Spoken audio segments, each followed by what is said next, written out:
Good morning, colleagues. Do yaate den kil yaho yahagi do beshbata sane dani kliniki kone yahanane je do o hayun hina nishida halonde kodo la agenda nasil sauce for Naa'bik'iyati. This is for the comprehensive budget special meeting. Today is September 5th, and we do have a pros agenda for 9 a.m. However, colleagues, I believe we do have a quorum, so if you are within the chambers, feel free to press your roll call button. I believe right now the roll call button is active for 13 members here within the council chambers.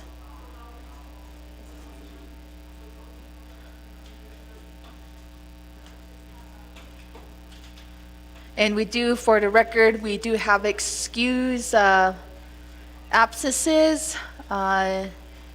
We have Vice Chair Carl Slater and also Honorable Herman Daniels that had been asked to be excused today. So those were the only legitimate requests for excuse that I received today. So thank you, colleagues. With that, we will call the meeting to order at 10:22 a.m.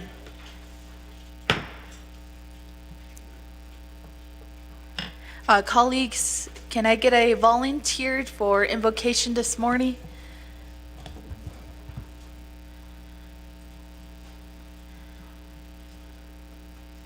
Vice Chair Johnson.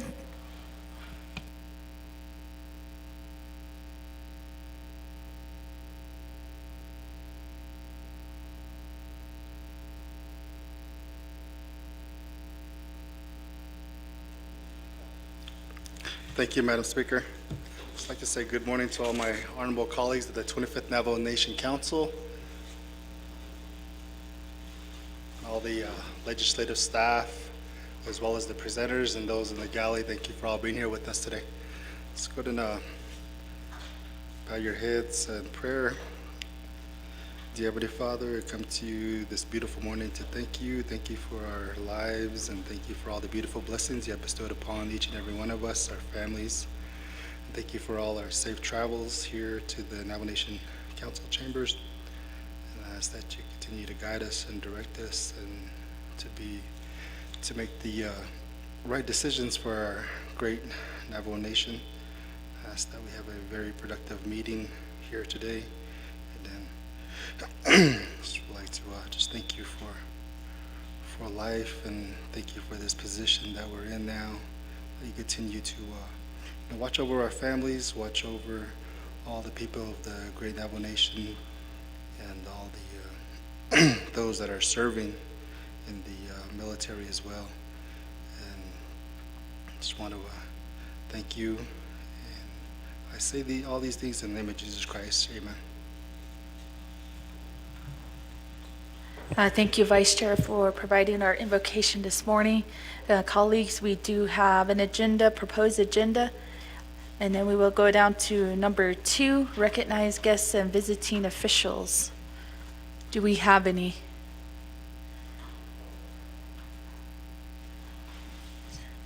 Second call and third call. Going down the line, we are back to number 3, review and adopt our agenda. Ms. Cook, could you help us read our proposed agenda into the record? Good morning, delegates, participants, and participating audience.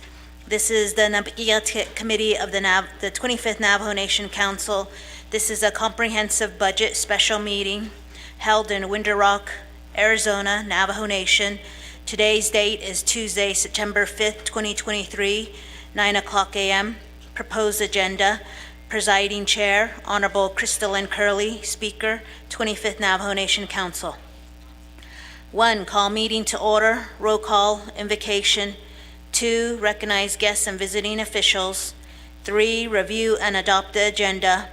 4, review and adopt the journals. There is none. 5, receive reports. None. 6, old business. None. 7, new business. A, legislation 0214-23. Sponsor of this legislation is Honorable Shundeen Parrish. 8, close a meeting, announcements, and adjournment. Madam Speaker.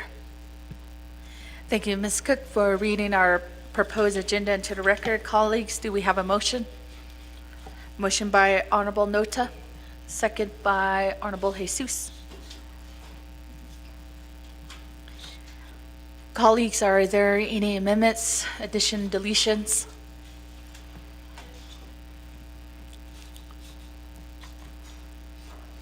We'll give over the floor over to our legal counsel for today.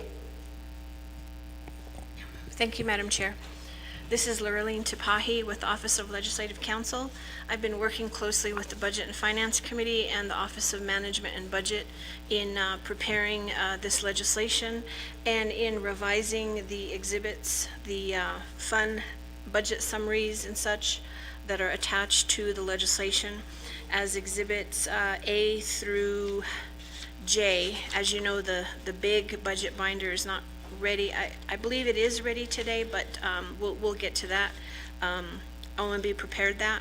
I do need to ask for some time. I don't know whether you would want to do this later or now. I would recommend now because the comprehensive budget legislation 0214, in the body of the legislation, all of the allocations are listed as line items under each section. We have the statutory allocations, the overall operating budget, the legislative, judicial, executive, fixed costs, personnel lapse, and permanent fund. All of these are listed as line items showing the exact dollar allocations in the body of the legislation. However, if you take a look at Exhibit B through F that's attached to the legislation before you, those numbers are not the exact correct numbers on all of those exhibits because the personnel lapse fund and permanent fund available income were not added to the exhibits. And so just today, about less than an hour ago, I received Ms. corrected Tapahi, exhibits. we're right still in adopting the agenda. Then once we adopt our agenda, once we get to that legislation, then we can give you the floor to, once we adopt that agenda. We haven't accepted the agenda to particularly talk about the legislation yet, so we can wait at that moment. Colleagues, we do have a motion and a second to adopt our agenda. Are there any other deletions or comments or additions? Second call?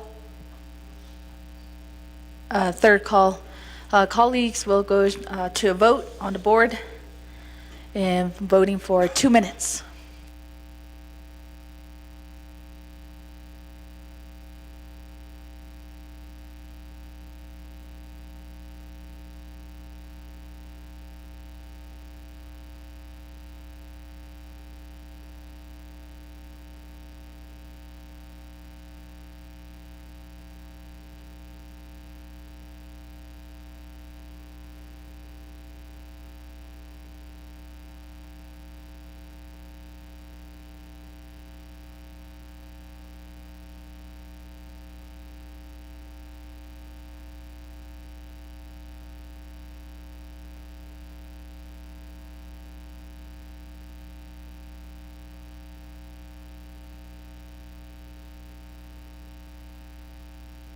For the record, we do have excused absent. We have Vice Chair Slater and also Honorable Daniels.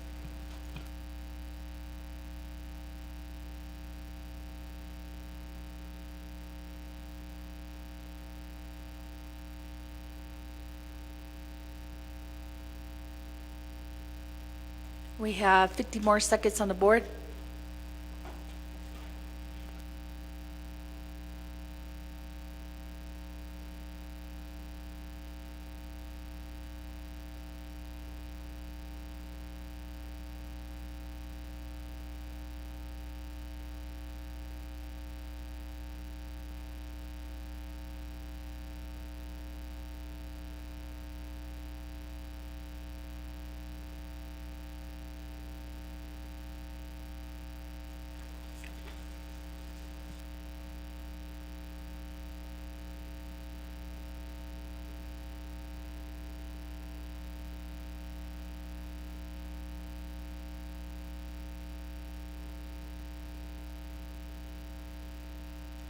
Honorable Simpson. Voting on adopting our agenda.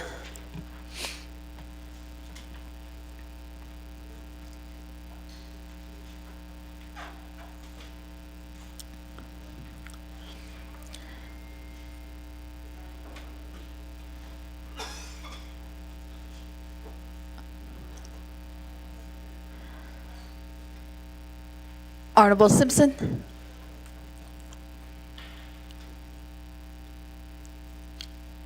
We're just right at the end of the vote, Honorable Simpson. Red or green? Honorable Simpson votes green. There's no more time on the board, colleagues. That is a vote of 14 in favor with 0 opposed, with chair not voting.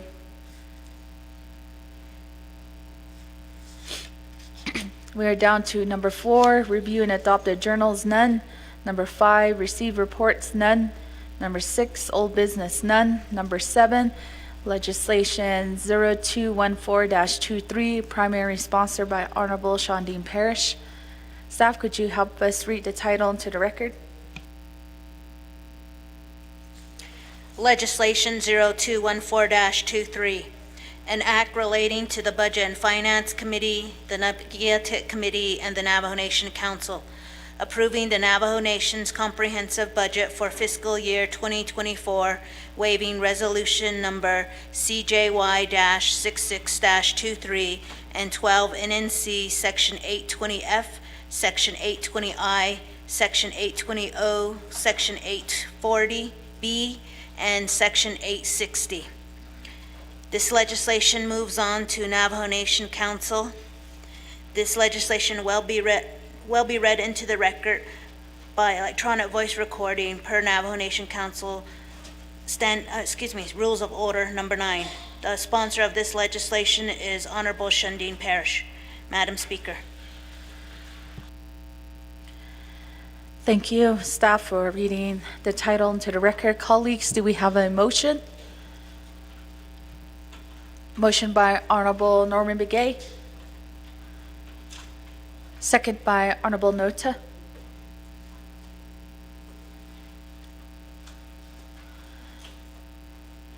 Colleagues, will we be having any questions on the legislation? We do have questions on the floor. We'll give the sponsor 20 minutes. Honorable Parrish.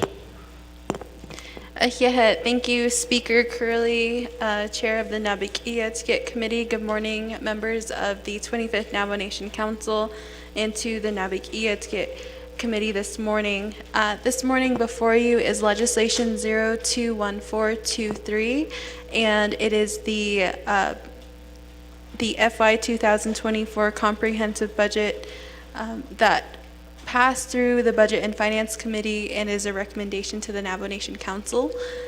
Today before you is the legislation, so I will review the legislation and also give some time over to our agent, who is Mr. Dominic Bial, the Director of the Office of Management and Budget. So before us, colleagues, is an appropriation for fiscal year 2024. We have before us, through the process, I guess I'll give you some background of the planning allocations. So at the beginning of the year, as you know, the budgeting process goes through determining the fringe benefit rate, and then the revenues are projected for the Navajo Nation. From there, it is customary for the 3 branch chiefs to come together to have a discussion about the needs of each of the branches. At that point, the Budget and Finance Committee takes those recommendations from the 3 branch chiefs and produces a planning allocation. This year, the Budget and Finance Committee added more costs into fixed costs.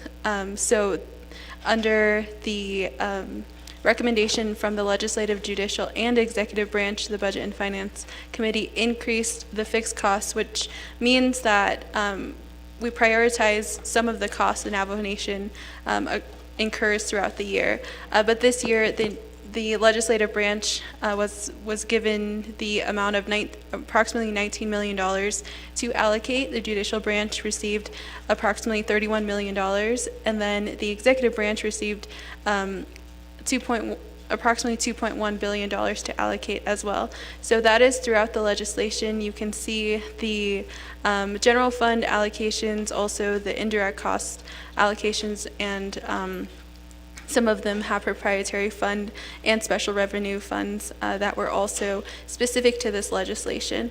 In the executive branch, the executive branch produces most of the services, if not all most of the services throughout the Navajo Nation. So their allocation was the largest. Moving on to page 4 of the legislation is fixed costs. This year, the fixed costs totaled to $38,002,745, of which are general fund and indirect costs.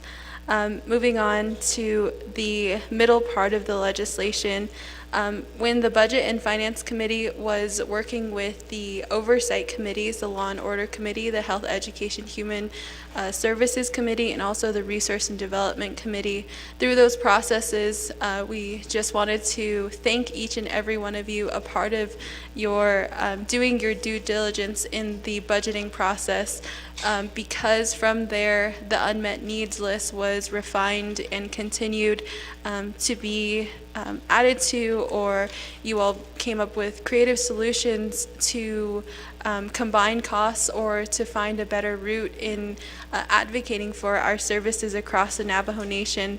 One of those in particular is included in the Permanent Trust Fund, and that was from the Resource and Development Committee, who the Budget and Finance Committee also worked together in including a $3.4 million allocation to capital project management development for the projects that were not included in the IDIQ contracts that the Division of Community Development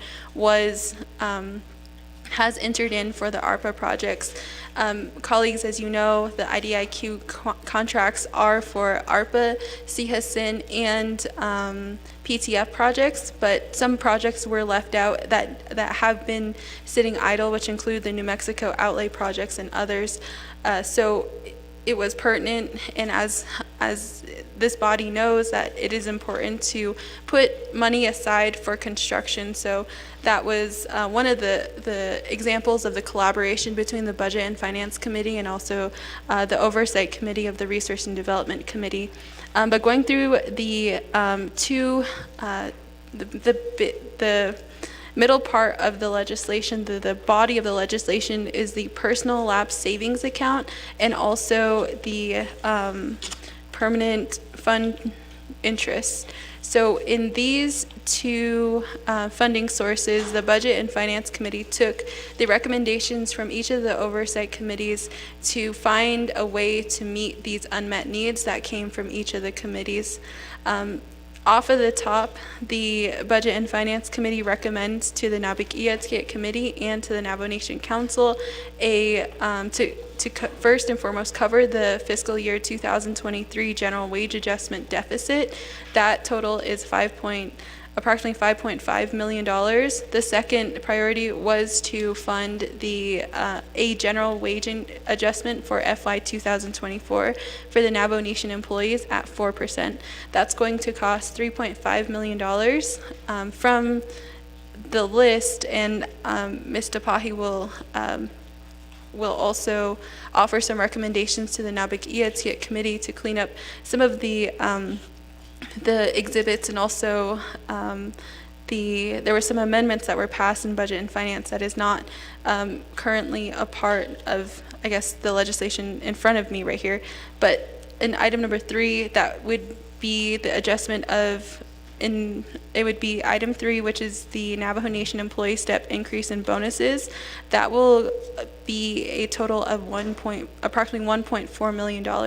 So these step increase bonuses are for hard to fill positions across the Navajo Nation, and that was a recommendation from the Department of Personnel Management. From there, the committee then went through the unmet needs list.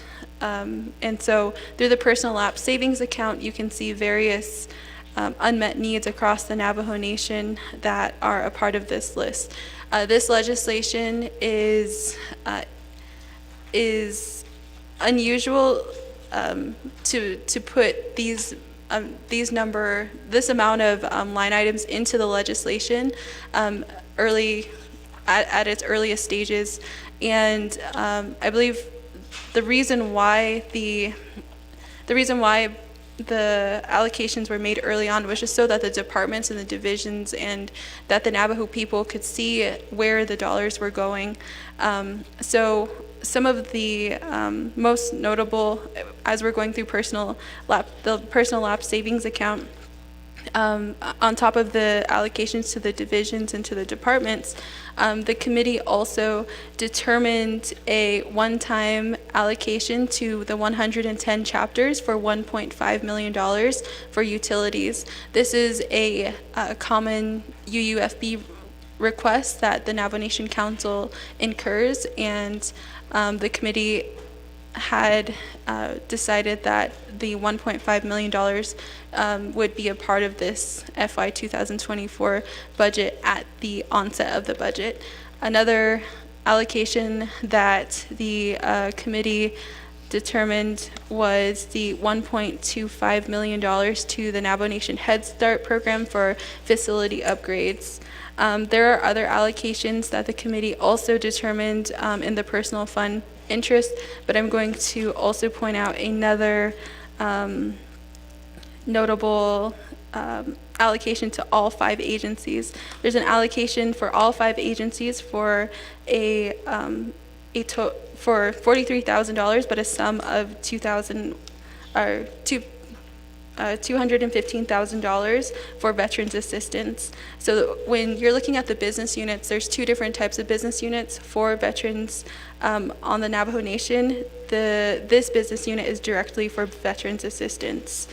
Let's see, going through the list, the committee also prioritized what the recommendations came from the 3 branch chiefs, which also include outdoor markets. So throughout the legislation, you'll see some allocations to outdoor markets, and that is recommendations from the executive branch. The Budget and Finance Committee also prioritized all of the public safety recommendations from the Law and Order Committee. So all of the recommendations from the Law and Order Committee from the Division of Public Safety are under the permanent fund interest. The second unmet need that was also prioritized by the Budget and Finance Committee are all the DALTEC's unmet needs, which is also under the permanent fund interest. So committee members, I'm sure you can recognize those unmet needs as they were advocated through the committees. And going to the permanent fund interest, that was a total allocation of $21.5 million. The first line item you can see there is the $3.4 million to Capital Project Management Department under the Division of Community Development, which is to support other project managers in the development of projects across the Navajo Nation that are not covered by the current IDIQ contract with the ARPA dollars and the CHISN dollars and the PTF. So that leads us to the end of the permanent fund interest allocations, and that is, there are 3 items. There's $550,000 allocated to all 110 chapters for a one-time allocation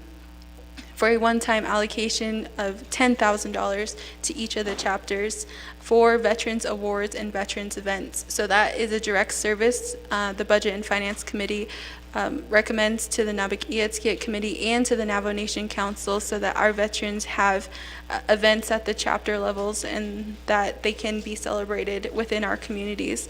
The next allocation is approximately $1.5 million to the 110 chapters for scholarships.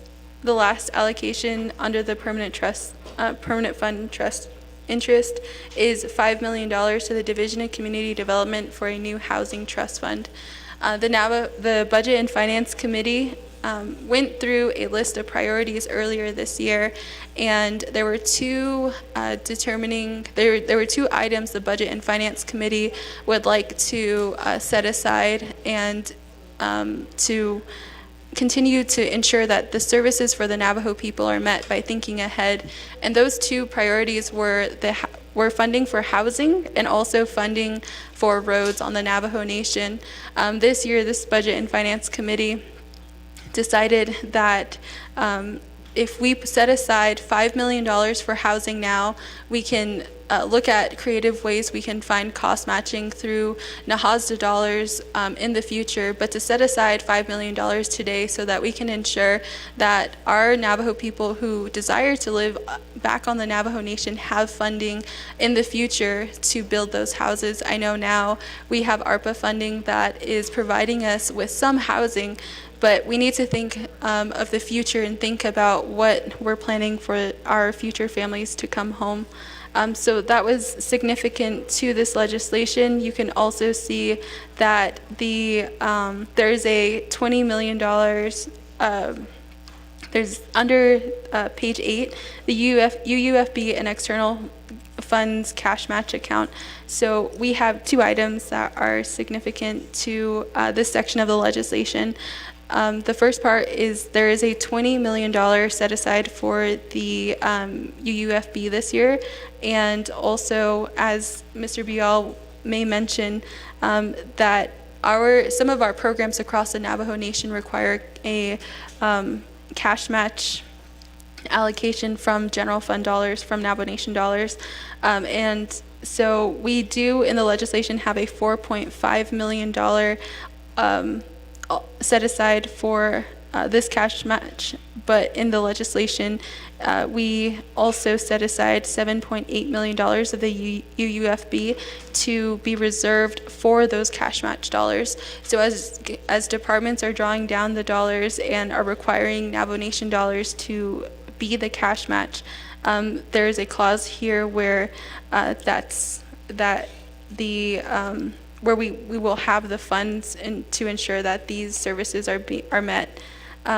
After this section on page 8, it talks about the Housing Trust Fund, which is about the development of the plan and also working with the Investment Committee and the best recommendations that they will make to the Budget and Finance Committee and how those dollars will be invested. And towards the end, page 9, we have our legislative concerns and also our conditions of appropriation.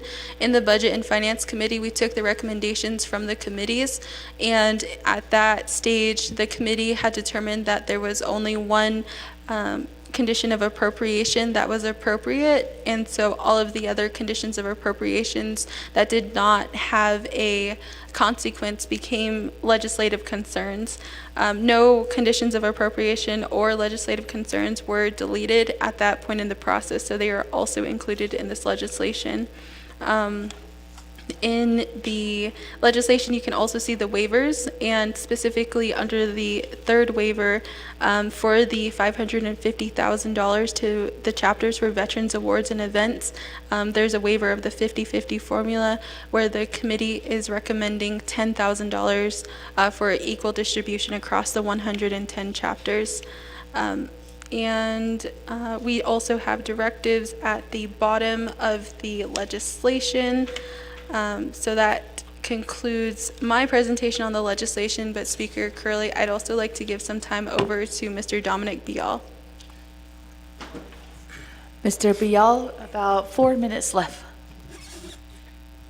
4 minutes, okay. Good morning to the committee members, Speaker, and of course to Chair Parrish. She covered the subject pretty well, so I'll just add additional remarks to cover all of the budget work.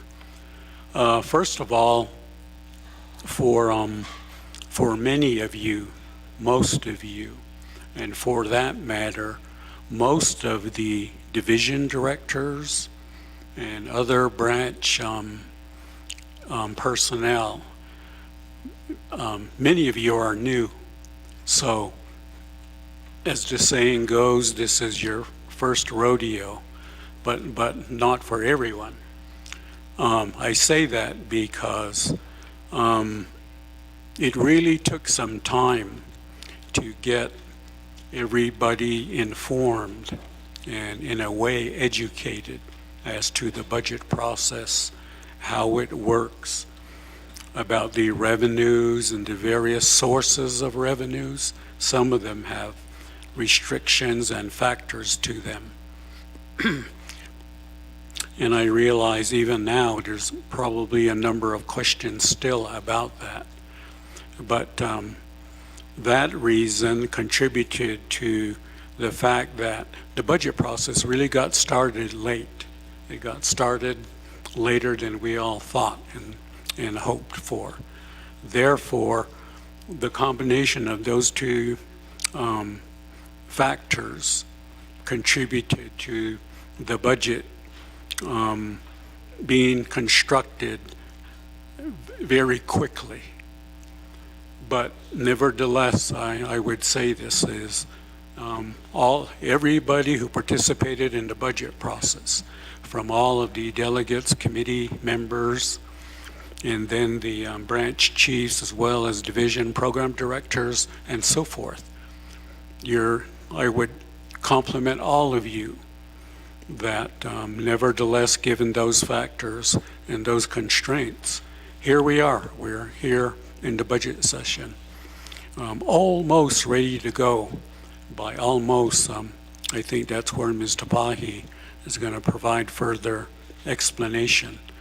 But I would say that the budget adds up, meaning the appropriations and allocations throughout the budget meet the requirements of the Appropriations Act, which says that all budgets, all appropriations shall meet and not exceed the available revenues. So that part has been fulfilled. Additionally, as we go, there are going to be some additional directives or two, and maybe amendments as we go, if not today, then later on in the week during the full council presentation. The other thing that Chair Parrish wanted me to be sure and say as we start is that for the permanent fund income excess, the way that works is annually the Controller's Office prepares a revenue projection on the available principal balance in the permanent fund and then the income that's realized for that. This year it was over 60 million, and 40 million of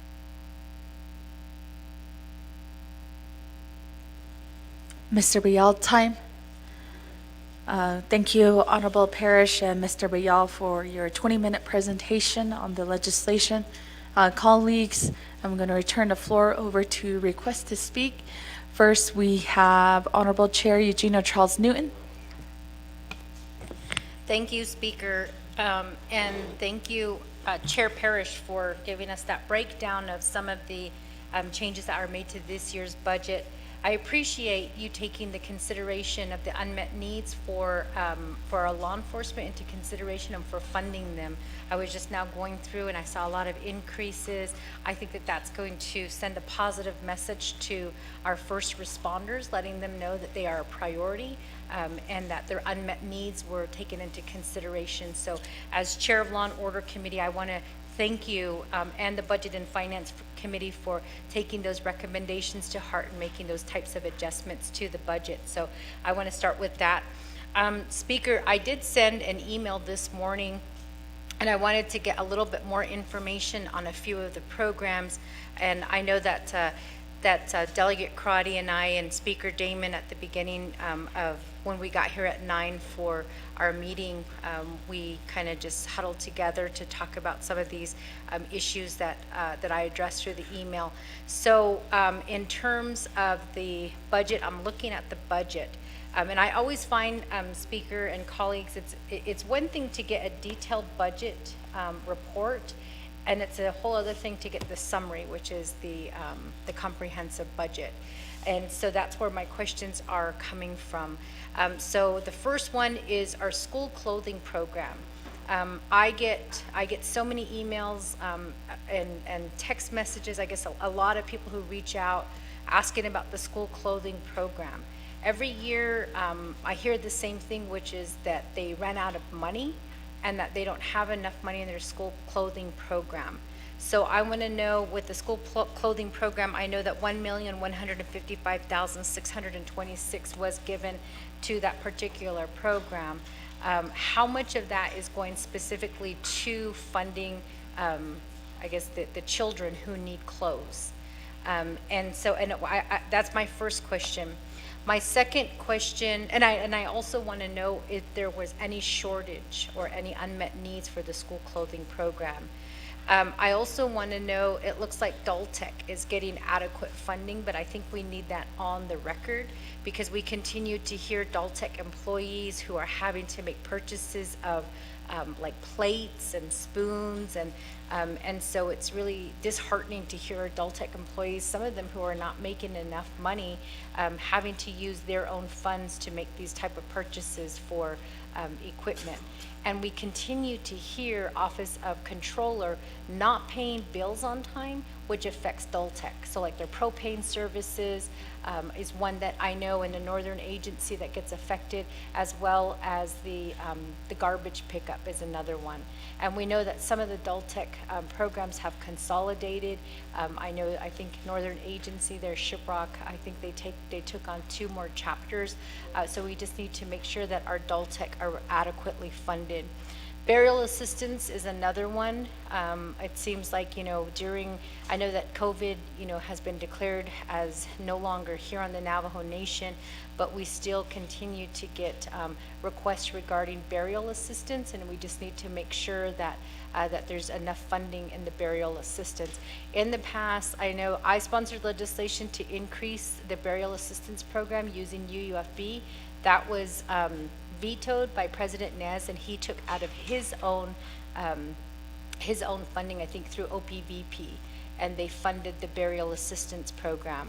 So I was glad that the burial assistance program did receive funding for that year, but I just want to make sure that we continue to assist that program with burial assistance. Facilities and maintenance is another one. I've been hearing throughout the Navajo Nation HVAC systems that are going down and facilities that need replacement. Speaker, I did CC you on that email regarding the HVAC system going down in Northern Agency, in the Land Development Office, as well as our Daltech office and our foster grandparents' office. I think the prosecutor's office is another one. They're all in that one building, and the HVAC system has continues to go down in this facility. So when that HVAC system first went out, we requested, and I say we, the 24th Navajo Nation Council requested a listing of all of the facilities across Navajo Nation that needed replacement. Because when we received the HVAC report during the 24th Navajo Nation Council, some of the issues involved the buildings being so old that it was, the HVAC system kept going down, and it really wasn't heating or cooling the buildings the way that it should be. So facilities and maintenance is another one that I'd like to see here to talk about the HVAC systems and when they're going to be getting those prepared and going. And then I know that there was a lot of concerns regarding the veterans. We want to make sure, I know I was there at the Budget and Finance meeting when the veterans legislation was discussed. So if we can get on the record that veterans is receiving adequate funds, I think that would be good. But in addition to that, we also have to know how Western Agency is paying back the funds that they overdrew on. Is it coming out of this budget? What is the plan to replace that funding? And I think that we have many of our veterans who are listening in online ready to listen to that report. And then the last one that I have here is DPM and all of the open positions that are currently in place. I worry, colleagues, that if we can't fill our Navajo Nation employees' positions, how are we going to get projects completed? And then on top of that, we have ARPA. And there's a lot of open positions with ARPA as well. And it seems, to me that if we continue this way, we're not going to be able to spend down the citizen money as well as the New Mexico capital outlay projects and the funds that come from the state of New Mexico, as well as the ARPA funds that a lot of our communities are waiting for. So we need to get a full understanding of how many open positions do we have, not only on the Navajo Nation, and I know that that may be a separate conversation regarding the FRF office and also the ARPA positions, but we just need to make sure that our projects get completed. And I know, Chair Parrish, that you on Budget and Finance has been really leading the efforts to ask these type of questions for the FRF office, and we appreciate that. But at the same time, we don't always get the same information. And I think that a lot of it kind of falls back on us as delegates. We could be attending those committee meetings, but we have other engagements that we've committed to, so we're not able to hear those reports all the time. I'm really concerned about, in terms of the Navajo Nation budget, how many open positions do we currently have? And then most importantly, for those positions that are that are open, that are funded, where is that money going? And I appreciate the 4% GWA for 2024. And I know that I believe it's Chair James that's sponsoring the legislation for the minimum wage for our Navajo Nation employees. But I think that we as a council need to know, what are we looking at in terms of our manpower? What should we have? What should we be paying our employees to try to fill these open positions? And what happens when that money just kind of sits there? And then the last one is, Chair Parrish, and I didn't include this in the email, but what was the response from the divisions and departments regarding the carryovers? Did it create a problem for the Budget and Finance for the 25th Navajo Nation Council, or did you see it as something positive? And then with those funds that are not being carried over, where did those funds go back into the general funds? What happened to those funds? And then my last question is, I was just now looking at your Navajo Nation Housing Trust Fund at $5 million. Can you explain a little bit more about what that housing trust fund is? I know that you said that this would be kind of matching funds. Where are we looking at? If it's matching funds, are we looking at state funds? Are we looking at federal funds, the HASDA funds? What are we looking at, and what are we going to be matching? And is the purpose to increase housing for Navajo Nation employees, or is the purpose to increase housing for, for people living on the Navajo Nation? Because I know we have a lot of NAHASDA money, but I think as delegates, what we hear constantly is that these funds, there's a restriction of how much money you make a year, and a lot of our Navajo Nation employees don't fall within that category, nor do they fall into the category of getting any type of assistance. So we have a group of our Navajo people who are oftentimes forgotten or left behind because we're not budgeting or we're not allocating funds to help assist them. And I met with a mom yesterday who, just so everybody knows, I did go onto Facebook and I explained the 75,000 increase for the First Lady's office.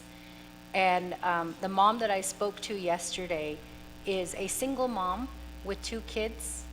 Her husband died from COVID. He was the breadwinner.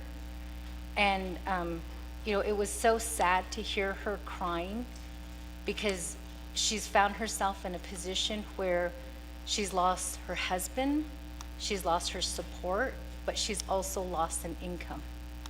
And so she happens to make just up, I think she said $15 over the minimum requirement that would put her in housing for NHA. She used to live with her in-laws, her husband's family, but she doesn't feel like she's welcome there anymore. And so she's like $15 over that line, to say that she qualifies for certain things. She does not qualify for a lot of services because she makes $15 over. And we had a discussion because she said, If I could hire a babysitter at 61,000, that would help me as a single mom. And I think that that conversation, and I hope that the president is listening, because it is such an embarrassment. If he's not embarrassed about it and his wife is not embarrassed about it, then I don't know what kind of leaders they are. To have that kind of money, the Navajo people's money, to pay for a babysitter at that amount, when we have people like this woman who spoke to me yesterday to talk to me about how she can't qualify for certain things because she makes $15 over the minimum, or what is it, the gosh, what is it called? The income requirement for housing, as she gets a little bit of food stamp, just a little bit. But because she makes $15 over, I just thought, that I couldn't give her any reason as to how that calculation, could be justified. I know that some of them does, some of those, I guess maybe reasons might tie into the federal requirement. So I did explain that to her, because with NAHASDA, we do have, those are federal funds that we have to, we're required to ask certain questions and to, ask them to justify proof of their income. But I just felt really bad, and I wondered how many of our Navajo people are barely above that poverty line, that they don't qualify for services, and they can't, get those type of services. So she's now in this situation where she has to decide whether she's going to keep working or whether she's going to stop working. And what she said is, if I stop working, I can get into low-income housing, and I can get more food stamp, and I can, my kids could get a little bit more. But if I'm working, it's going to be a little bit harder. And so those are the families I think that, we oftentimes forget about. And I just want to make sure, because I think the school clothing program was something that she also, well, I shouldn't say, I think she also spoke about the school clothing program. She received a letter stating that she was qualified for the school clothing program to help with her 2 kids, but she never got clothes for her kids. And she did receive a letter afterwards that said that they ran out of funding. So I just want to make sure that we are properly funding that program. And like I said, with this housing trust fund, it brings me a little bit of hope that maybe we are thinking about that group. But at the same time, we might just also be thinking about the employees, which we know is it's a need out there for Navajo Nation employees to find housing. So if I can get a little bit more information about the housing trust fund, that would be great. So I just want to, just get a little bit more information about the budget. And again, I wasn't able to sit through HES, and I know most of these are HES questions. But if I could get like the detailed budget, I think that would have answered a lot of my questions. But we don't have that from the other committees. So if I can get those questions answered, thank you, Chair Parrish, and thank you, Speaker. Thank you, Chair. Eugenia Charles Newton. So there was a lot of questions that went across the board within the program. So I'm going to turn the floor over to our sponsor, Honorable Parrish, and we did have our chief of staff reach out to the programs that earlier this morning when we received the questions. So I know I did get word from Mr. Cody that he is on his way. We have Mr. Tooley that is also text us that he is on his way as well. But for other questions that our sponsor could answer, then she can make that. And then once those other individuals, the program managers or division directors do come in, then we can open up the floor for them to, giving them the opportunity to present some of the questions that you have raised, Honorable Chair. So at this time, I'm going to turn the floor over to our sponsor, Honorable Parrish. Thank you, Chair Crystal and Curley, for allowing me time to respond. Thank you, Chair Eugenia Charles Newton, for all of the questions that you have posed, and also thank you for the email this morning that helped me prepare beforehand to take a deeper look at some of the questions. And we will have the programs available to answer specific questions about their detailed budgets, because as you can see before us in the budget book, it doesn't give us that information. And for the record, I'd also like the departments to clarify on their budgeting process. So I will go to the questions in regards to, let's see. So there was a question about Daltex, about also our school clothing program. I don't know if you can hear it, but I'm fatigued. My voice is, this has been a very strenuous process for the past month. And I really want to commend Mr. Bial for all of his hard work that we're still continuing to catch up on. And I'm sure Ms. Tapahi will share that in a bit. But let me get back to answering the questions. Let's see, I'm going to go to the question about the carryovers and the question about how the committee received recommendations from the standing committees and in regards to carryovers this year. Chair Eugenia Charles Nguyen, I know in Law and Order Committee, that was a discussion that you had with the judicial branch as well.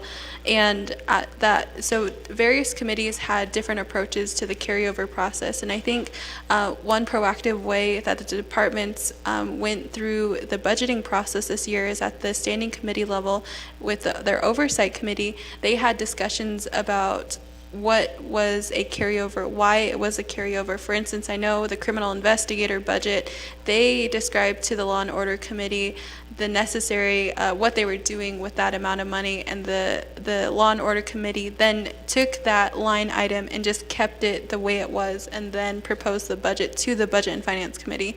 So in being proactive and saying, okay, these funds they were growing in the past budgets, but in the past fiscal years, but this year, this amount of money is going to be designated for this cost. So we saw that not only from the Law and Order Committee, but we also saw that from the Health, Education, Human Services Committee, and from the Resource and Development Committee. We saw that in there was a request for carryover, but because and legislative services or legislative counsel can also describe to the committee that if there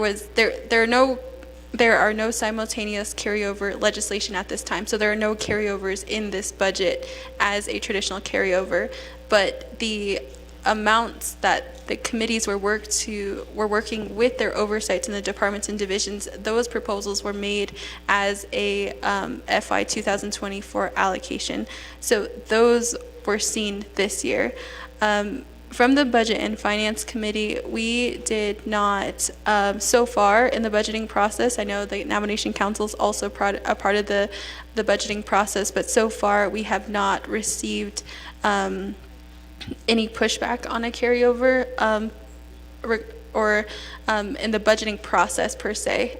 There was no pushback in that way, just because the committees were able to work with the departments, that there are new programs that are working with this process. And with those dollars, the carryover dollars are going to go back into the UUFB.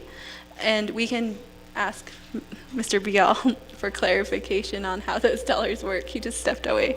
I'll give the time over to Mr. Bial to kind of give a little bit of oversight in how the discussion of carryovers are for this budgeting cycle because of the new law. Thank you, Madam Chair Parrish. To provide more explanation on the question or issue of carryovers, the last council, the 24th Navajo Nation Council, in their last month in office, passed a new resolution which effectively and essentially severely curbs or restricts any carryovers of Navajo funds. And the intention, as I understand it, and as I recall some of the dialogue, is basically it was just getting out of control because everybody wants their unexpended balance to be carried over. And so, never, despite the fact that they have a full year, correct, to spend it, and they're budgeted accordingly. So, some of the dialogue back then was why do we allow carryovers and yet programs want their base funding level from the prior year and even more in unmet needs? That's what I mean. It was getting just a little bit out of balance. So that's the reason for that particular new resolution from last December. Now, it can be waived, but it takes an extraordinary vote to do it, to waive it.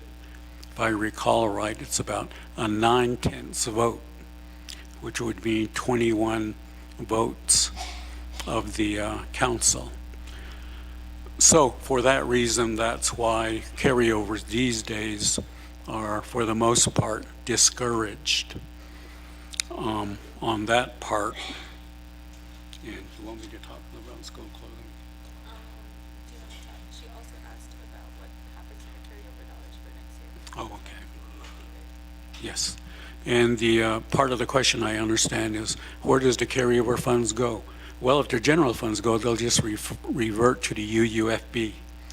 And in some limited cases, like fiduciary or proprietary funds, which are also Navajo funds, depending on the resolutions that establish them, they could revert back to the fund source. For example, some of the set-asides, like for higher education as an example, if those aren't expended, then they would just revert back to the higher education fund. So that's on that part. Okay. Chair Parrish has asked me to comment a little bit about the school clothing program. In the big budget book that you now have before you, under the Division of Social Services tab, and if you're interested in looking at that, it would be under page 4 of the Division of Social Services tab. That's where the school clothing program budget appears. And the first page is the budget, is the Form 2. So when you look at that, you'll see that in the first quarter, 3,000 students ought to be assisted with a clothing stipend. And then another 1,980 during the second quarter. So that's almost 5,000 students. And the budget is $1,155,626. So that's what's in the proposed budget right now. However, as is often the case, there's an additional need, unmet need, that was submitted by the Oversight Committee. What we did to assist all of you, there's a handout. It's 11 pages long.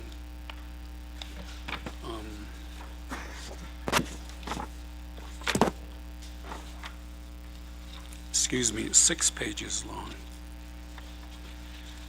You heard Chair Parrish refer to all of the unmet needs submitted through Exhibit E to your committee budget resolutions. So what OMB typically does every year is publish an overall report of all of those recommendations. So that's what that document is.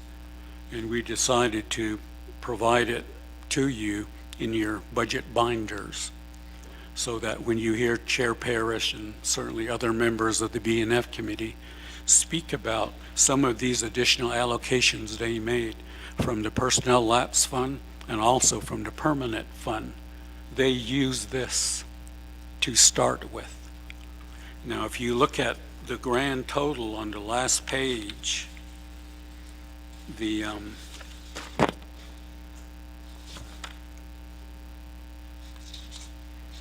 the page 6 of 6 of that particular unmet needs report, the additional needs are over 32 million as recommended by the oversight committees. And typically, all of us as leaders, you all as elected leaders, and myself as one of the office directors and so forth, and obviously the BNF committee, uses this information to try to compile and address most of the most critical needs. But there's never enough money to cover everything. That's always the dilemma that we all have. So I just wanted to point that out to you. And Division of Social Services is mentioned in here too. The school clothing program, where their unmet need is for an additional $3 million if the funds were to be found somewhere, which would fund another 15,000 students if full funding were ever found. So I just want to mention this because the Budget and Finance Committee, and I know the veteran members of the council know this, is that when the fiscal year 23 year ends at the end of this month, the Controller's Office will close out all of the financial records, that is, pay all of the bills that are due as of September 30th, and then calculate as well the revenues that came in, the actual revenues. Fortunately, normally, every year, our revenues exceed the projection, which is good, because we don't want to go into the red, obviously. So that balance becomes available in the UUFB, and generally that report comes out in sometime during the month of November when they close the books. So that, I just mentioned that particularly to the new delegates, as that's another opportunity through supplemental appropriations where additional funding can be sought for other needs. Chair Parrish, thank you. Thank you, Mr. Bial, for covering those two items. We also have Mr. Cody, Division Director from Social Services here. Before I'm going to call Mr. Cody up to, one of the questions was posed, well, actually two of the questions. One question in particular right now is based on the school clothing program. But before we get to that, I think I did write a note while he's making his way up here, Chair Eugenia Charles Newton, the questions that you posed to the Housing Trust Fund. In the legislation as it stands, the Housing Trust Fund is an allocation for $5 million. The trust fund shall not be dispersed without a fund management plan. So right now, this trust fund as it stands is an allocation for future use. And when the trust fund will be determined and how it will be used, that will be, according to the legislation, September 30th, 2025. So that discussion can be had about how we can tailor these dollars to be used. According to the legislation, it's also a discussion with the investment committee as well. So as you raise, Chair Eugenia Charles Newton, I think we need to take a deeper look on where our current dollars for funding are being vested at this point, for which income level, and which income levels also need that same opportunity to provide a working wage for Navajo families across the Navajo Nation. So I think this is a further discussion of how we can use Navajo Nation dollars to expand housing opportunities across the Navajo Nation, Chair. So I'm going to turn the time over to Mr. Cody from Division of Social Services to discuss the needs of the Chair Eugenia Charles Newton posed a question earlier about the school clothing program. Yeah, Shinant Speaker Speaker Curley, Shinant Naiso Trani. Thank you for allowing me to address you. Shinant Eugenia Charles Newton to answer your questions. So for school clothing, so when I got to the division, well, to be truthful with you, is that they were accepting applications, and we did a review of those applications that were being submitted. As of now, as of today, we have 15,000 applicants, students in that is Nirande. We can, out of that 15,000, we can only help about 4,500 with what's in our current budget. So the additional amount that we need is that $3 million. Since then, we've revamped the program, how they do it. So this year, I haven't told Chair James, but he's in here for the first time, is that we'll probably work on, I told the staff, let's work on clearing out the 15,000 applications that are sitting there. So that's what we'll do with the current amount that we have. So we'll probably still have about 11,000 applications that are sitting there that are unmet, that's part of our unmet need. So then if we submit that as part of our unmet need, that's what it is. That's the first question for school clothing. And it's in Exhibit E in the Dominic Yahodnaki. That's where our unmet need is.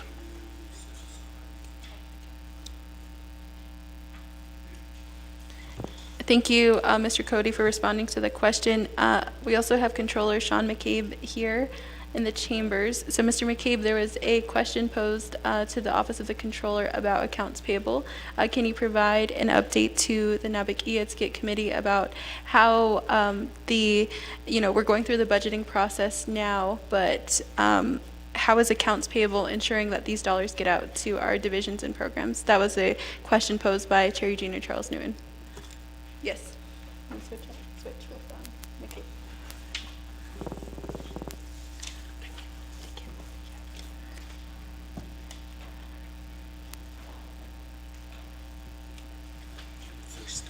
Before I turn the floor over to Controller, Honorable Eugenia Charles Newton, did that answer your question from Mr. Cody?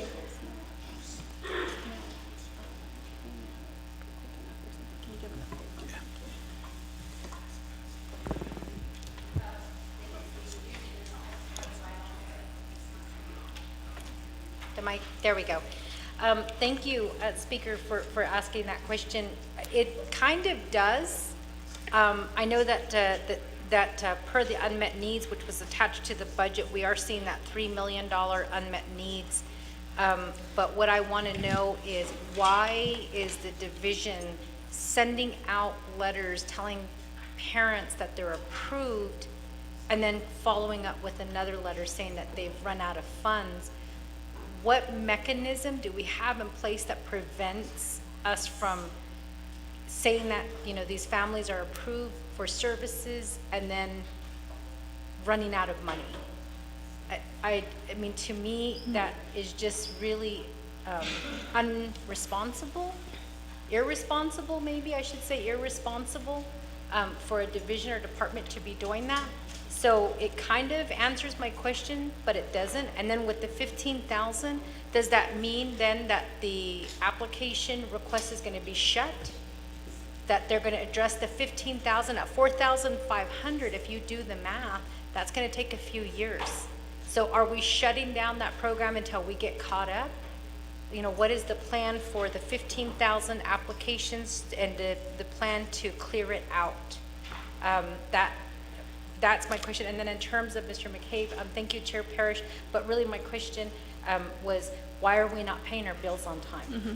Because that affects like Daltech, that affects programs like ODY, that affects even, our chapters, and then the vendors who are coming in, and it really just makes us look bad that the Navajo Nation is not paying their bills on time.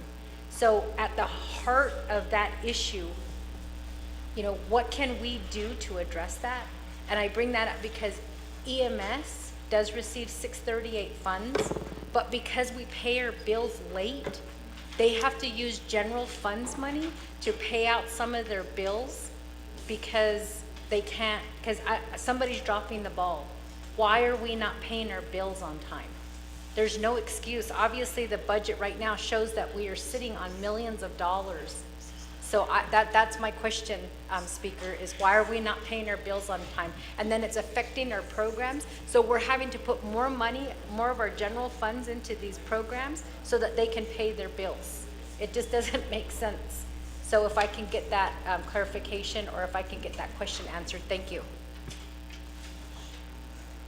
Thank you, Chair Regina Charles Newton. Turn the floor back to Honorable Parrish, and then Controller can do his responses, and then we will move on to Honorable Totole. Honorable Parrish. Thank you. Thank you, Speaker. I think Mr. Tooley is also here, and then could I have Mr. Cody come back up to respond to the clarifying questions that Chair Eugenia Charles Newton posed? But in the meantime, I'm going to give the time over to Mr. McCabe to discuss the accounts payable. Thank you. Yeah, Shanata, sorry, Chair Parrish, Speaker. Thank you, and thank you for the question.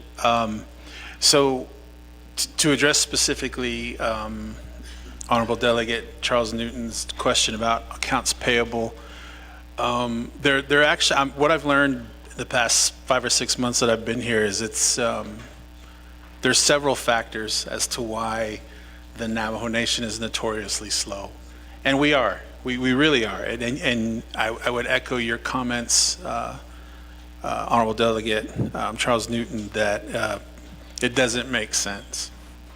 What I will tell you is we have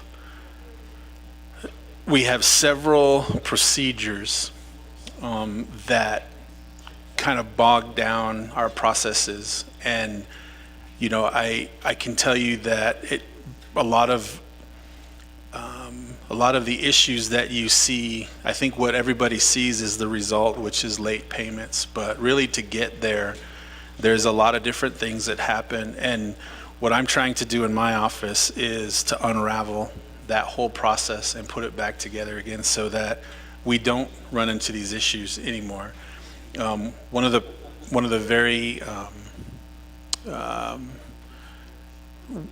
very important things that we're trying to do is implement a new accounting system. Inherently, I think a new accounting system will solve a lot of these problems. We have many different levels within FMIS that need to happen before payments go out. One of the issues is, I'm going to be straight up frank with the council. The problems start from the division directors all the way to the accounts payable process. So the division directors are to follow what we call a 6B process. 6B is actually a process that's pretty standard in any accounting system, yet we do it backwards. So we'll initiate transactions before initial 6B approval. And then we have to go back in accounting and we have to try and walk back through the process so that we can pay these bills. Now, admittedly, this should, even if that happens, it should only take a couple weeks at most. But for some reason, we take months sometimes, if not years. And so what we're trying to figure out, and one of the other things is part of the way funds lapse, that causes problems too. And I'm trying to get, and I talked with Mr. Bial and the Budget and Finance Committee when we were putting together the current year BIM, trying to get more of an understanding of what committed funds means. Meaning, I think we have a tendency that if it's a general fund funded project or program, we automatically lapse it if it's not spent in this, like right now, in the next 25 days. I've been trying to work with DOJ, Mel, and the Budget and Finance Committee to say, look, if there's a council allocated project or an external fund allocated project, from an accounting standpoint, those should be considered committed funds and shouldn't lapse. They should automatically carry forward, meaning there's no reason why we should have to go back through a UUFB process for something that council said we need this for this certain purpose. So I think we're starting to get those types of things considered through, and the BNF committee has been really actually great to work with on this. We're trying to implement these changes and really get this whole process a lot shorter, because, and this is something, Shinata, that I say at the division level all the time, it can be a lot easier than it is. There's no reason why it has to be this hard. And so we're just really trying to do it the right way. And what I don't want to do, being, the controller and having a fiduciary responsibility, we're not trying to limit our internal controls or increase any kind of risk for misstatement or fraud. All we're trying to do is make the process shorter and simpler. And I do think at some point within the next year, Shinata, once we get either an all-new system or FMIS has a modernized system for us, whatever we choose to do, a lot of these processes will start to unravel themselves, because a lot of it is rooted in our current system. And I think we just need to work closely with the whole team we have and BNF just to make sure whatever we decide to do moving forward, we do it properly, and the processes are shorter. And I'll be honest, this actually affects payroll too. We're notoriously slow with payroll. And to me, I can't understand why. And I try to figure it out. And there's a lot of different reasons. And I keep hearing, well, it's this, then it's this. And a lot of it, I think we tend to point at people, but really we should be pointing to the process. The process is designed this way. And so if I do one thing for the Navajo Nation while I'm here, it'll be to try and get this thing figured out. And I was making some comments to Delegate Johnson and Mr. Otto So the other day. I said, anytime a society or a community has processes that are designed to slow down the resources to its people, we're doing something wrong. And so we're trying to fix that. And I look for your support to do that. Thank you. Yeah. Yeah, thank you, Controller McCabe, Chair Regina Charles Newton. We have Division Director Thomas Cody before us to answer the questions, or to clarify some of the statements that were made earlier. Mr. Cody? Yes, the Speaker, BNF Chair, Ms. Charles Newton.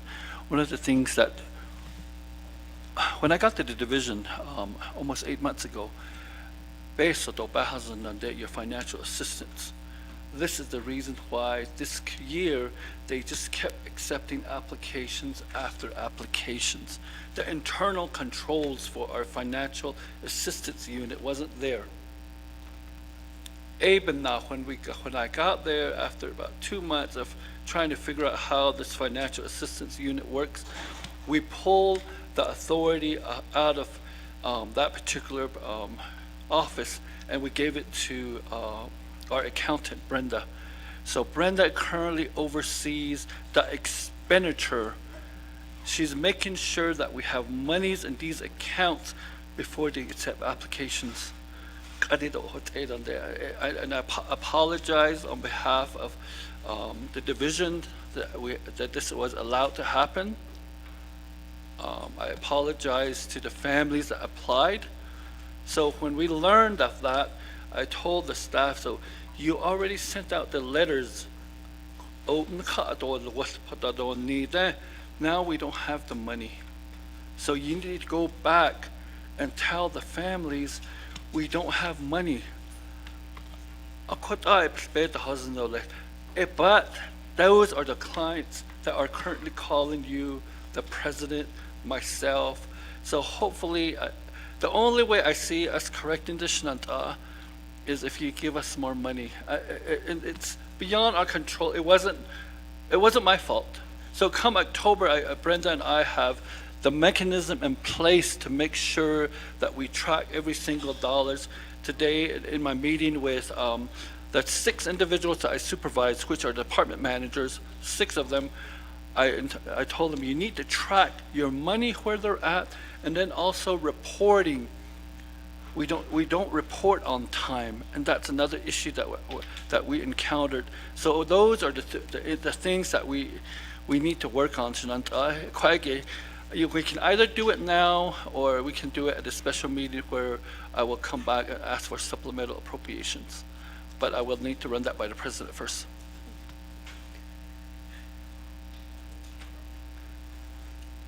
Thank you, Mr. Cody. Thank you again, Controller McCabe, for responding. We are on questions that regards to HVAC systems and facility maintenance. Mr. Tooley, I welcome you down to the presenters area, and also we have Ms. Bobby Baldwin to discuss veterans funding. So Ms. Baldwin, could you also come down and we can answer 2 of the questions that the well, okay, we'll start with Mr. Tooley and then come to Ms. Bobby Baldwin after. So thank you again, Mr. Cody, for responding to that question. Let's see, we have the HVAC. Mr. Tooley, earlier Chair Eugenia Charles Newton asked about the budget, about the facilities maintenance budget, and specifically to HVAC systems across the Navajo Nation, and how your department is supporting the facilities maintenance across the Navajo Nation. So, Mr. Tooley, can you provide the Naa'bik'iyati committee more details on your budget this year? Thank you.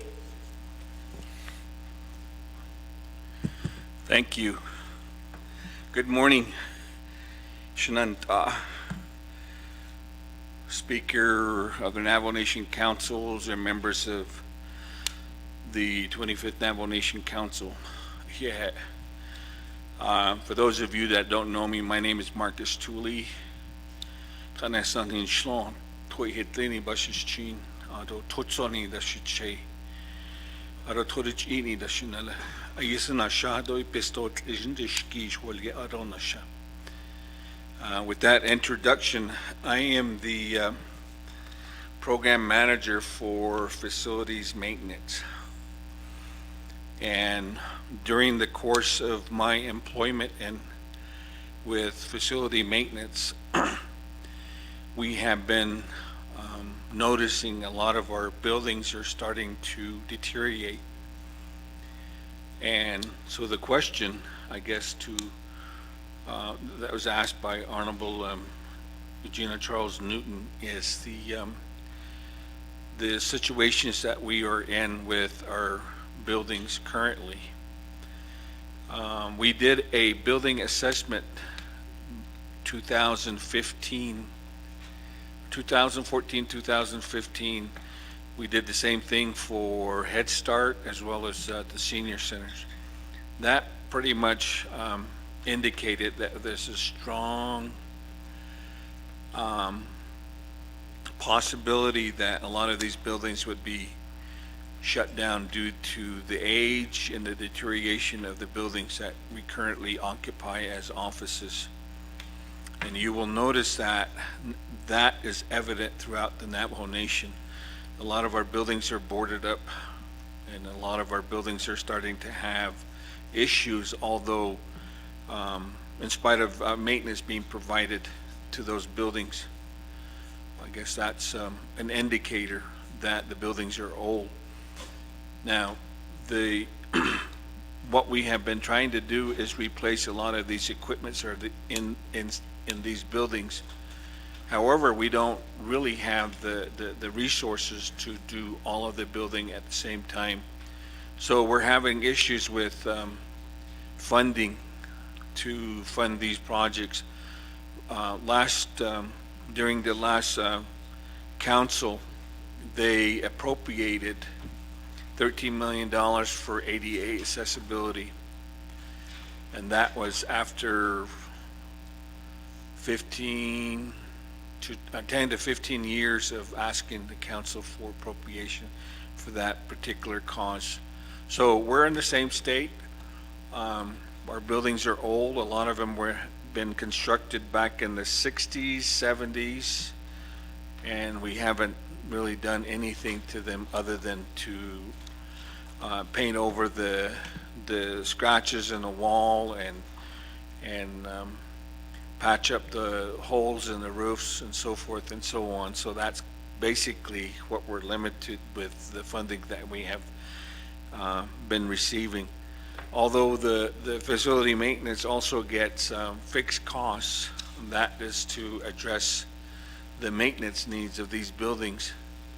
But when you have over 500 buildings, really $1 million is not sufficient. If you divide that up by, you can do the math yourself and you can see what we mean, is that it's not enough to address their major issues with their buildings. So with that, now we're having a lot of issues with our HVAC. The HVAC units, the heating cooling system that we currently have on our buildings are old. A lot of the equipment no longer have parts for it. They're obsolete. And then also EPA is also changing regulation on Freon, the coolant that keeps building cool. Within the last, I'd say, 6-7 years, regulations have changed. We now have 4 different types of Freon to cool the buildings, but only one is acceptable. So when you have a machine that only runs on a particular brand and that's no longer available, then it becomes harder to address the equipment to keep it running. We have a situation here where the Freon, the coolant that keeps this building cool, it's R22. They no longer make R22 anymore. But when you do get it, they're expensive. For a 5-pound Freon, it runs close to $8,000. Whereas 10 years ago, you could have gotten that for $50. So we're having issues where we've been trying to work with contractors that are out there available to address these needs, and a lot of them don't want to work for the nation. And that's kind of like a concern across Navajo, I guess, with all of their vendors. So we've had a contract, we bid it out 3 times through the local newspapers out in Albuquerque, Phoenix, Denver, whatever. We didn't get any bid on that particular RFP. So we're having issues there. One, because the equipment is still behind, supply and demand is still behind. There's no guarantee how long it will take for them to get a particular equipment. So, and that's why they're not bidding, because price changes to every week. I think they were saying that prices go up every week or changes every week. So they really don't want to bid on it unless if the particular equipment that we're asking for is available. So, we have unmet needs. Currently, our budget this year is low, so we'll just barely be making repairs and maintenance, replacing door handles, faucets. That's just the routine maintenance is what we're gonna be left to do for this budget cycle. And we were told that because of the pandemic and not using all of our funds during that time, it really affected our budget fiscal year. So, Watela. And I hope I answered your question, Honorable Charles Newton, and then Hidinido.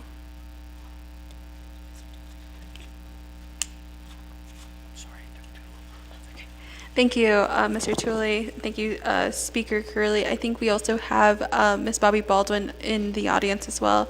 Ms. Baldwin can speak to the questions posed by Chair Eugenia Charles Newton on the veterans deficit in Western Agency, the over expenditure. The Budget and Finance Committee earlier this year met with Ms. Baldwin about the over expenditure, and from that discussion, Ms. Baldwin had reduced the over expenditure, the negative number, to a little under $43,000. So Ms. Baldwin, I know you've had a discussion with the Budget and Finance Committee, and we've also had a discussion with the Veterans Advisory Council as well, who passed a resolution from all 5 agencies in support of the resolution of the $43,000 in Western Agency. So I'm going to give the time to Ms. Bobby Baldwin.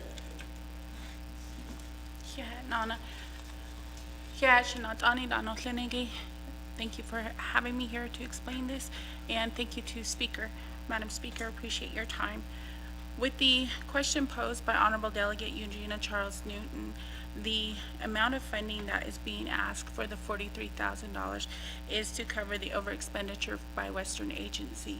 The way this will cover the over expenditure is by having the funds deposited into the general fund account. When the funds are deposited into the general fund account for Western Agency, this will automatically cover the over expenditure that is currently in existence there. So that's how we are looking forward to being able to assist the Western Agency with these funds. Okay.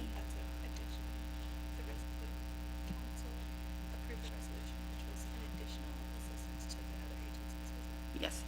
In addition to this $43,000 for the Western Agency, what has also been concluded upon and agreed upon by the other 4 agencies, Fort Defiant, Central, Eastern, and Northern Agency, is an additional $43,000 for each of those agencies as well into their general fund account to assist those veterans and their families, surviving spouses, or Gold Star mothers in those agencies as well. The supporting resolutions was received from the Veterans Advisory Council as well as from several of the sister agencies that I just mentioned. This $43,000 will also go into their respective general fund accounts as well. Thank you. Thank you, Ms. Bobby Baldwin, for providing that answer. And thank you, Speaker Curley, again. I think we're back down to the number of vacancies, and maybe we could have Mr. Manuel contact the Department of Personnel Management to provide the number of vacancies by division to the Naa'bik'iyati Committee, just for a comprehensive overview of the questions posed by Chair Eugenia Charles Newton and how many of those we're funding through this budget. And I also wanted to mention about the questions about the carryover. If there were any carryovers in this budget would have been treated like a carryover legislation. So there are no carryovers in this particular legislation for those business units. I want to make that clarification. Thank you. I believe Speaker Curley, my agents and I have answered the questions to the best of our abilities, but we'll wait for the response on the vacancies from the Department of Personnel Management.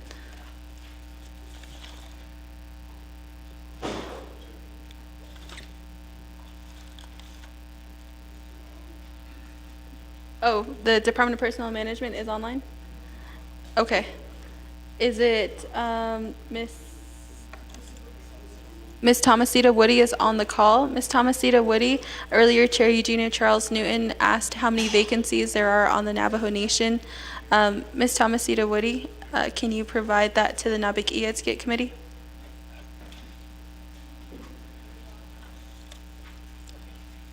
Good morning. This is Thomasita Woody, Human Resources Director.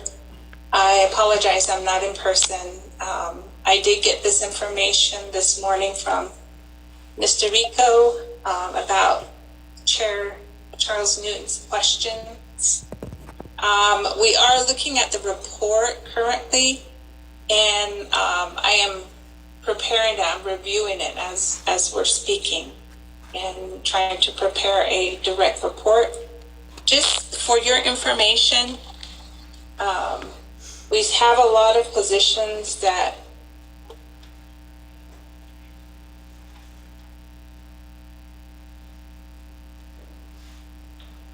have a lot of departments who, and this one I will clarify for sure, and send a written report to Naa'bik'iyati so that it gives you an understanding as to those vacant positions. We do have currently, the last report that we gave a couple of months ago was we had 1,500 positions that were vacant. Now, mind you, although we have 1,500 positions vacant, a lot of those positions have not come to DPM for advertisement, but according to our review, a lot of the positions that we're working towards are working downwards in terms of vacancy. As an example, let me just give you an overview. When we're looking at new positions, we're also looking at temporary, political at will, professional at will. We also look at reinstatements as employment throughout the Navajo Nation. We do have, as an example, for the month of August, we had 59 new hires. We had 74 that were temporary employment. We had 4 that were political at will, 4 that were professional at will. So we had a total of 141 new hires.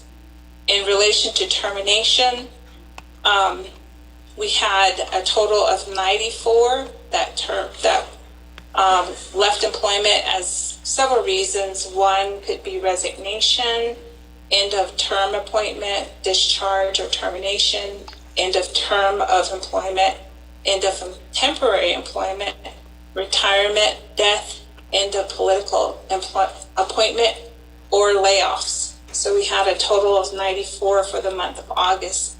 So as we're working towards trying to fill these positions, we're also losing positions. So with 141 employees or employment, we're also losing 94. So it puts a lot of responsibility into departments to really start working towards filling these positions. I have a staff of 2 or 3 right now that are currently recruiters who are recruiting for the entire Navajo Nation, and we are asking for assistance in that in terms of a new position to help us. But that gives you an overview. But what I will do, and I do apologize, I just got this information this morning, and as you know, to kind of reiterate what Controller McCabe had said, a system really does do wonders for an organization, especially if managers or council is asking for metrics and reports. It really allows us to capture that information quickly. Unfortunately, we're not in that situation, and that's what we've been working towards.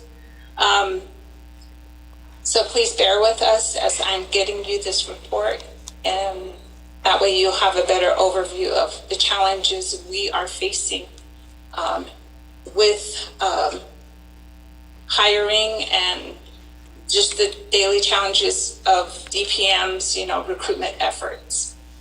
We are in that process of, supporting. One of the things that we started working towards is, just for information purposes, is letting the departments know that I know that in the past there used to be a memorandum of agreement between DPM and departments. And so we're trying to move back in that direction where we can train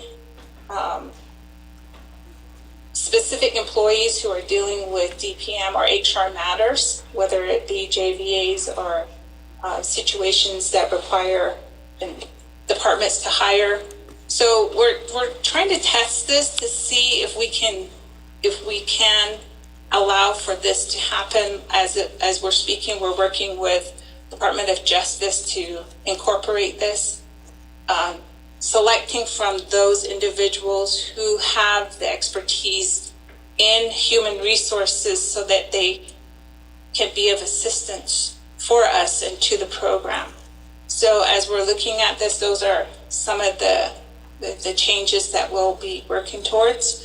But I will get you the full report as soon as I'm able to. So I do appreciate your patience and your time with this. Thank you. Let me know if you have any further questions.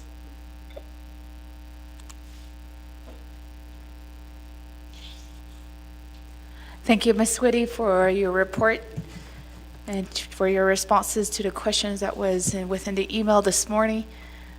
Colleagues, I'm going to go down the line to request to speak. Next, we have Honorable Toth. Good afternoon, Madam Speaker. Aro na tani ni klin koro na Naa'bik'iyati. To hehe to hitine ta is ki. Koro ye etla sabe hatis to. First of all, first one the Legislative Council is working on condition of appropriation. I'll ask for the floor again. The other concern I have is social service, clothing, and Mr. Cody spoke to us that about the shortness of funds for clothing for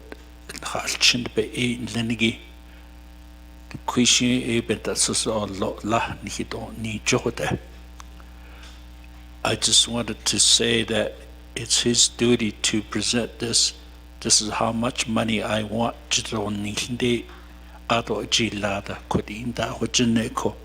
He needs to get to work and work on it.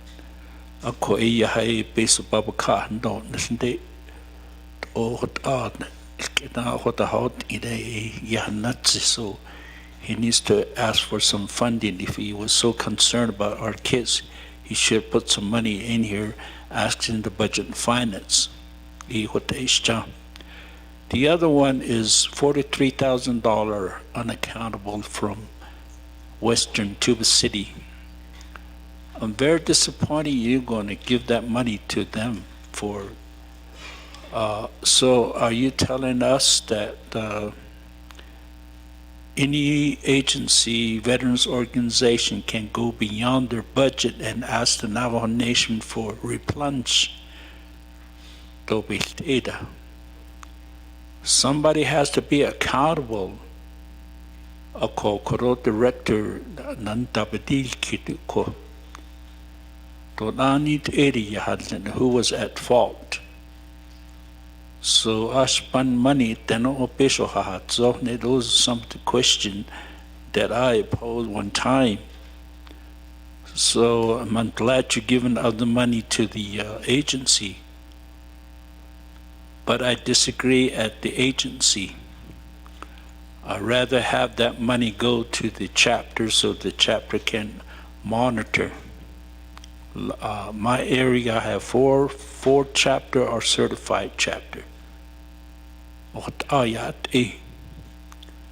Because everything is controlled from the administration, they're not being honest about how the money is being spent. So that's the concern that I have. It's not fair trying to bail out Tuba City with $43,000. Akot ash benedlish bin rahinte. It is isla. Ako O bilt eda kodneta kheshit o peso to jo bit teno hata yizo. We replenish those money for them. For their mistake. Eish to ba akonitzinda ko koegieshil. Toshil bilt eda. If we pay their bill, they're gonna ask for more money, while the other four agency got their $43,000. You know, they're gonna be asking, Tuba City's the Veterans Organization will be asking for where we need some $43,000. Are we gonna give it to them again? Where's the accountability?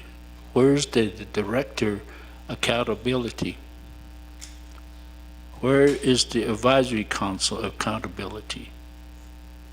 That's the concern that I have. The other one is we're having this problem paying our bill. Are we can keep saying that? Are we going to say that? Right now, the company out there don't want to deal with even cashing a check at Walmart and Gallup. They look at your Navajo Nation check. Sometimes they say, I can't cash it. You have no money, Danisa. It's embarrassing. So there's got to be a way. Has to be a way. We don't have to listen to the DOJ. It's their opinion, yeah. When are we going to ask Navajo tribe, a council, to make a decision that we can fix it? We always blame OOC, OMB, attorneys, and how are we going to move forward? According to Unhayasan, Akot de Bahadistito, Kodo, Ehot Bansis case. There's a lot of money went out to programs too. One of the problems that we have is carryovers.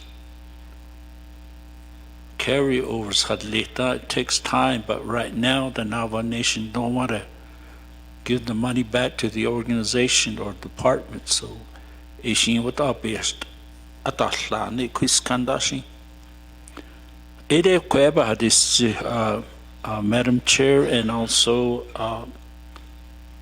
Latte Alesha Steliashing request for condition appropriation. Thank you, Madam Chair. Thank you.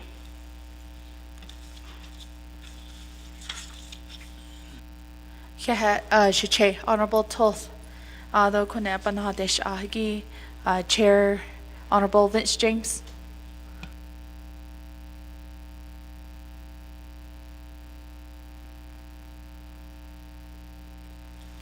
Yahatan, Speaker, thank you.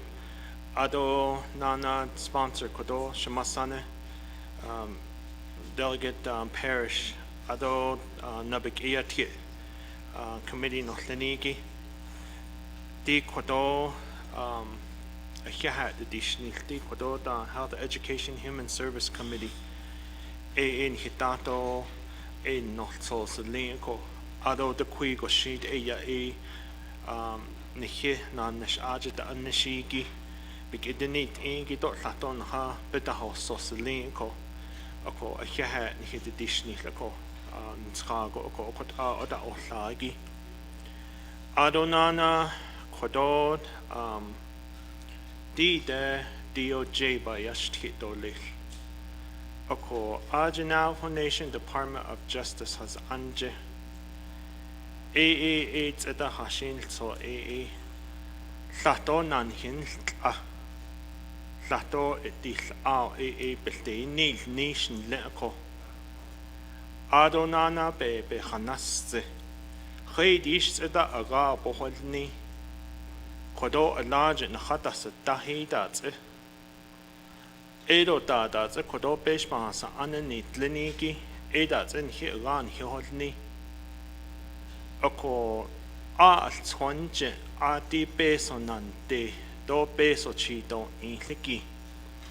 DOJ aja ye elange sezon kunzaden hilhol jish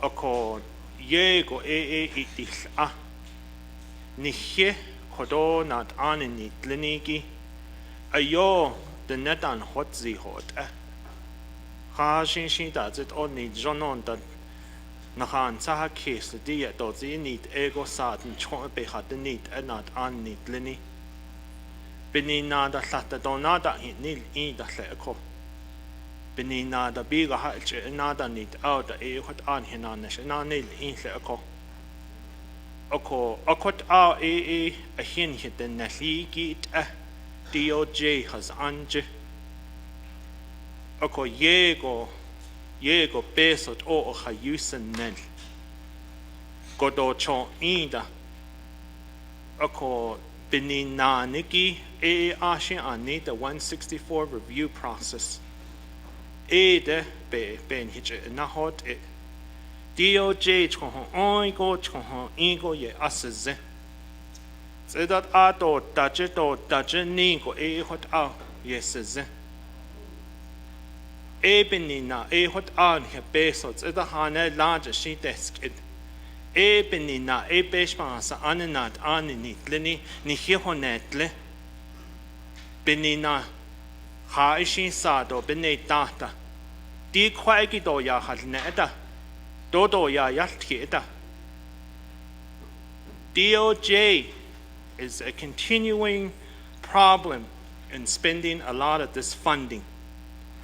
And we need to make it known to the public that we have an executive order in place that DOJ,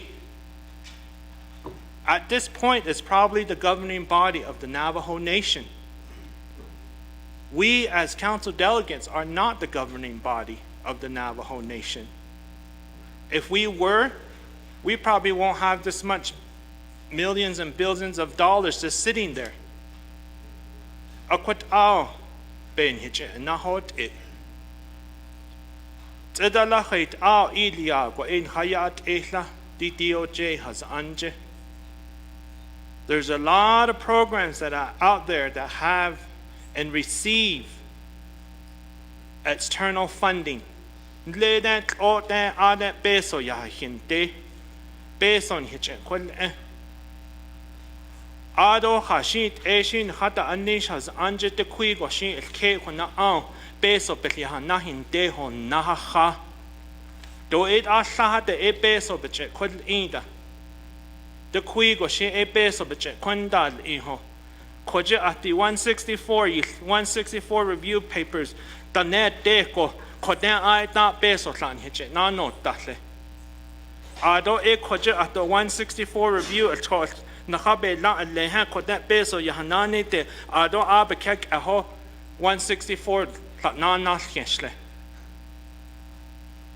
hajo pa ko yente ne ya hata as ido ya nseta keso hajo pa o 164 viji ikade in ha naso kodete hol jish peso let's go chito in sanje kodete na yo khash jokot a inat nashid eko besot o hayunat a benada ilni the 164 review process DOJ benina ado tenne khishi nes ishi donana stada noda hajashi nal sos nahanes de not o hot abayi ka akot a besos nelo onas nelo ni hit hol just led en hit ne ni hik en lenit hit ta honi che hajo ba adeinzen adon hik kodo ha hoshi besman sa ananit lenin le Washington no na ni tahle besos la ni zene nadi no ade ya na ni tahi on ha ya na hasenle beso koni lan hit kote liande ado chete so ida koni la beson hit kondatla Eshe enya kote belat beso nada to no ta nada in nothni ni hit no not anini lini athanadi tahle ko okokots edalachit aho DOJ has ando Office of the Controller has ando, Office of Management and Budget has ando, Tsidala khait au hajo alcheto nihla jokot Pa hazon dik at kodo anid ben hichaka o ziti nal kidigi bi nal kid el ketanete ni di joni ki lan hachi tilt nan hit non hit hana o zi on hanan al khan okay ene sha besma sa ana o ya nada de dohil do kot anada do ni hita hot ben khan sahakis hot ben yan khail khano konza de khashi beni leko khashi ya ekodo yise be has ani ben dat de deal khal ben dat de deal shishlo beso cho indole nahte ni hete ne endleni beso chi yo indole jodit en si il kesit eko ko khodin na doshi katinal sosen lenigi alhihi jaho bani khay ako khodo na handal nashi gatit ahiben nache. I'd like to entertain an amendment later on when the document is ready, either as a condition of appropriation on DOJ, and then also a legislative concern. We cannot continue to move and operate the way we've been for the past several years. Kot ago kotashint konien de ne anhat sedat de kos. Dola bohonet za the Lati 164 review process. Dola yashkon the ona antla. Jokot abe hat ot zetoban sohodo kilsigi biniye hot inalt sos. Ndish neslo kodobe het dishnal adenalt sos el skol keten de ko. Kot ba hadis ko ado ni sache peso ba ya tito kot hidi ni kot ko okon the shide ya kodo ha the dishni budget and finance committee so that ni na nesen sagit so that halet host the Naa'bik'iyati losla halet hadil nation handal nashibakati losla jotin zonat ani jelikle Lego onda hoist oban sitze case o hot beso da ze zoho na has anko oko shin ya kodo atisen so ha bidini do le to ado sache do ba yashti da do le kona hot shin da jashi de kui beso today do chose in hit do ni do le ada ze ti honi la beso na nas nel do le kola kona hot ko hot beso na nas nel shin o hot in hit ni hilta hwel jisho opa konitzen do leko ko hot ba hasti do nas shi isha na hoidil ko speaker do shnat no kliniki kodo Naa'bik'iyati besmas anani kliniki do sha khasni lo is no tsai hot ba hasti do lek Chair James kodo na itin kidigi do kodo shi en he gatit Quaiki behen sigi in dalnish dolel ado quaiki shi na what they shall tot nana ado kunebana asogi Honorable Vice Chair Johnson. Yeah, Madam Chair, Madam Speaker, thank you for giving me some time. Just want to thank everybody here for their comments and their recommendations, suggestions, and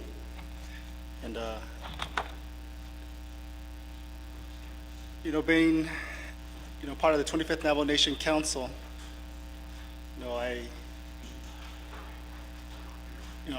I've been hearing a lot of this, the issues and what my constituents always say, the red tape of this process. And I would, I'm tired of hearing about this. We need to just go in there and fix it. Let's get in there and take care of it. Let's stop. We know the stories. We know, everything out there. It's our own codes, laws, policies. We are in our own way. And as lawmakers and legislators, we have we're able to change that. So I'd just like to, I'm getting guidance from our legal counsel, this is going to be directed to Mr. Sean McCabe, our controller. I would like to give your office department directive to fix that 6B process. We shouldn't be doing things backwards. In your expertise, how this needs to be done, how it needs to be more efficient to provide these funding, expend these funding to our communities, our departments and divisions and, all our chapters and as well as our people. So I'd like for you to, work on that. So this is either going to be a, conditions of appropriation or, a legislative concern. So I'm waiting on the guidance of our legal counsel, Mariana Khan. So thank you. And then I would really like to support Mr. Thomas Cody, I don't know if he's still here, regarding the supporting the school clothing program. We have a lot of kids out there that do depend on this, and it's pretty sad to hear that there was 15 applications, in a way that gives our our kids, our children out there the hopes that they're going to be receiving some type of support and clothing by the Navajo Nation when they submit an application to get these services. So I would support that unmet need on that. So just like to say that I'll reserve my time. Thank you. Thank you, Vice Chair Johnson. We don't have reserved time during Naa'bik'iyati. But you can practice for tomorrow. Goshi, thank you for your comments. At this time, I'm going to turn the floor back over to our sponsor, Honorable Parrish, on some of those questions and remarks that were made. Thank you, Chair of Naa'bik'iyati Committee, Speaker Curley, for giving me the time back to respond to our colleagues on the committee. Honorable George Tolth, he stepped out for a second. Thank you for your contributions to the discussion, and I think you might be working with the Legislative Council on a conditions of appropriation, so we look forward to hearing what that condition of appropriation might be. And to, let's see, he also commented on the $43,000 allocated to the Western Agency Veterans Assistance, and to respond to that, as the division director had mentioned, Ms. Bobby Baldwin, that was the recommendation from a resolution received the resolution was from the Veterans Council, Advisory Council to the Veterans Administration. And from there, when Ms. Bobby Baldwin was going through the discussion with how to mitigate this issue, she turned first to the guidance of the Advisory Council and went from there. And so we were working earlier this year with Delegate Helena Nesby-Gay on this issue as well. But in the time that Ms. Bobby Baldwin came with the solution that had concurrence from all of the Advisory Council commanders, then it was right at the cusp of the budget. So working with the Veterans Administration, that was the proposal from the Advisory Council. Okay, going on to the Department of Justice, and that was posed by Chairman Vince James. So we look forward to the conditions of appropriation or legislative concern, however you put the amendment forward to the legislation. And thank you to Vice Chair Casey Johnson for also raising that concern as well. In the 6B process, a major reason why if you look at the proposed unmet needs budget for the FMIS system, not a lot of those additional accessories were funded in this budget because the controller has mentioned to the Budget and Finance Committee, and the Budget and Finance Committee actually was asking, is this the best financial system for the nation? So right now, I know the controller is working within the Office of the Controller to see and to work on the best software possible. But I'm going to give the time over to Controller McCabe maybe to offer more comments, and we look forward to any directives or amendments that you pose, Vice Chair. Mr. McCabe? Thank you. Yeah, Chair Parrish, Speaker, and members of the 25th Council, Shinata. Thank you, Vice Chair Johnson, for your comments. I gladly accept your proposed legislative concern or conditional appropriation. I do know the consequences of that, but I'm looking forward to using it as a tool to change. I think there's a lot to be said about really the process, and how we can make it a lot simpler. And I know you and I had a conversation outside of RDC last week, and I think we both agree that we can do things a lot easier. And I think you and I, just based on that short conversation, are on the same page with it's time to just get it done, right? Like, it's time to just get these much needed resources to our people, to our businesses, even the money that's within the team as far as general fund is notoriously slow. And so I know you and I that day got to talk a little bit about how we really need to start supporting these Navajo businesses and our people. And the easiest way to do that is to shorten this process so people get the money, the resources, BISL. And so I do want to work closely with BNF, which I have been already.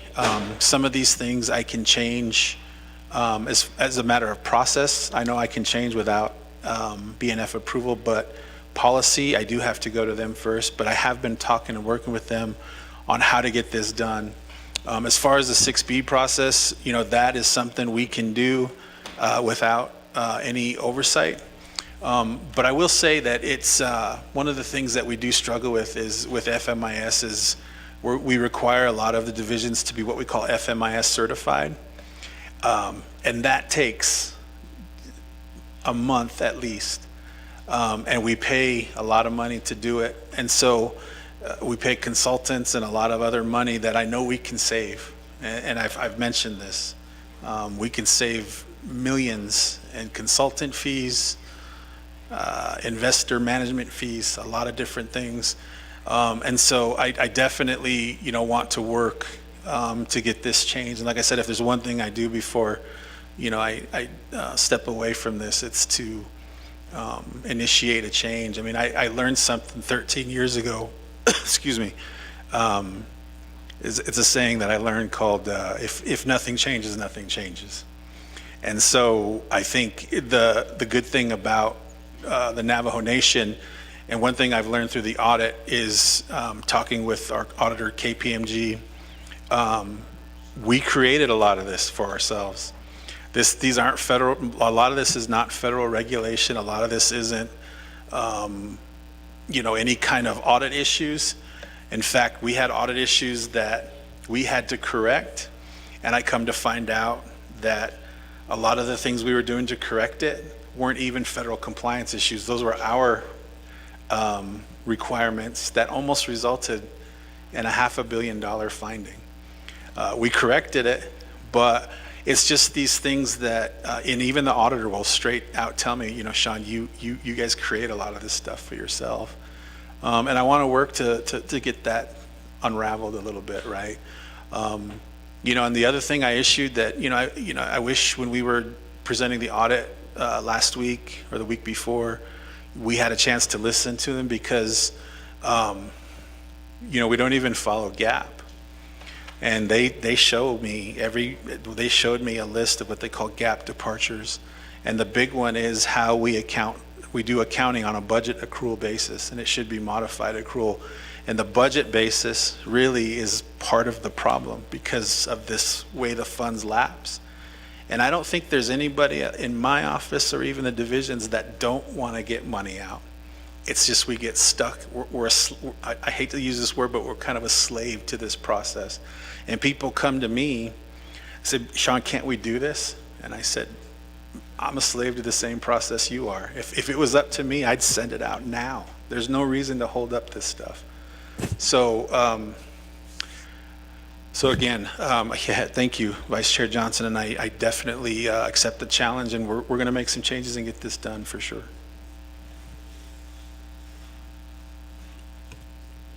Yeah, thank you, Mr. McCabe. Speaker Curley, I think that concludes our response. Point of order raised by Honorable Eugenia Charles Newton. Thank you, Speaker. I called a point of order under Rule 19 of the Standing Committee Rules of Order in terms of the remarks that appear to lie outside of the established bounds. Speaker, I was just now, I guess I just now verified that we haven't amended the legislation to include Exhibit K, which is the budget, and we're talking about the budget.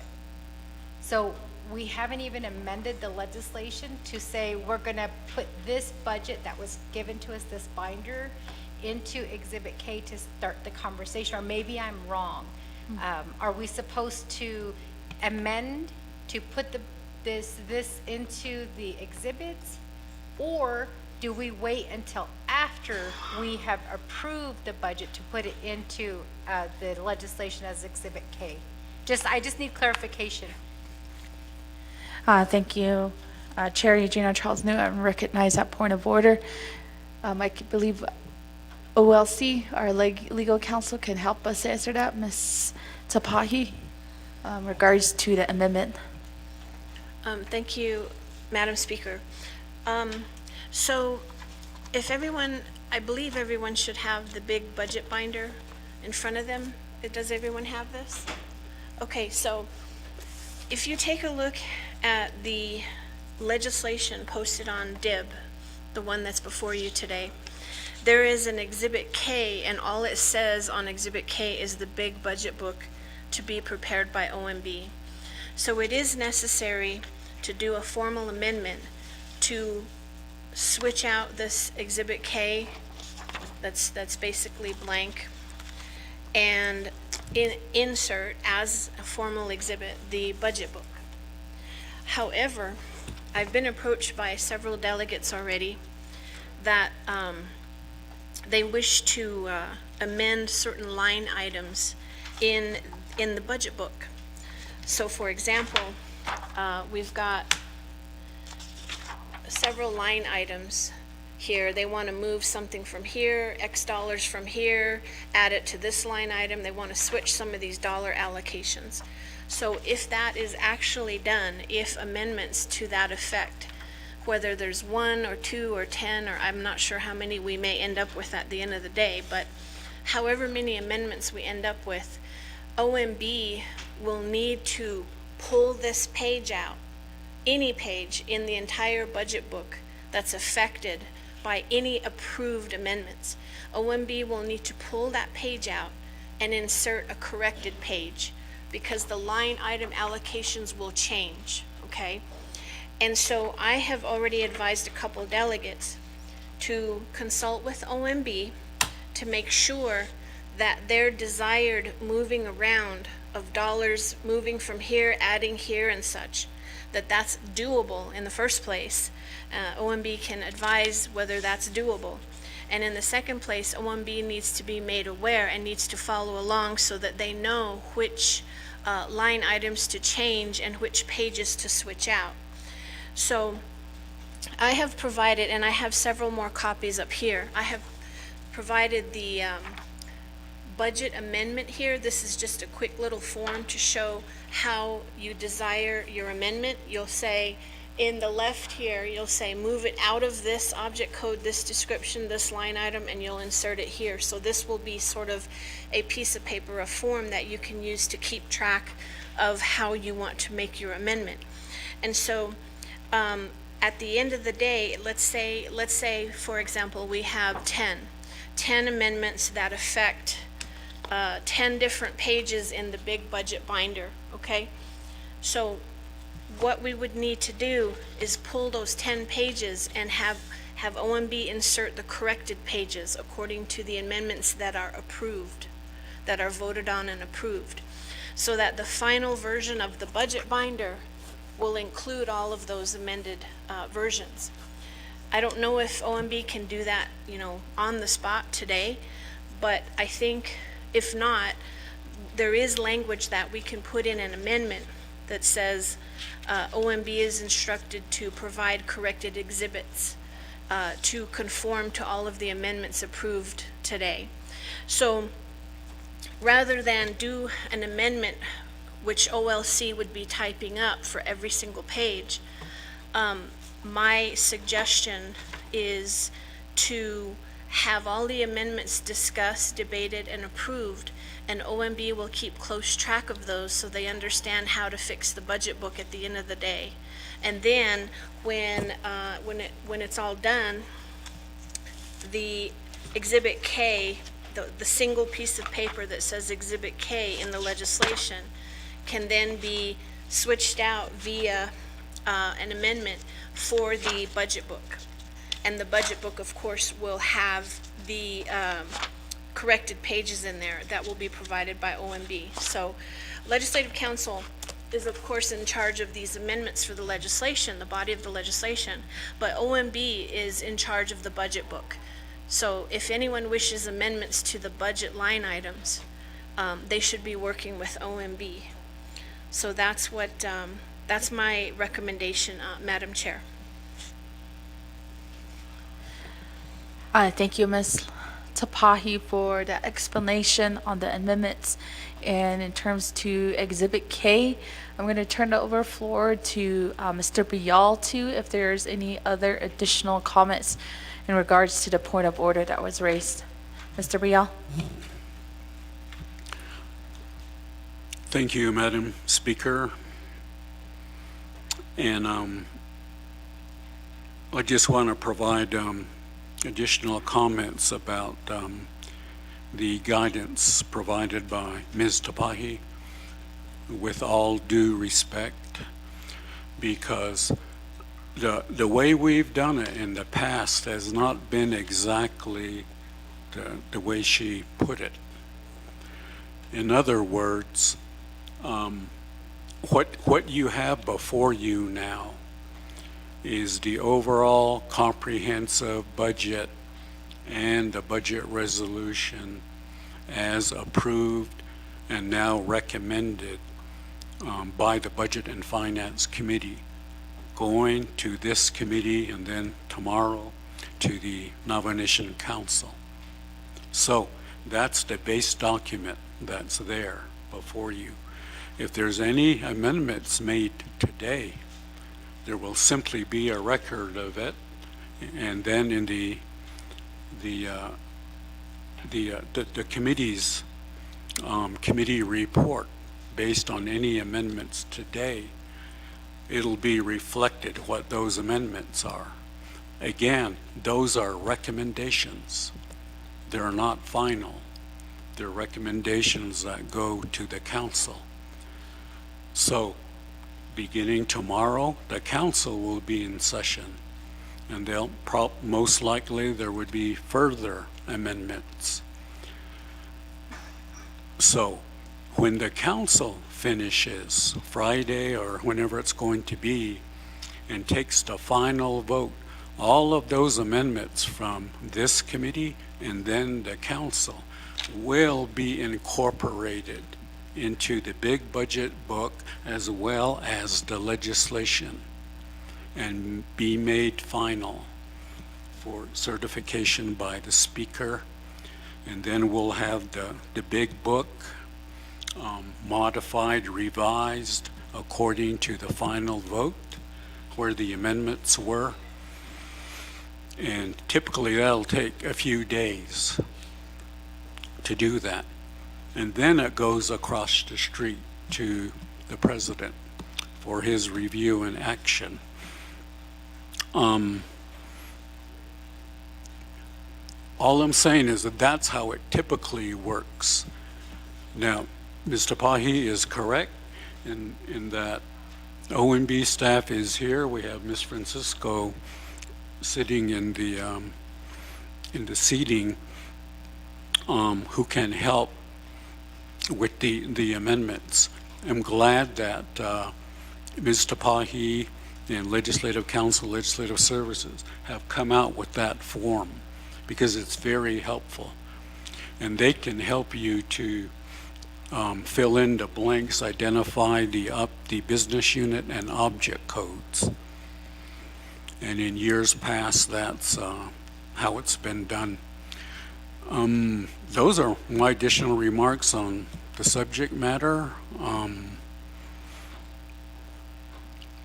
At this point, thank you for allowing me to speak on the subject.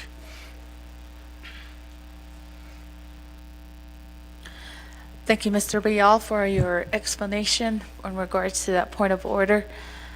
Colleagues, I'm going to return the floor back over to comments and questions. We do have 2 colleagues in queue. We'll go first with Honorable Simpson. Thank you, Madam Chair, members of the Naa'bik'iyati Committee, guests, staff.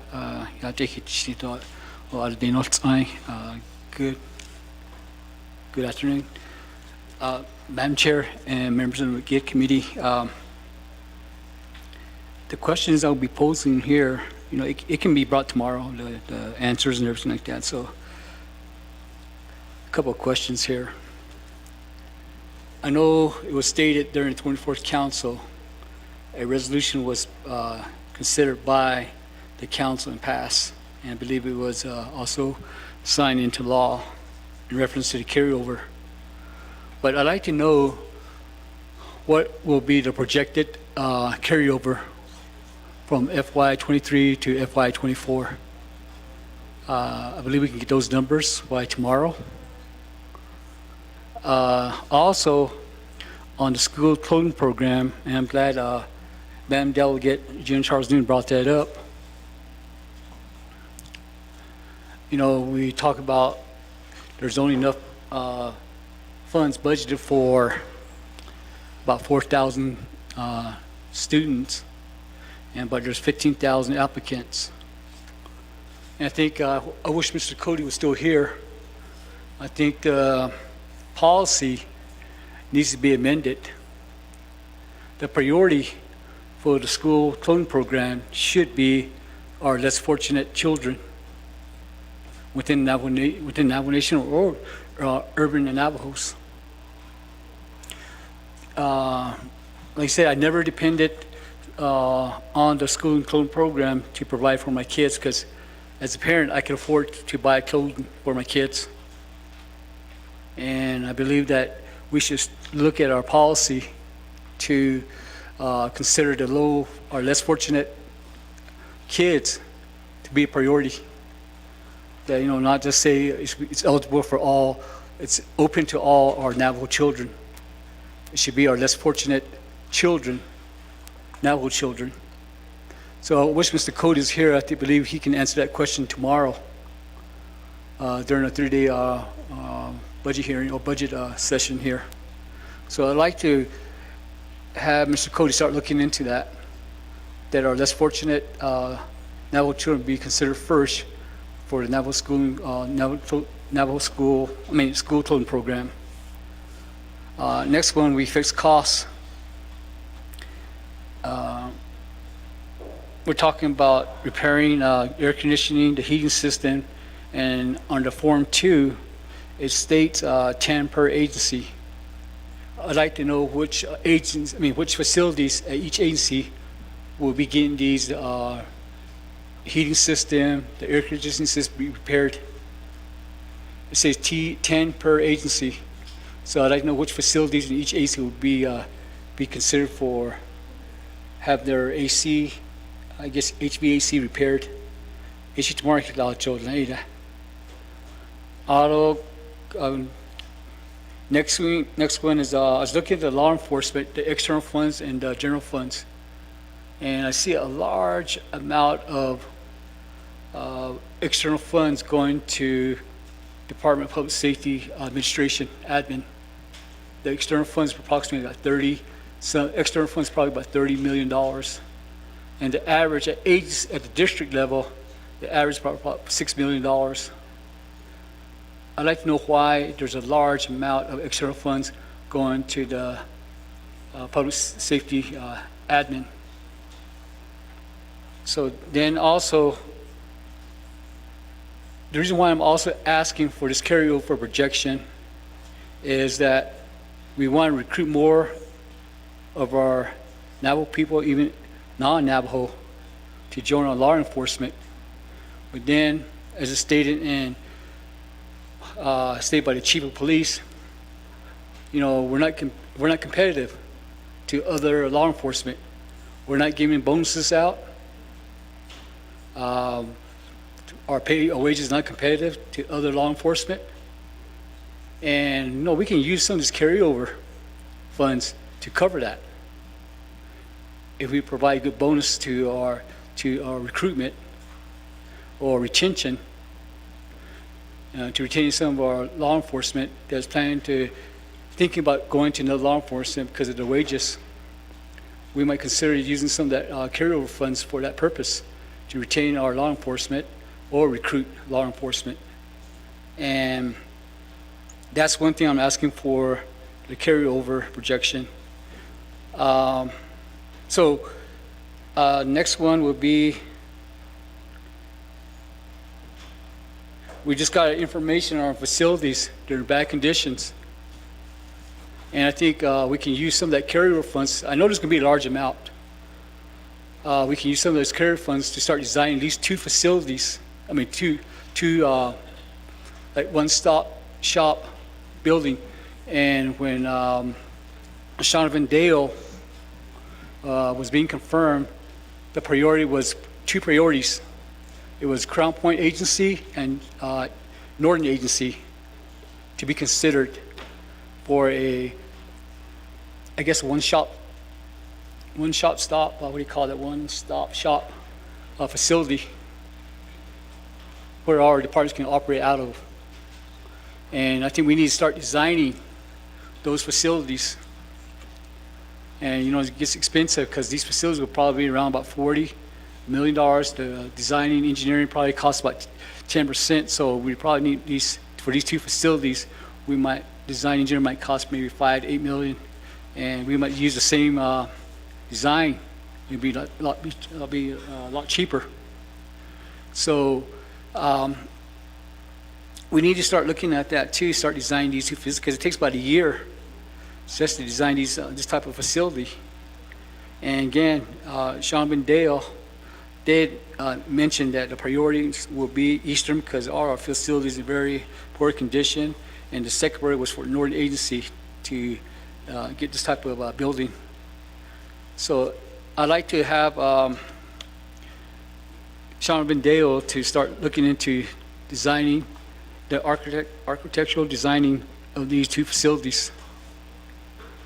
And again, the most important thing is that what is the projection of the carryover.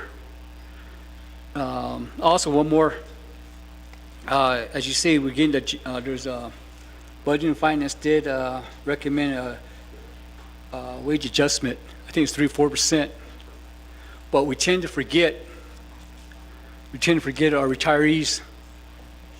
I believe they haven't got their cost of living adjustment for I don't know how many years, but I think we have to start looking into that. And I think we can work with General Service on that too, and with Sean Dale to start looking into if there's a possibility that we can do a COLA, cost of living adjustment for our retirees. I think it was close to 5,000 retirees that we have. And again, I know there's going to be a large amount of carryover, and that funding can be considered for the law enforcement or public safety, for designing our poor condition facilities that, again, Eastern and Northern. Then our retirees for a cost of living adjustment. Then also the school flow program the policy needs to be amended. Our less fortunate kids should be considered first to receive these stipends for their get clothing. So and I can get those answers tomorrow, Madam Chair, members of Naa'bik'iyati.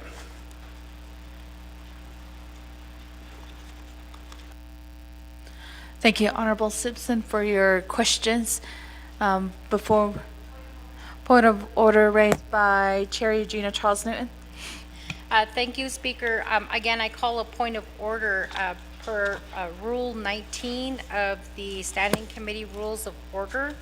I don't have my booklet in front of me, but I wanted to ask, Speaker, just for clarification, because I called a point of order to ask with Exhibit K, are we supposed to include that so that we can make the amendments here? Or do we just go straight to accepting the legislation with the Amendment K being and then making the amendments at council?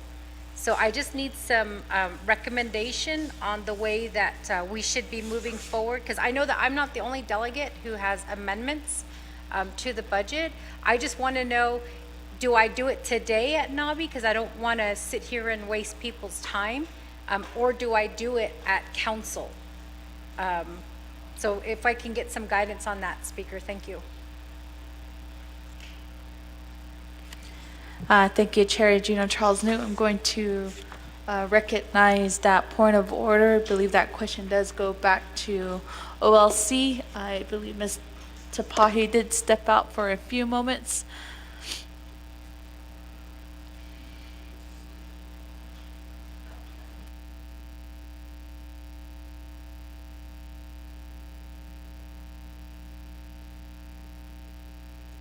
While we wait for Ms. Tapahi to return back, I believe she is getting some clarification on some of the questions that were raised too from Dana, who is also online with us virtually.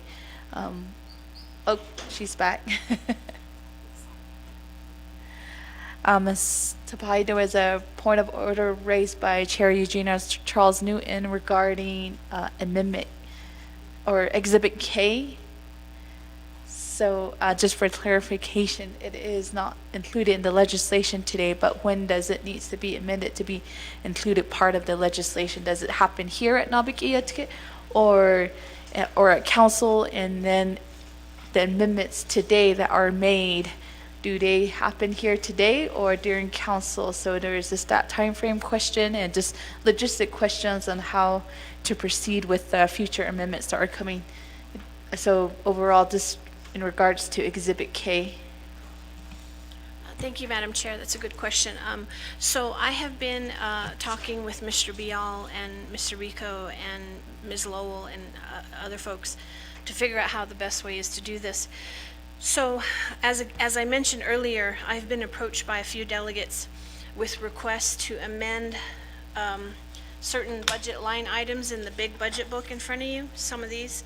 So what needs to happen is the Exhibit K that's posted on the legislation. It's just a single page that says, budget book.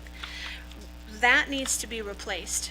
We need a formal amendment to add the budget binder, this budget binder before you, as the actual Exhibit K, and that should be done now, today. So once that Exhibit K is added, we've got the budget book added to the legislation. Then, if anyone desires to make line item changes in various budgets here and there under different tabs of this budget book, then we can proceed to do that using these budget forms. So if someone wants to make a change, go ahead and put this on the budget form here, and I'm hoping someone can make photocopies so that everyone can see them before voting on the budget change here, because an amendment to the budget book, any page in the budget book, will have to be done by a formal amendment. So the first amendment we start with is to add the budget book as Exhibit K. Then from there, if any internal changes are made to the budget book, to any of the line items for any of for program budgets, those will be done on this form. and either, scan it and email it to your colleagues, or make a paper photocopy and pass it out to your colleagues so everyone sees and can vote on the amendment to the budget form. And I will also dictate in a brief narrative, a brief explanation as an amendment, and I'll send that out, and that can be voted on as well. So we could use this budget form here as the information that I need to write the amendment. So I hope that clarifies things for everyone.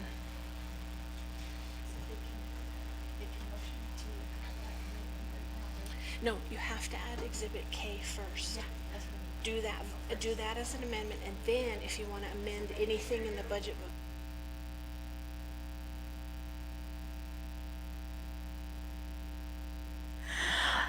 Thank you, OLC, Ms. Tapahi, for that explanation. Colleagues, there was that recommendation to call for a motion to an amendment to include Exhibit K. As I understand right now, OLC is preparing that amendment, and once it is sent out, then the council will have that discretion to add Exhibit K as an amendment. Chair Eugenia Charles Newton, does that clarify some answers? Okay.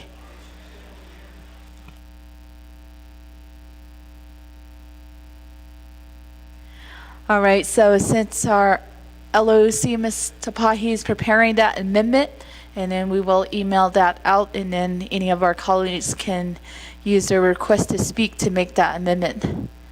If we'll keep continuing to go forward, they do need within less than about 5 minutes to get that amendment language drafted. Next, I'll go over to Kagoshima, Honorable Helena Naa'bik'iyati.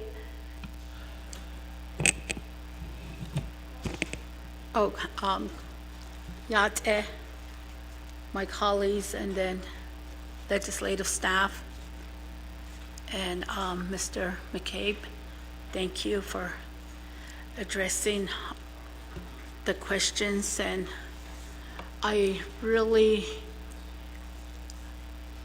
want to give you my support to change the accounting system.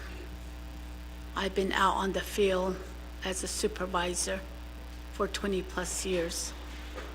And this system that the Navajo Nation has right now takes too long. It's a long process. And now the outside contractors don't want to work with the Navajo Nation. So we really need to do something about that. And I really applaud you for taking the step to change it. And I support you, and let's make it happen. Let's just don't talk about it. And I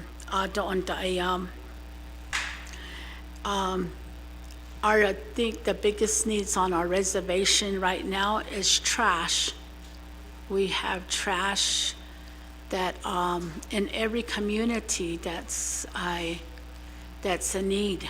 I don't know how we're going to do it, but that needs to be addressed.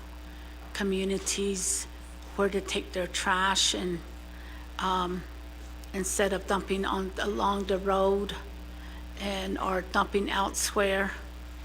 And our animals, some of us are still ranchers, and we do want to keep our animals safe.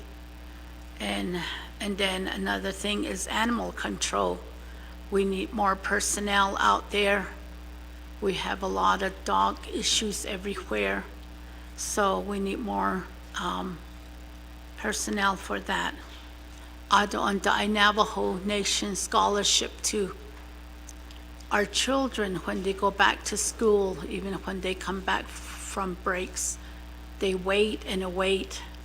We don't want to do that to our children. We encourage them to go to school, and we don't want that to be a burden for them to wait on that. And some of them, and then it all depends, if they're in undergraduate or they're in graduates, and if they're getting their doctoral degree, it all depends. We need to increase their scholarship too.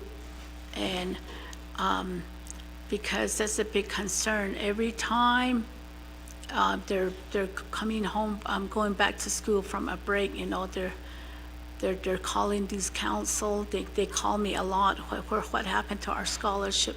Is our scholarship coming in? I supposed to pay for this, I supposed to get this. Think about that too. And then I do support what Delegate Tolt said, that the veterans funding, like I've been hearing that Tuba City agencies, veterans, what the funding, all this happened. It's not the veterans, on hinge employee as Navajo Nation. We never took care of that. It's our fault, and they're our workers. So we can't really just say this and that. We just need to work. We as a Navajo Nation, as council delegates, we need to work together to help our veterans. Although the veterans always took that oath and said that, I won't leave a buddy behind. And this is where it still stands. And they should help one another and support one another, even to this day. From our Western agency, maybe the chapter I have that are certified chapters, either they have more accounting to where if the funding goes straight to the chapter, maybe they're more responsible than at the agency office. Those are some of the comments that I want to bring up. Although our chapter houses too, chapter houses, years back in the 50s,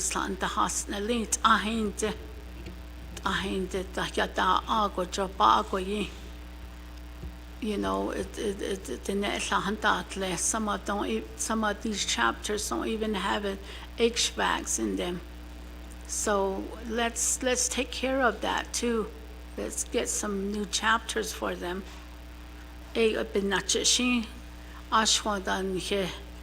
Chapters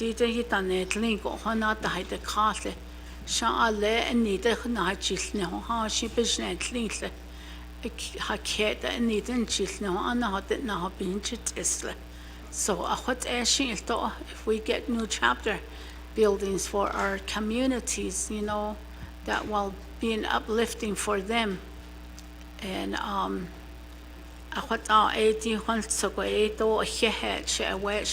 and all you guys put a lot of hours into this and worked on it.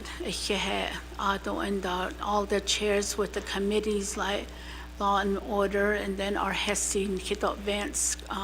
I support what our chair is saying, Vince James too. All of us, 25th Navajo Nation Council, I know we really worked hard with the departments that came before us. And then although tribal clothing, I did address that when they came before us. I says, is this enough money? Is this enough money to cover the clothing? If not, we need to increase that. So, that's what I remember asking that question. So because of the inflation, some parents can't afford to buy clothes for their children. Even a pair of shoes is like over $100, So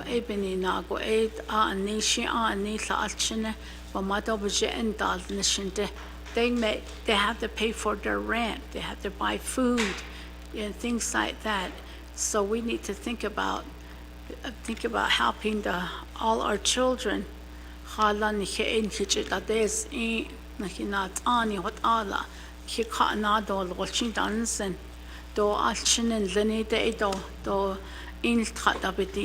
they're not old enough to work for themselves, so let's give them that support they need.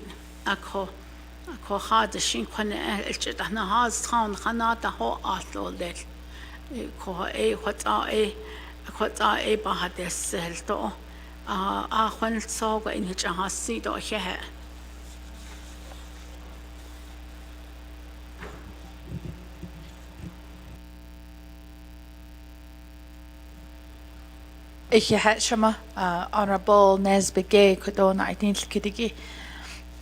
And for your comments, I believe I didn't really hear direct any questions for programs. So with that, I'll keep continuing to move on with our agenda. Next in queue, we have Honorable Chair Eugenia Charles Newton. Oh. I'm here, Speaker.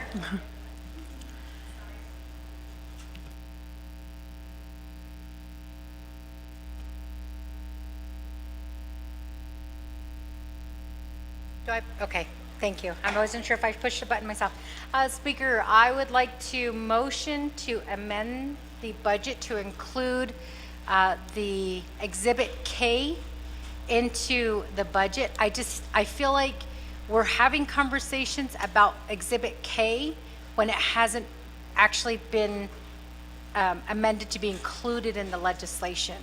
So if I can make that motion to amend, and I think that Office of Legislative Counsel said that it would take about 5 minutes to put that language together. Are you guys ready? Perfect. So that's my motion, Speaker. Thank you, Chair Eugenia Charles Newton. Before I do recognize a second, I'm going to have our staff read Amendment Number 1 into the record. Amendment number 1 to legislation number 0214-23.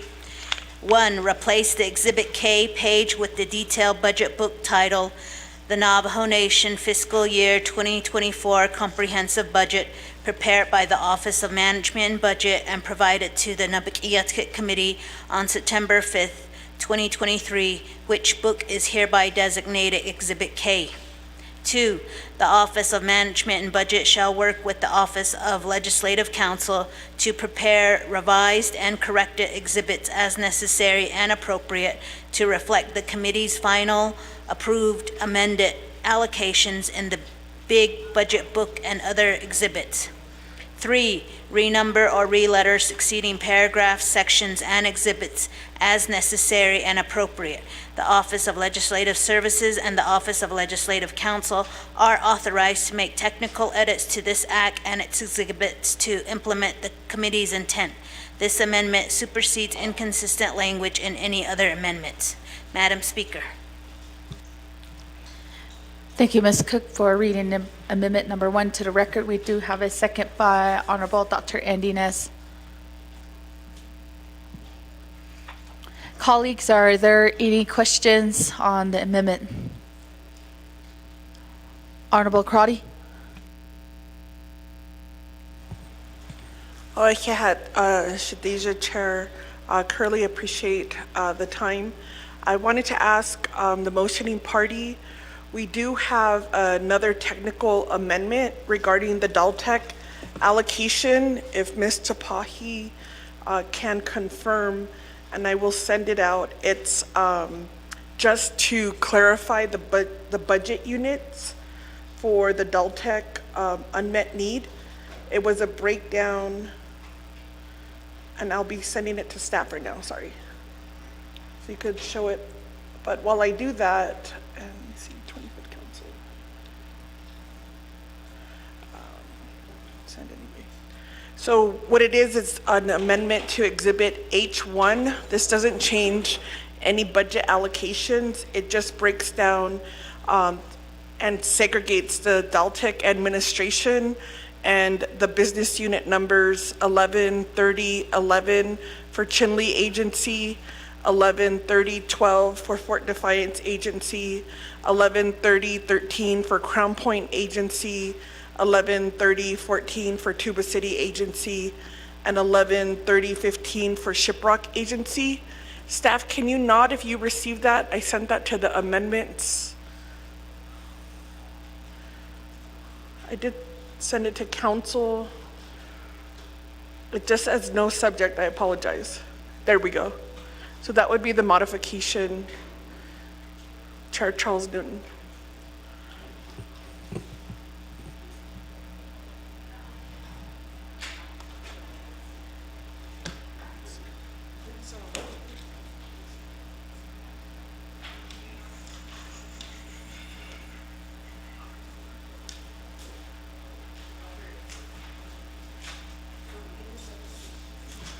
Thank you, Honorable Crotty. We're going to have OLC first check that language, and then we can go over to the sponsoring party of the amendment.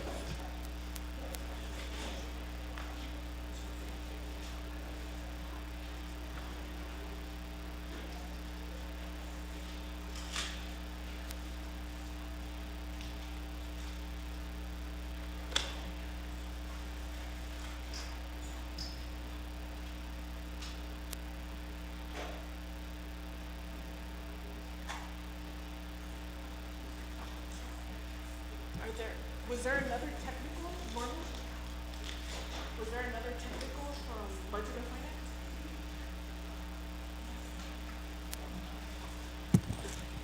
Finance?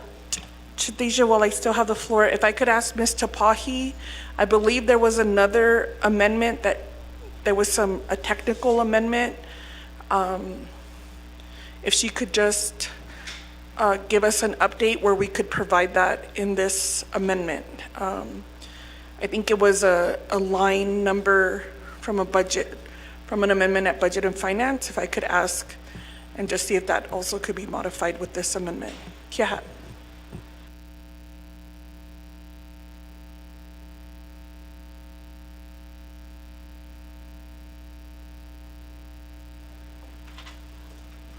So I'm going to give that floor over first to our legal counsel here, Ms. Tapahi, to see if there's further clarification. I know we have the amendment, the one to dull text, but the one for the one line from Budget and Finance, the recommendation, I believe Ms. Tapahi does know which amendment that you're talking about, so I'll give her some time.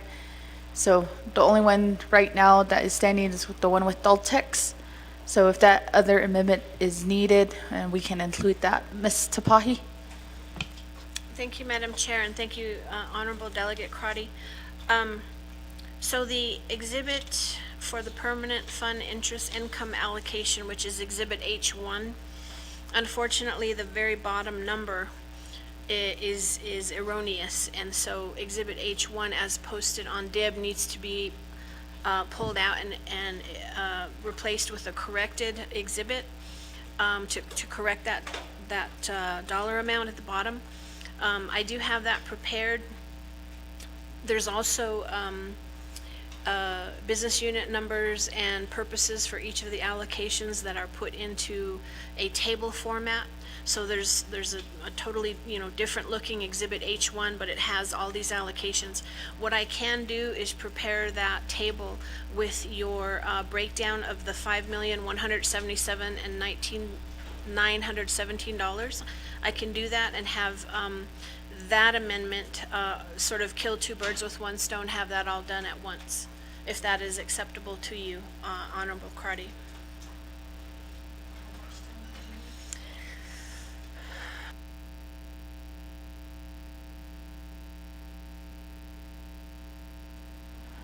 Honorable Crotty, I'm going to give the floor back to you if that is specifically what you were questioning for. Ms. Tapahi did say that if you were good with what she did state, you would need about 20 to 30 minutes to prepare that. Shadisha, I don't want to delay the process. It was my understanding that it was corrected. So if additional 20 minutes, then maybe that should just be a separate amendment. So if there's no other questions on the Exhibit K, thank you. Okay, thank you, Honorable Crotty, and we can entertain that amendment language as a separate motion. Colleagues, are there any other questions on amendment number 1?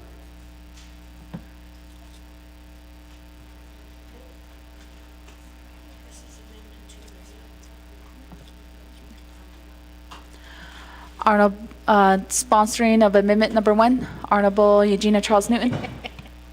Thank you, Speaker. So I just want to clarify that once we accept Exhibit K, then we can start amending the budget. Is that correct? Okay, I just wanted to just clarify because I didn't want to accept it and then we go straight to vote with it being the way that it is. Because I think there's other delegates that want to make amendments to the budget. So I just want to get that clarification. I'm good, Speaker. Thank you, Honorable Eugenia Charles Newton. Colleagues, are there any other questions to Amendment Number 1?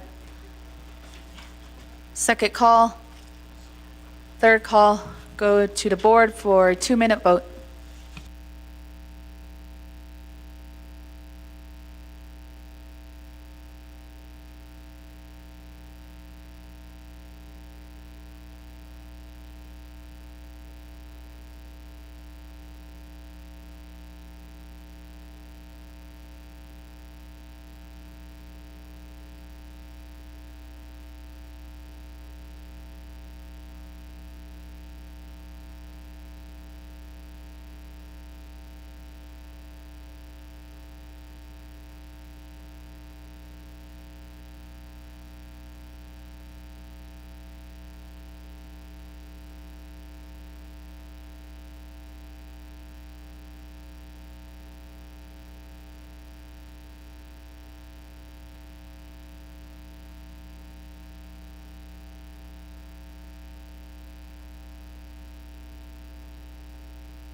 And for the record, we do have 2 excused absences. We have Delegate Daniels and also Delegate Stephen Arvizo.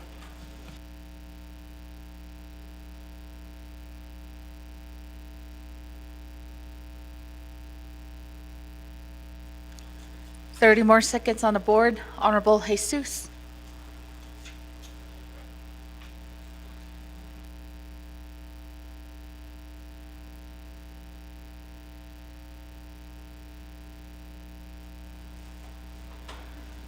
Thank you, colleagues. We do have a vote of 18 in favor and 0 opposed, with Chair not voting on Amendment Number 1.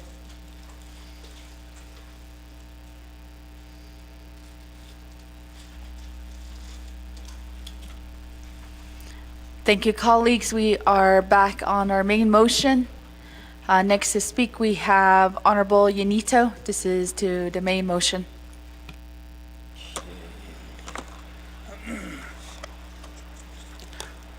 야제 이야 아로 그런 저는 가다 소리도 아론다 코네 토란 간다 아히도 회다 간다 카이도.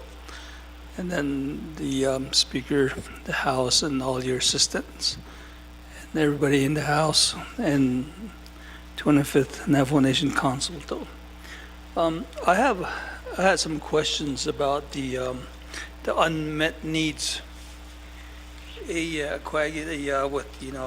the DCD and ASC chapter project management budgets.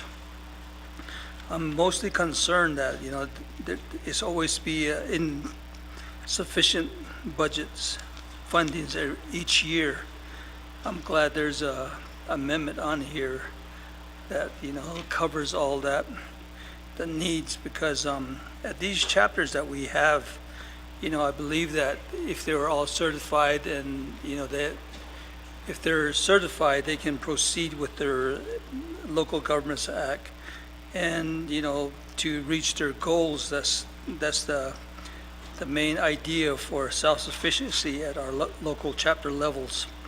And I would like to see like at that level to let the chapters hire some third-party professional contractual service employees. And I was going to say that like we need maybe like a $5,000 increase into these hirees for a consultant and project managers and planners and senior accountant to maintain a lot of these accounts receivable and accounts payable, through the MIP machines. And I really like to see a lot of the exterior fundings that's been reverted back to the federal government, to utilize at the chapter level. And with that in mind, on top of that, I would like to see a lot of detailed expenditure on how all this is controlled by the DCD or ASC, not providing that much fundings to the chapter, because with this need of fundings, I know that the chapters would really function very well to succeed in their local governments act. Yeah, but not this kid who I get, like I like to see them expenditure report on each of the departments as well. Of course, and with the exterior fundings, that a lot of it has been reverted. I like to see a lot of that funding come into our chapter, and I know it's kind of hard to regulate and expend that because of the federal requirements. And then I seen the report here later on, and you guys covered a lot of that, and that needs to be amended. And so I'm glad there's an amendment on the floor that's going to take place. And then there's another issue that brought up on the social media that has my name on it, and then several of the council delegate as well, as far as neglecting single parents out there. I don't think we're doing a good job pronouncing like a announcement on radios and newspaper and flyers to get these neglected individual attention to get them to a safe haven.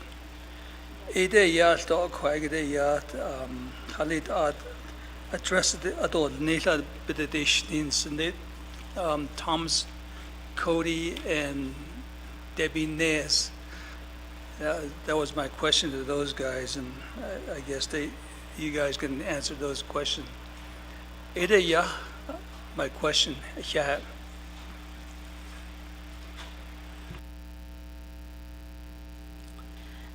Honorable Yanito, for your comments and questions. Colleagues, I'm going to turn back over the floor to our sponsor for some of the questions that were raised and comments that were raised earlier. So we'll give the floor back to Honorable Parrish. Thank you, Speaker Curley, for the time again. Thank you to my honorable colleagues who have raised questions. I just wanted to respond also to Shima, Delegate Helena Nesbiye, on some of the issues that you raised, because I think one topic I didn't cover when presenting the legislation is about the trash, and it's important for our people to know too that in this legislation we've allocated $1.1 million to the Division of Community Development to create the Department of Solid Waste. So that's the Department of Solid Waste will assist the chapters in resolving some of the trash issues across the Navajo Nation.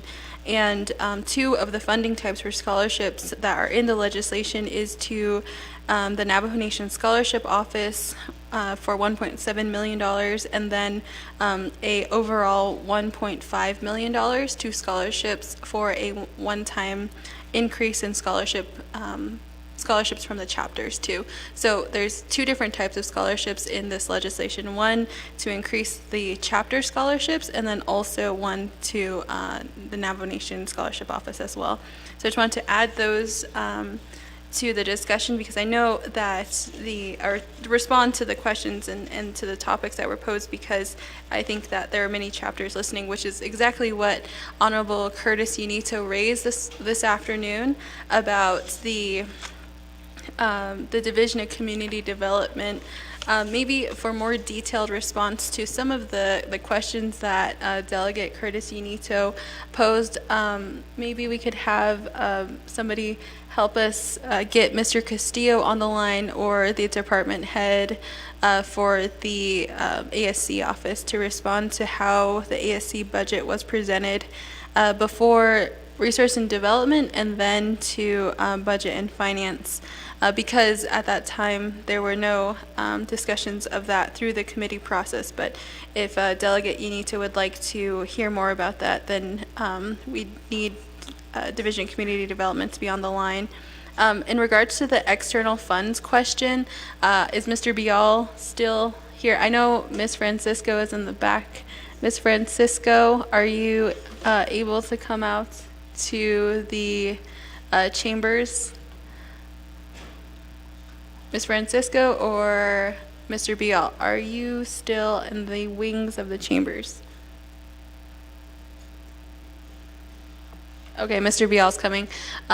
Delegate Unito, Mr. Bial will share a little bit more about what external funds are used for and just give you some various samples of the regulations on external funds. Mr. Bial, Delegate Unito was asking about he noticed that there's a large amount of external funds a part of the information that was provided today, and he wanted to know if the chapters can access those dollars, and but could you provide Delegate Unito some background on what external funds do for the nation? Okay. Delegate, who did you say? Delegate Unito, I'm looking in my BIM right now, Budget Instructions Manual, because there's a definition as to what external funds are. And if I can find it.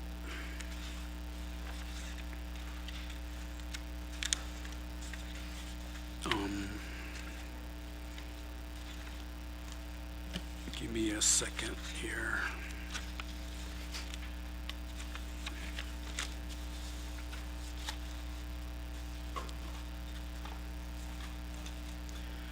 Well, I'll go ahead and answer generally. External funds are not Navajo Nation funds. That's why the word external is used. And generally speaking, they're either most typically federal funds and then state funds, from time to time county funds, and then private funds as well. And that category of funds is generally speaking, most of the time, pursuant to an executed grant award and agreement. For example, Head Start. Head Start's one of our bigger grants, $20+ million for Head Start services. And that's pursuant to a grant award and agreement signed by the federal government and then Navajo Nation. And that grant award and those funds are governed by the terms of the grant award. So, therefore, they're for specific purposes. And that's why you might notice in the budget documents before you, it's presented or labeled and marked as for information only, meaning that the Navajo Nation Council in its budget session does not reallocate, change, amend, or appropriate those funds. But in order to get a better picture as to the total budget available to a particular division branch and of course to the Navajo Nation, it's shown. So again, using the example of Head Start, if you look at the Division of Education tab and all of those numbers there, you're going to see a number of external grant awards. Head Start is one of them. So that's what that is. And you might notice further, speaking to the subject, that in the Navajo Nation's budget,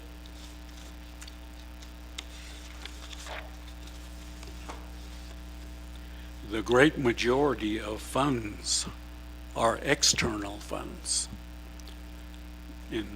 which are, again, controlled and regulated, as I explained. The Navajo funds, which means the general funds, fiduciary and proprietary, for the most part, that is discretionary. For the most part, they're discretionary, meaning leadership can make changes within those fund groups.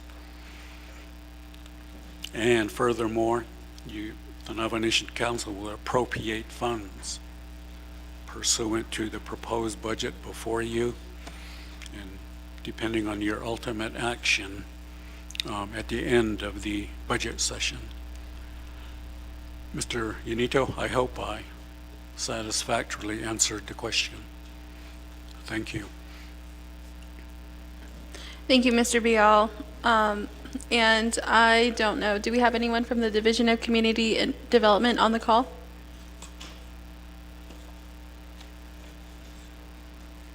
Honorable Parish, I do believe Mr. Castillo did give us a message that he will be on his way shortly. Okay, thank you, Speaker Curley. That concludes our response to Delegate Yanito. Thank you, Honorable Parish and Mr. Rial, for your responses. Colleagues, I'm going to move back down to the line to request to speak. Next, we have Honorable Eugenia Charles Newton. Thank you, Speaker. And thank you, Chair Parrish, again, for presenting this budget in front of us. I do have some questions pertaining to the legislation itself. On page 4 of 12, I know that I asked the question earlier regarding the Veterans Assistance to put that $43,000 back into Western Agency. That $43,000, I do see it on line 23, 24, 25, 26, and 27 coming out of the personal lapse account. So I just want to make sure that I'm getting a full understanding of this, so when I explain it to my veterans, I'll be able to explain it correctly. So they're basically getting their base funding, right? And that's coming out of which, is it the Veterans Trust Fund? And then on top of that, they're getting an additional $43,000 from the personal lapse fund. And then that $43,000 that Tuba City is getting, our Western Agency, that $43,000 would automatically be taken from Western Agency. Is that correct? So that's my first question. So I guess in terms of page 4 of 12 of the legislation, I also have a question, page 5 of 12. There is $250,000 that's allocated for the Sheep Springs chapter, and it's the Twohotsoi Council of Naa'bik'iyati. Can I get some information on what that is and how that's not additional funding for one particular chapter? Page 6 of 12, you have 23 and 24, the line items. $50,000 to the FRS for the Ganado Fire Department, $50,000 to the FRS for the Kanta Township Fire Department. Right now, there's $8,456,196 that it's available for fire services. Our understanding is that previously we were told that an expenditure plan was not needed for the fire department. But now, because of the tax money, we can actually, the fire department has a directive right now to get that expenditure plan in place. So I'm just wondering, this additional $50,000 that's going to Ganado and to Kayenta Township, is that needed right now?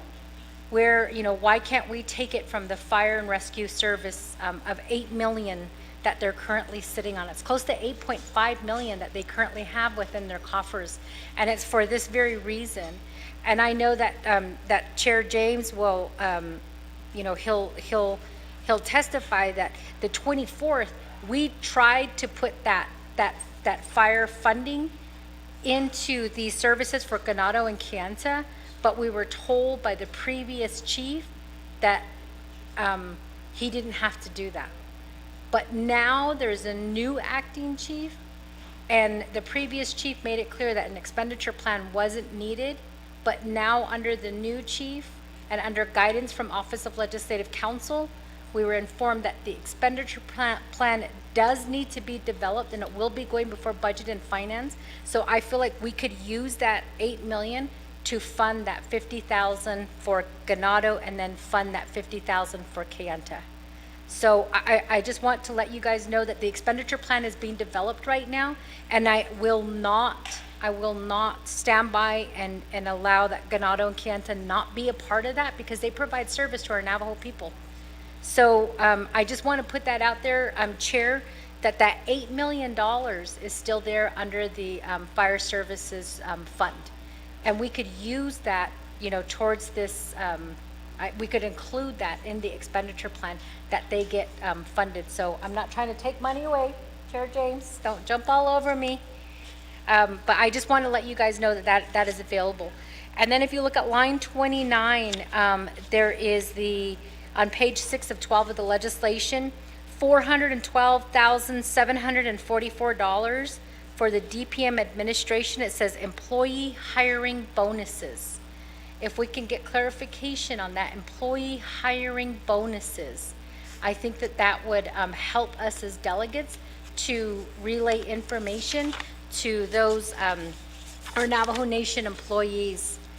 And then we have 7 of 12 on the legislation, $1,500,000 to all 110 chapters as a one-time allocation for chapter utility payments. I know, Chair, you spoke briefly about this, but as you guys all know, I'm not a big fan of chapters. We are constantly giving them money, and they also have carryover. So the chapters are technically allowed to have carryover. Why are we giving them an additional 1.5 million to help pay their utility payments? So if I can get clarification on that, because if we can free up that 1.5, I feel like we could put that 1.5 towards the school clothing program, who really needs that funding. Our chapters, I don't think they need more money. They're already sitting on money that they haven't used, and then they're going to carry it over. So I always say, if you're a chapter and you're not spending that money, then it's showing that your people don't need that money. So don't ask for more money. And then in terms of your, the Housing Trust Fund, Chair, on page 8 of 12, I know you do talk about that $5 million. And right now, this is supposed to be used for matching funds. So I'm just wondering, maybe, I don't know, and I want to get some more information about this, but I feel like that's a little bit premature to put money into this trust fund account. I understand like the purpose and the need is there, but we have ARPA money that is allocated for housing issues that we haven't even tapped into. We have NAHASDA money. I believe it's 90 million? I never know how much we have in NAHASDA, but we have money available there that we haven't even tapped into. So I feel like these funds from ARPA and NAHASDA are still sitting there, and then we're going to create another trust fund for housing when we can't even spend the ARPA money or build using NAHASDA funds. So I guess I just need a little bit more clarification on that housing trust fund. I was reading through it and I thought, okay, yeah, that, it does make sense, but we're already overloaded with projects. And I feel like that $5 million, we could also use funding from that $5 million to put towards the school clothing program. So I guess I'm just trying to figure out, looking at the budget, really I'm looking at it thinking, where can I take money from? How can I help some of these unmet needs? Specifically, I'm looking to fund the Ethics and Rules Office at $10,532 to help cover their salary increases because they haven't got a step increase for years. And then the Criminal Enforcement Department under RDC, to respond to environmental violators, spills, and other public emergencies. And the Criminal Investigation Enforcement Department has no operating budget for FY 2024 budget. Travel expenses, nothing for mileage and maintenance. I mean, I think that to me, a criminal enforcement department will help to enforce the environmental violations that we're seeing. The illegal trash dumping that's occurring, as well as I know that there was an oil spill that happened in Northern Agency last year, but we didn't have those particular individuals in place at that time to respond to those needs. And we hear about these environmental violations that are happening. So to me, it just makes more sense that we look at the Criminal Enforcement Department and put money into that if we truly are going to stand by our words that our environment is important. And so if we could put more money into this department so that people are cited for environmental violations, that just makes more sense to me. So I'm looking to free up a little bit more money, but maybe if you guys can just explain to me and clarify just a little bit of some of the funding where it's going right now, maybe I won't look at that. Maybe I can just pull from other programs, but I really hate to pull from other programs because each of our programs have come before us to say, this is what we need. And this is, how we're helping the Navajo people. Where I'm looking really, Chair Parrish, is I'm looking at the protective service agents for the Office of the President. After what we learned, I'm wondering, are other family members going to be hired under that agency? And if we need a criminal or Department of environmental, what was it? I'm sorry, let me look at the unmet needs one more time. If we need a criminal enforcement department, then to me that justifies assisting more than having one more protective agent in place for our president. The other place that I'm currently looking at is the Washington DC office. As you know, Chair Parrish, and as this council probably has already figured it out because I've said it on the record too many times, and as Mr. McCabe also said it on the record, we're paying millions of dollars in consulting fees, and we're overlapping in services. We need to streamline that part of the budget. I still haven't gotten an answer from the 24th and then coming into the 25th. What consulting firms or who are we paying to do what job? And I say that because I learned during the 24th that the legislative branch has consultants and then the executive branch has consultants. That's not working together. That's using two different pots of money to do one type of service, and it's taking from our Navajo people. So I think that if there's no justification for the consulting fees for any of these divisions and departments, then I'm willing to drop legislation to take all those consulting fees away and then have the contractual services as well, to take that and put that funding into some of these unmet needs. Because I'm looking through this and I'm seeing, what some of the descriptions are of the need. And to me, it just makes more sense to fund some of these, these programs that currently have unmet needs, and truly try to help the Navajo people. So if those consulting fees are helping the Navajo people, then tell us what you're getting paid for. Show us those contracts. Show us how much money these firms or these people are getting, and then tell us what their responsibilities are.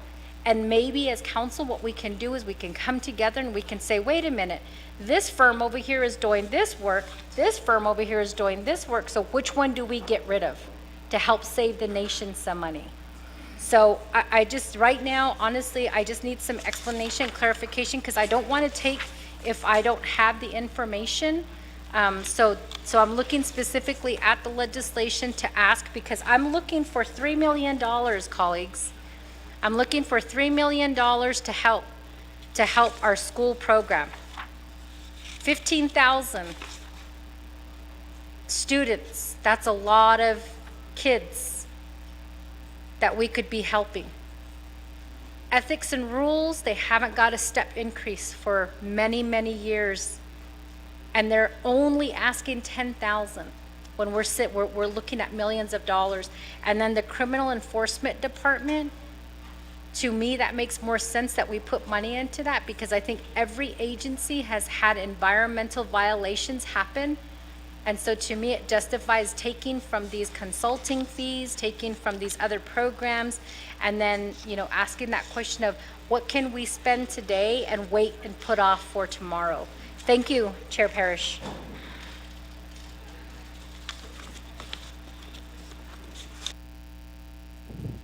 Thank you, Chair Eugenia Charles Newton, for your questions. I'm going to turn the floor back over to Honorable Parrish, since we do not have anybody in queue. Honorable Parrish. Carryover dollars in November? Okay. Thank you, Chair Eugenia Charles Newton, for raising those questions. I was just conferring with Mr. Bial on I think another delegate raised this question earlier about the projected UUFB amount. So when and this was a discussion, I think Mr. Cody brought this up when he was up here too, was he was speaking to his conversation that he had with the president about a future request in the school clothing program. And that's because Mr. Dominic Bial just conferred that the UUFB amount, because there's no carryover for this fiscal year, those dollars will be known in November. So this year, because there's no carryover for any of the budgets for our departments and divisions, the UUFB will reflect that amount of money if it was not advocated through their budget in FY 2024. So the UUFB projection won't be known until November for additional supplemental budget requests to the Navajo Nation Council. Mr. Bial, Chair Eugenia Charles Newton, if you have more questions on that, we can have Mr. Bial further explain about how the carryover has impacted all Navajo Nation budgets. So I'm going to give the time over to Mr. Bial to kind of explain how the non-carryover budgeting process will impact the Navajo Nation UUFB and just our general funds overall. Mr. Bial? Thank you, Chair Parrish. I'll do my best, but we happen to have the controller here. Oh, right. Who can do it better, because he's the one who does it. So maybe I should just pass the baton to him.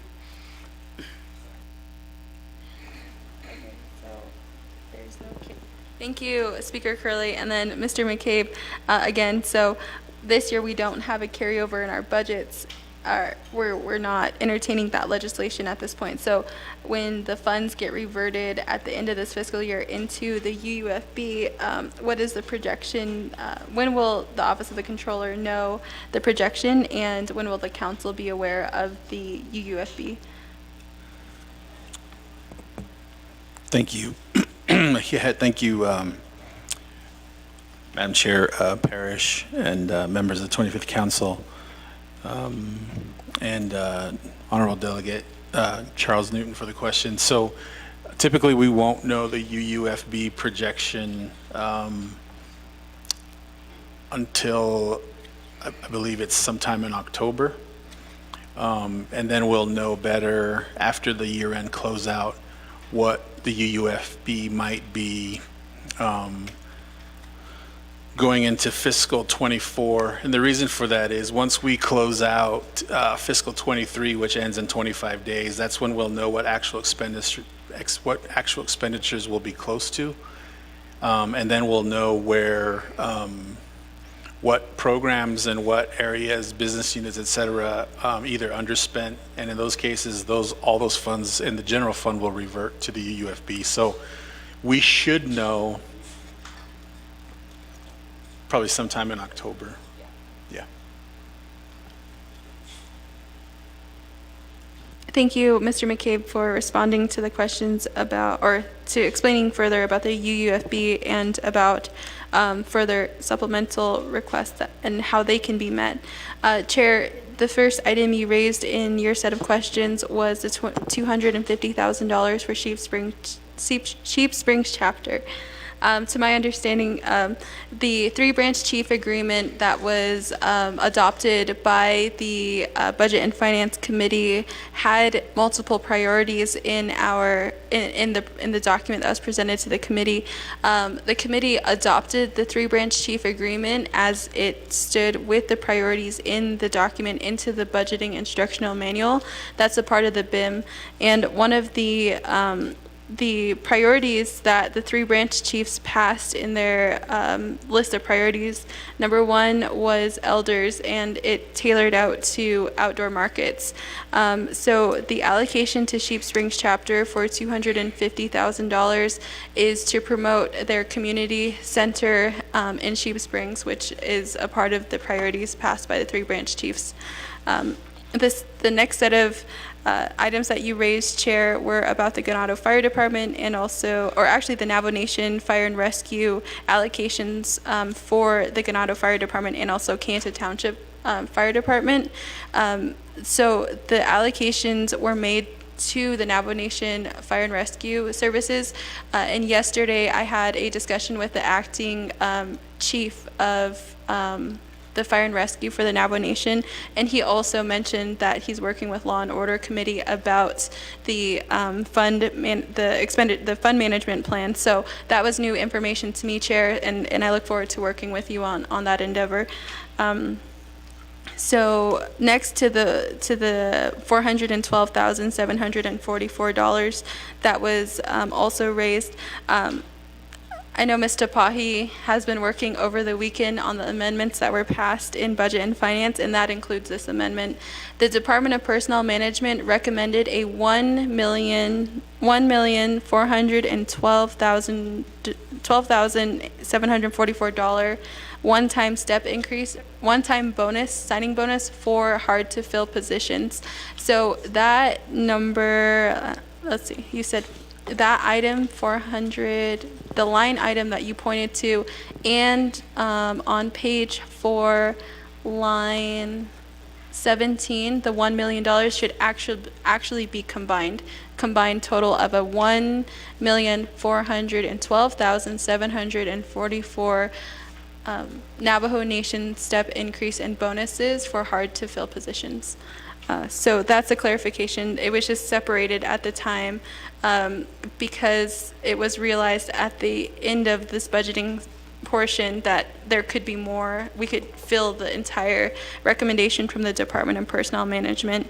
And Chair Eugenia Charles Newton, the $1.5 million for the chapter utility payments is a proactive approach to the requests made from chapters on a frequent basis every year to ensure that, or to ask the council for additional aid in those payments. The next portion that you raised, Chair, is about the Housing Trust Fund. You're right, at this time we do have ARPA funding that is used for housing. To my understanding now, each of the council delegates are allocated a small portion of those dollars, and it roughly amounts to 4 to 5 houses per delegate at this time under the Division of Community Development. So 4 to 5 houses with ARPA funding, that's really, I think that's a conversation for the whole council to have, is how do we meet the need of housing on the nation? And in the discussion about the Housing Trust Fund, we were also thinking about half of the nation that doesn't live on the Navajo Nation. How are we thinking ahead and ensuring that we're setting aside money for that? I think it's a very unique opportunity from my perspective as one of the delegates here that just, the younger delegates who are thinking about how are we meeting the next generation? You know, we have our kids in college, or we have our kids in high school. How are we going to meet those needs of housing in the future? We might not touch it now. This 25th Navajo Nation Council might determine the regulations and rules and how these dollars are used. But in the future, when our grandkids, our kids are thinking about coming home, how are we planning for those housing efforts? Right now with ARPA, it's we're very fortunate to have a great amount of money, and we're going to continue to have those discussions about possible reallocations to maybe increase housing, and that's a further discussion that we can have on ARPA, but that ARPA money will expire sooner than later. In the Housing Trust Fund, it's a discussion that we're going to have in 2025. So by the time the ARPA dollars are expended, we will have then a future discussion about housing. And the reason why it's a trust fund is so that these dollars grow. Yes, we talk about NAHASDA dollars, and again, Chair, you pointed out that those have further restrictions on that. I think that this housing trust fund and the way that the legislation was crafted allows the council, this 25th Navajo Nation Council, to make that determination of how we want to move forward in the future beyond ARPA, beyond the regulations that are set forth by the federal government. This is us being proactive in the future, thinking about half of the nation that does not live on the Navajo Nation. Chair, I concur. I also wanted to concur on the question about the Navajo Environmental Protection Agency enforcement money. I believe, if I can find that unmet need is on page 6. It's on page 6 of the legislation, line 3, and that's for $100,000. I don't have the original unmet need in front of me, but the business unit is tied to that unmet need that's provided by the Office of Management and Budget for the Environmental Protection Agency. And I don't know, we were further discussing more enforcement, and the other enforcement dollars are for the Animal Control Program and also the Department of Resource Enforcement. Those are also on page 6, line 13 and 14, for a total of $541,718 for our rangers out there. So Chair, I just wanted to point you to those points in the legislation in case you wanted to compare it to however you would like to amend the legislation.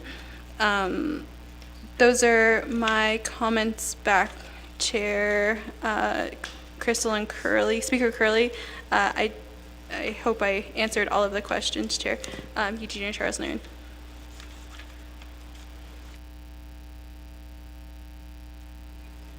Thank you, Honorable Parrish, for your responses.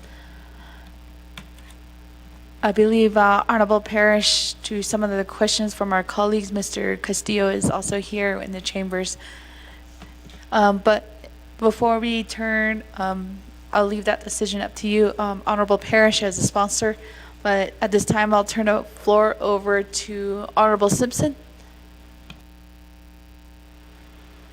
Thank you, Madam Chair, members of the Naa'bik'iyati Committee. Madam Chair Parrish, thank you for your presentation. First, I'd like to commend Budget and Finance for their job well done on the budget for each member of the Budget and Finance and also the other members of the committees. Thank you. Madam Chair, you just stated that UUFB projection will not be ready until November. But what I'm asking for, I think other committee members did ask for that. What I'm asking for is the carryover projection, at least by tomorrow. If we can get a projection for our general funds, I think we can get a projection for our carryover from FY23. The reason why I'm asking that is because we'd like to use some of those funds to cover some other projects, not other projects, but other unmet needs. So 8-inch Madam Chair, so I'd like to get that tomorrow. So thank you, Madam Chair, and thank you.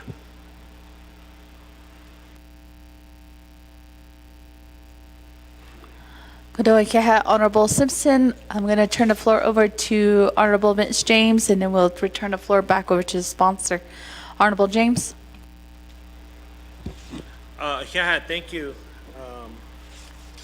Speaker, and then sponsor, agents, Naa'bik'iyati Committee, Ado da Naa'bik'iyati Nana, in regards to the listing of the projects.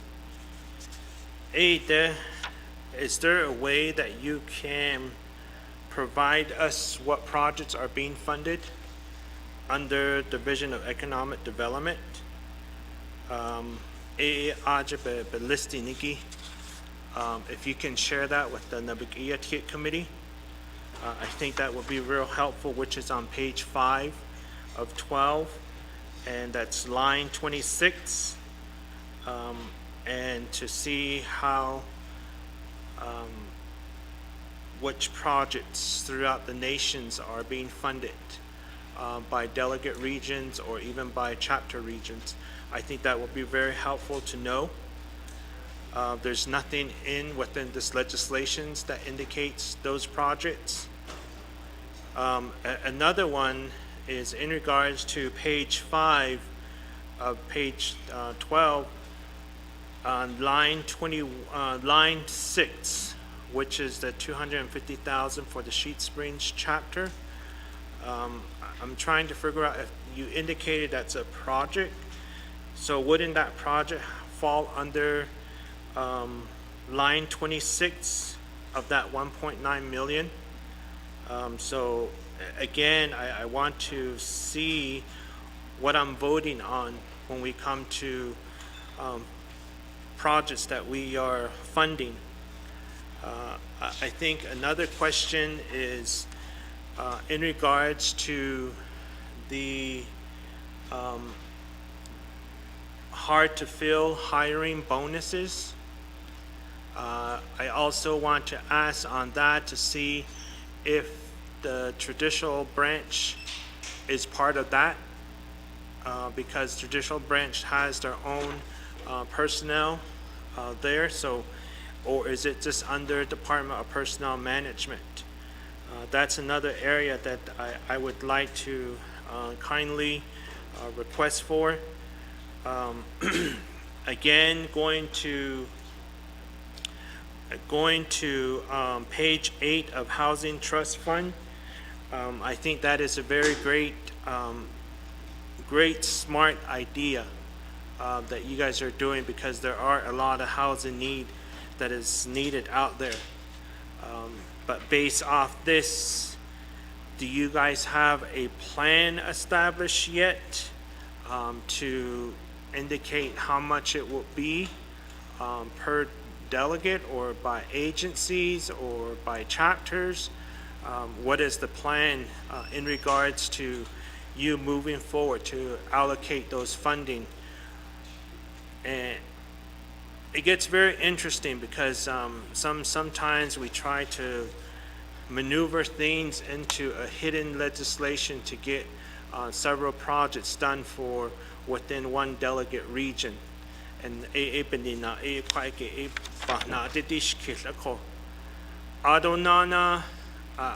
don't, to some extent, I'm in favor of having chapters receive funds regarding financial assistance, regarding housing discretionary funds. I think as delegates, we have that understanding that there's always those individual staff at the chapter that like to use those funding as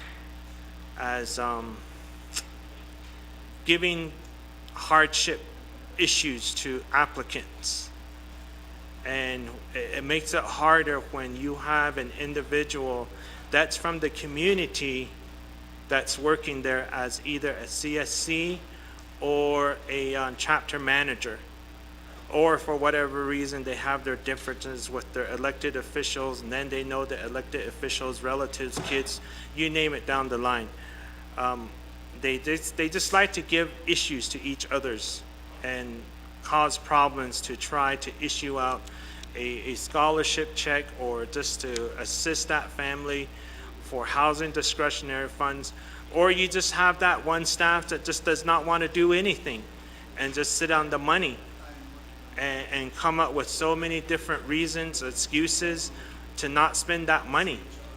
And so when it comes down to that part, it really bothers me. And in times like this, when we run into these kind of situations, you know, it's like how can we reestablish the discretionary funds to where delegates can issue those too?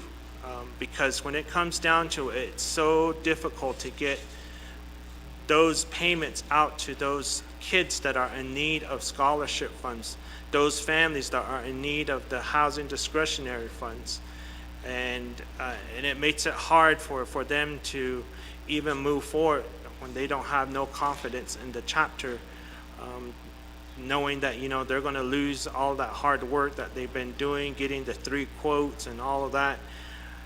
But that's one area that I always thought about, but I think there is that opportunity to move forward with establishing another discretionary funds for delegates, but in a strict mood way, or a strict expenditure plan that can be put in place regarding the discretionary funds.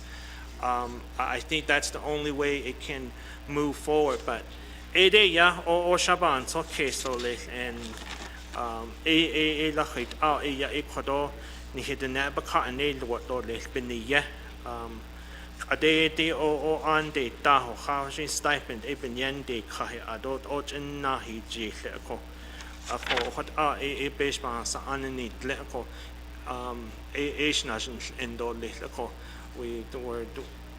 we need to be accountable. Oh, he did no what ado ba yel ti ta le ko ado sa e don the chapters but non need nesta to ko what base need ko but I think, to me, if we're going to find some funding elsewhere to reallocate, I think a lot of this funding should be going towards our veterans.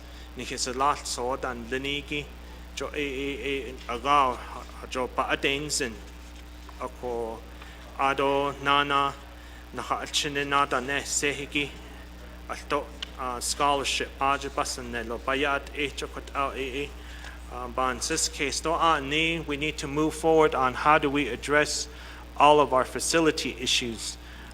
So, on trying to figure out how we need to allocate more funding into facilities. Na so hayu departments ita has na baba net halet ilne jokot eko. Ako what ado ba hanana state or le na adikit lini what an hit na ado le kwade. Thank you.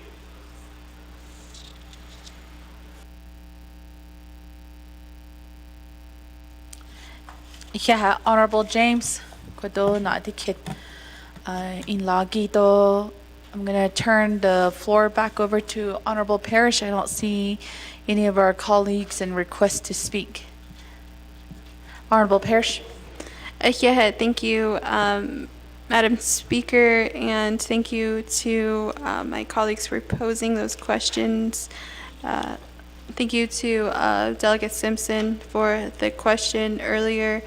We will work with the Office of the Controller to find that difference. Because there's no carryover, I guess maybe Delegate Simpson, could you clarify if you're asking for the difference that would not, I guess I would need more clarification on exactly what projection you would like, or because there's no carryover this year, are you looking historically at what was carryovered, or I guess a little bit of clarification on what that document you're requesting. And then to Chair James about the bonuses. The Department of Personnel Management provided that number to Budget and Finance. So we can get clarification, but from my understanding, it was just from the personnel under the Navajo Nation Department of Personnel Management. That was the only recommendation from them. The judicial branch was not at the table when they presented that recommendation to the committee. And then to the item asked on page 5 about page 5, line 26, the $1.9 million to the Division of Economic Development for Project Development Department. Those dollars are allocated to reopening closed stores across the Navajo Nation. But we can ask for the Division of Economic Development to come back online and then further explain about what those dollars will be used for at the Project Development Department. Mr. Rico, can we have someone from the Division of Economic Development describe the Project Development Department reopening stores budget for the $1.9 million? The topic was also brought forth about the descriptions of the projects for further detail about the allocations. And I think Ms. Tapahi has an amendment with an Exhibit G, H1, to reflect the changes that were made in Budget and Finance. I know that the legislation, because the legislation is constantly being amended, I think, Speaker, I'd like to give Ms. Tapahi some time to kind of give the Naa'bik'iyati committee an update on where those documents are in regards to some of the questions that were asked. And then Chair Vince James, too, about the discussion about housing. I think it's a really good time to have that discussion now at NABI or in the Navajo Nation Council. So I look forward to further points you'd like to bring up and how we can further better this budget to reflect that. Thank you. Speaker Curley?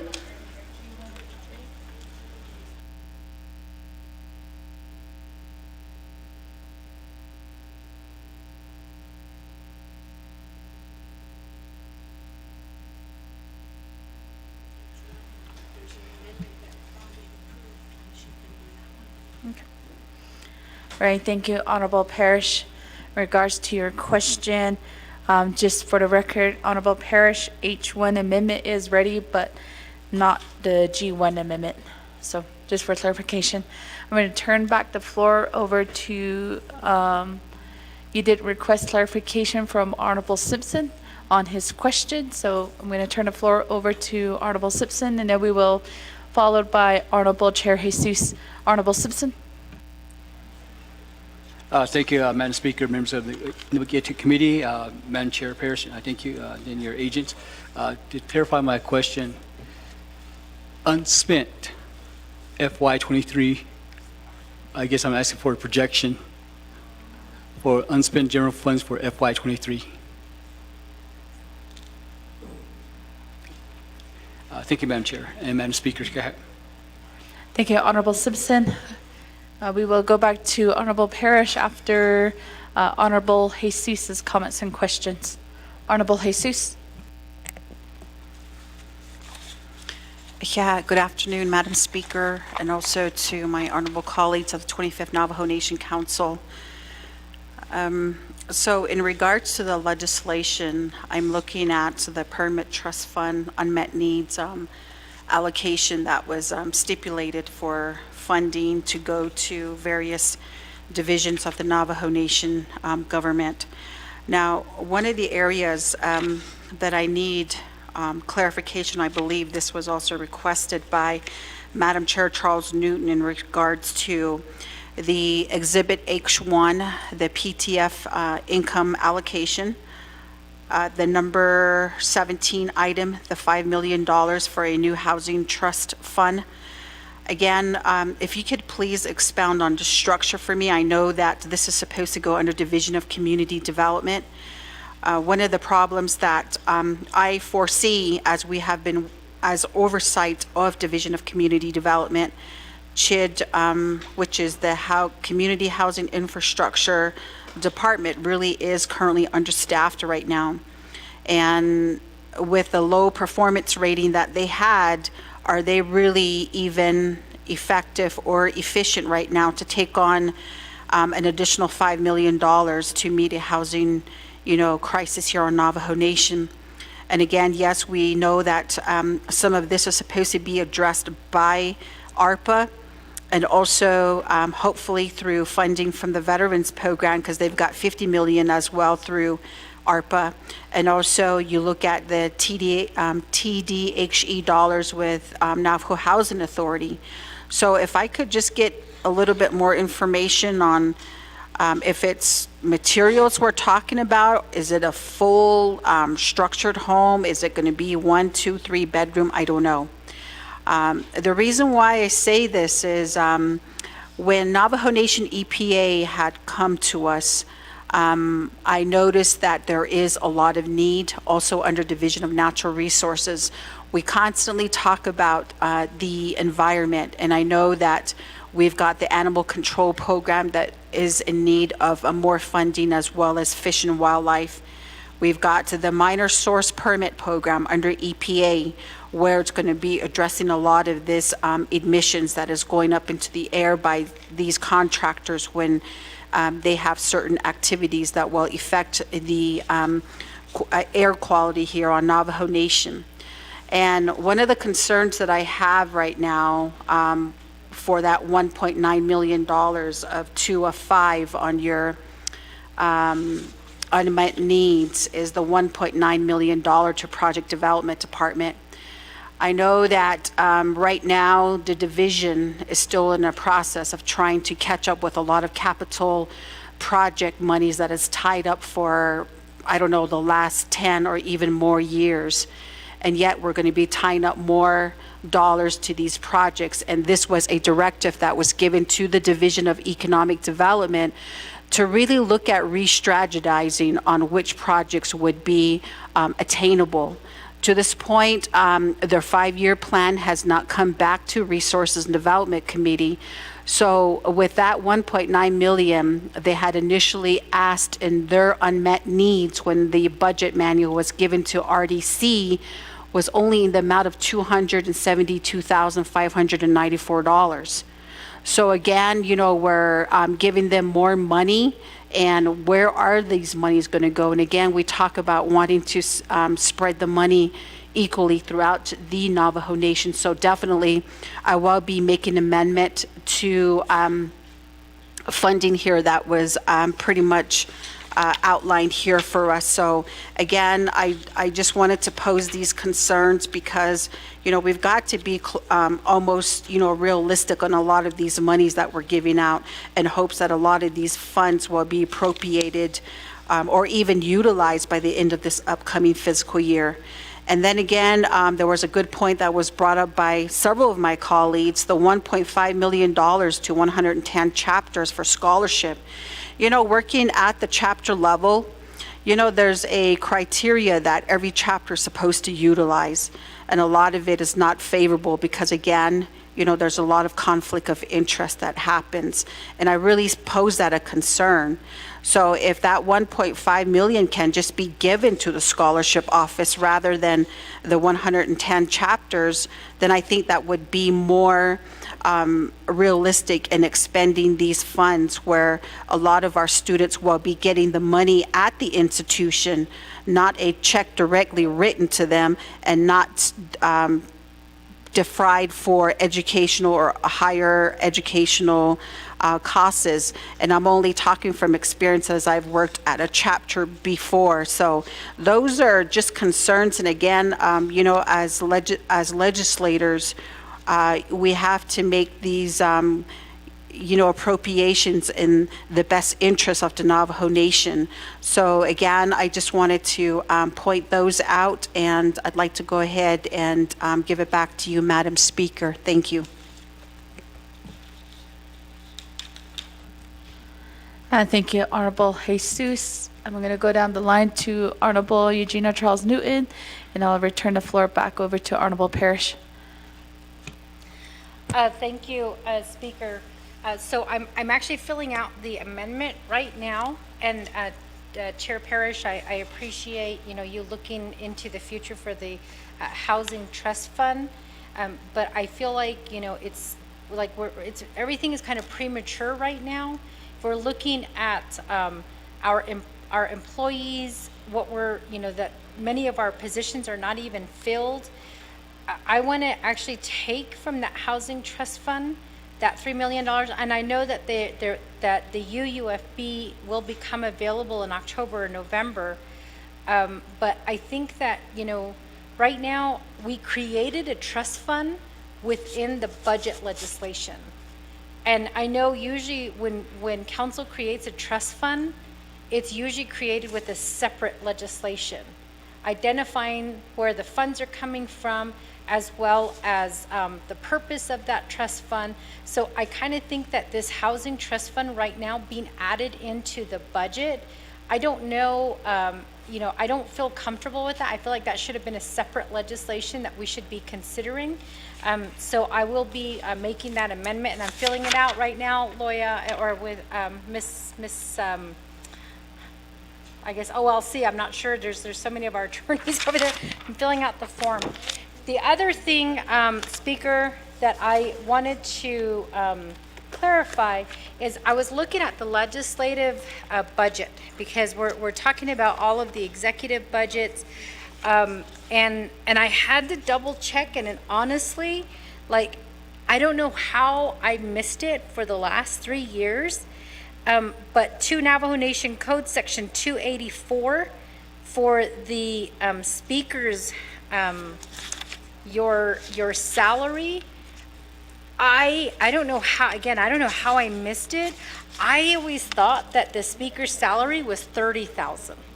And I just now saw your salary, and I realized 2 NNC Section 284 actually covers an additional $30,000 on top of what the delegates get. And then on top of that, you also have your chapter and then your stipend amount. So technically, you make more than the president. And so I just wanted, I was a little bit surprised on that. So I don't know if any other delegates, have read 2 Navajo Nation Code Section 284, which says $30,000 per annum above the salary of the Navajo Nation Council delegate. So I was just a little bit, I guess, surprised at seeing that. And then also just the fact again that as a speaker, you do have your chapters and then your meeting claims, and then in addition to that, you have free housing, free utility, free Wi-Fi, free vehicle, and I'm just surprised that I didn't see that. But Speaker, I will say that I was also going through your office. There have been some staff who are concerned about, really, what's coming down the pipeline in terms of salary. You currently have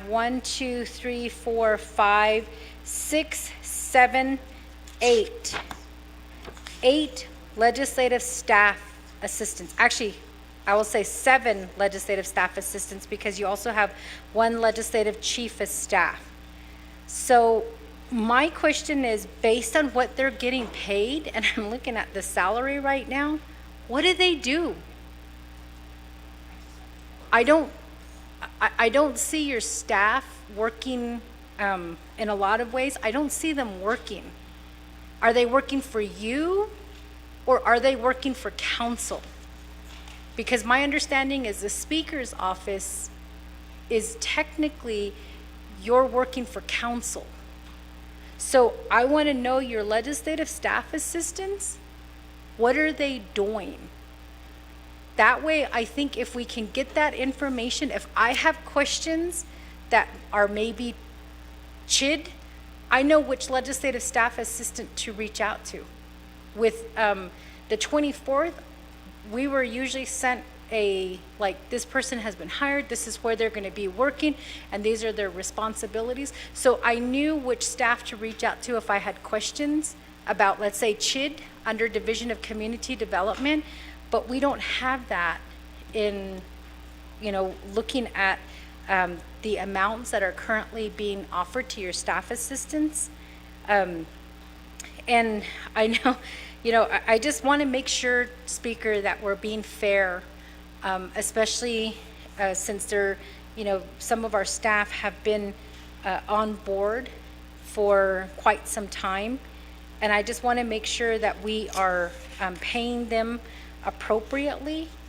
And, and I just want to make that known that I think that we need, as council, we need to know what your staff is doing and what they're assigned to do. And when we went to TIBIC, we didn't get no assistance from your staff. None, zero, not even a sign-in sheet. And it was Washington, D.C. office that was running around assisting the delegates when it should have been your staff. And then we had to create our own sign-in sheet. So I'm just wondering, what is your legislative staff assistants? What are they doing? Are they going to assist the committees? Are they going to assist the council? What exactly are they going to be doing? In addition to that, Speaker, I know that and I'm going to speak for specifically one person in your finance division who I see here on the weekends. I see her working really hard. And there's sometimes when I honestly, I feel sorry for her because of the way that she's treated. And I hope, because she's been here this long, I hope that you can give her a raise. And if you can justify some of your staff assistants and what they're making, then, just justify it.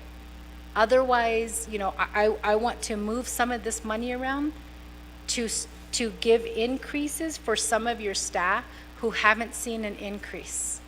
And keep in mind, Speaker, that many of the staff who converted from the 24th into the 25th, they were here during COVID. And some of them didn't see an increase in no hazard pay. They didn't see special duty pay. Although there was an article in the Navajo Times that said that legislative branch saw that. I know, talking to some staff, that didn't happen. So I'm going to speak up for our staff here because I see them.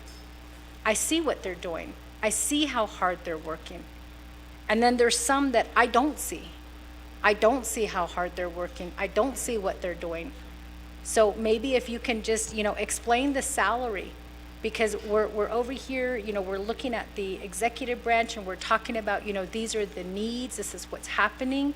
So help me to understand, why we're paying some of our employees this amount and, why some employees haven't seen an increase in their salary. And then also explain to me, Speaker, in writing, who do the staff work for? Do they work for you or do they work for council? I need that clarification so I know that I can reach out to a staff member to say, okay, staff, I really need your help on this.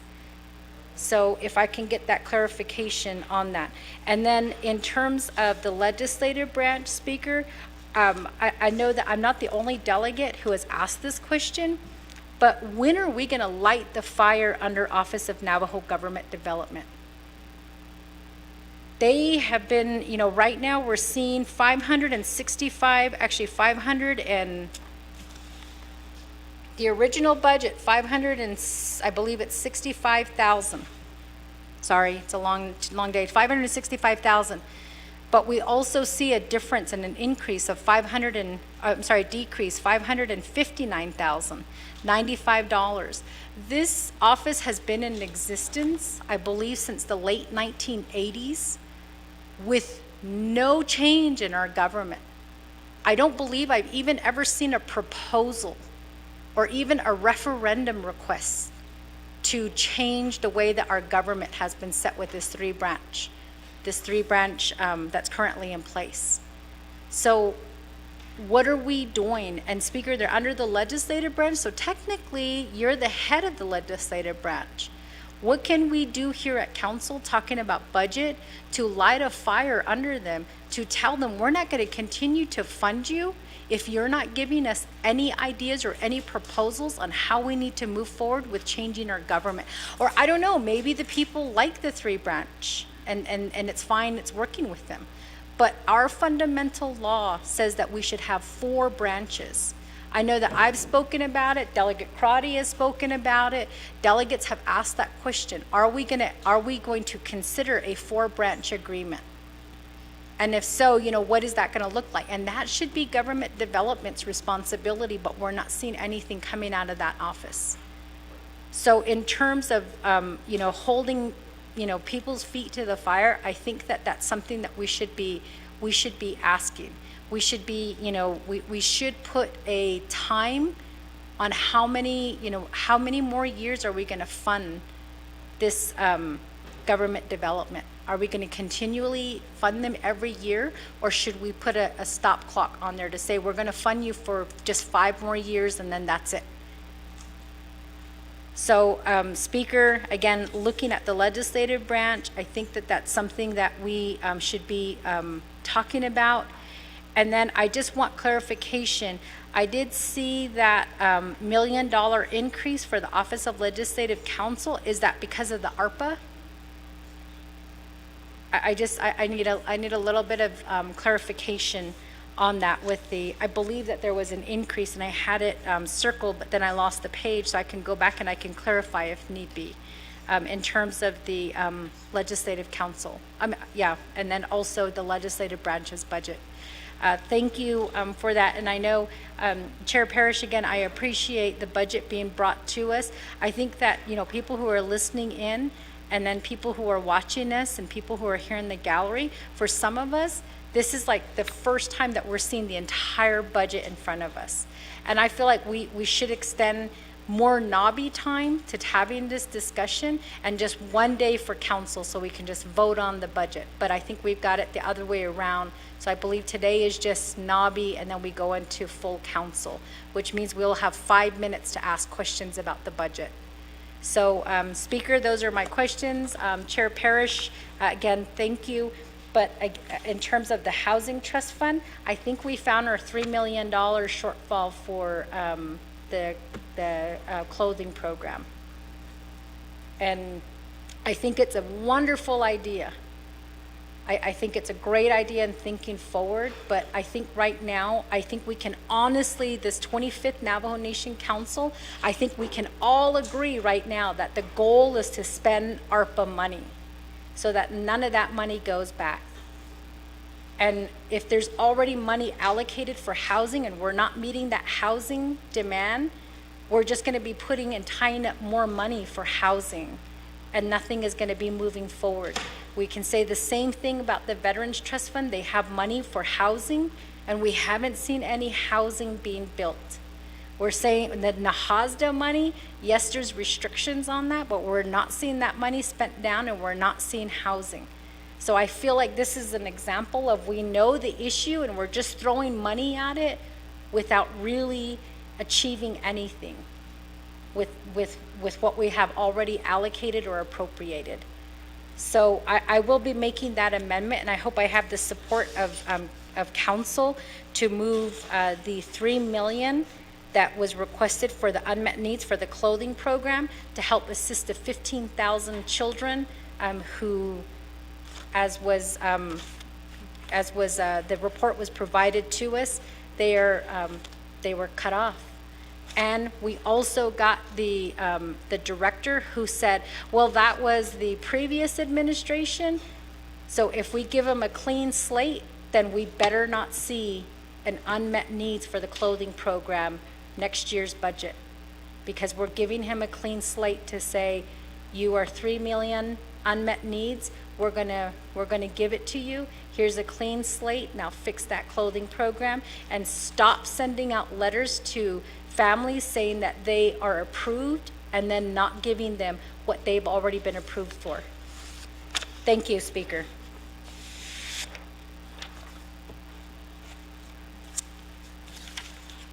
Thank you, Chair Eugenia Charles Newton. At this time, I'm going to give back the floor to our sponsor, Honorable Parrish. Yeah, thank you, Speaker Curley, and thank you, Chair Jesus, for posing those questions. The way the legislation is written is for future funding, so it's not for current funding. This would not be expended in no time before 2025. So these dollars are thinking about after ARPA and also in the future. And of course, this legislation can be amended to however the Navajo Nation Council or Naa'bik'iyati committee would like to find a better fit for the management of the dollars. But because under the Navajo Nation government, there is a program under the Division of Community Development. That's naturally where the legal counsel had provided that support in determining that. So that was just to answer the point about CHID. And Chair Jesus, you did mention when you came before Budget and Finance Committee that particular program did get cut. And more so, you did explain to the committee about your concerns with the management of personnel and just giving time for this new division to grow and to see what would come from that. And I also, as a sponsor, I completely agree with that as well. But the way that the trust fund is a part of the legislation, and to Chair Eugenia Charles Newton, I also hear the sentiment to have a separate legislation for that.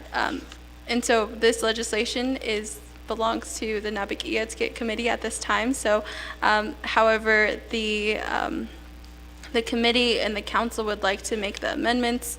I think the decision will be up to the council to see how those amendments would follow. But I just wanted to point those out, that the dollars would not be made available until the investment committee had made a recommendation to the Budget and Finance Committee of how those dollars would be invested first. And then second of all, they would not be expended until there was a fund management plan.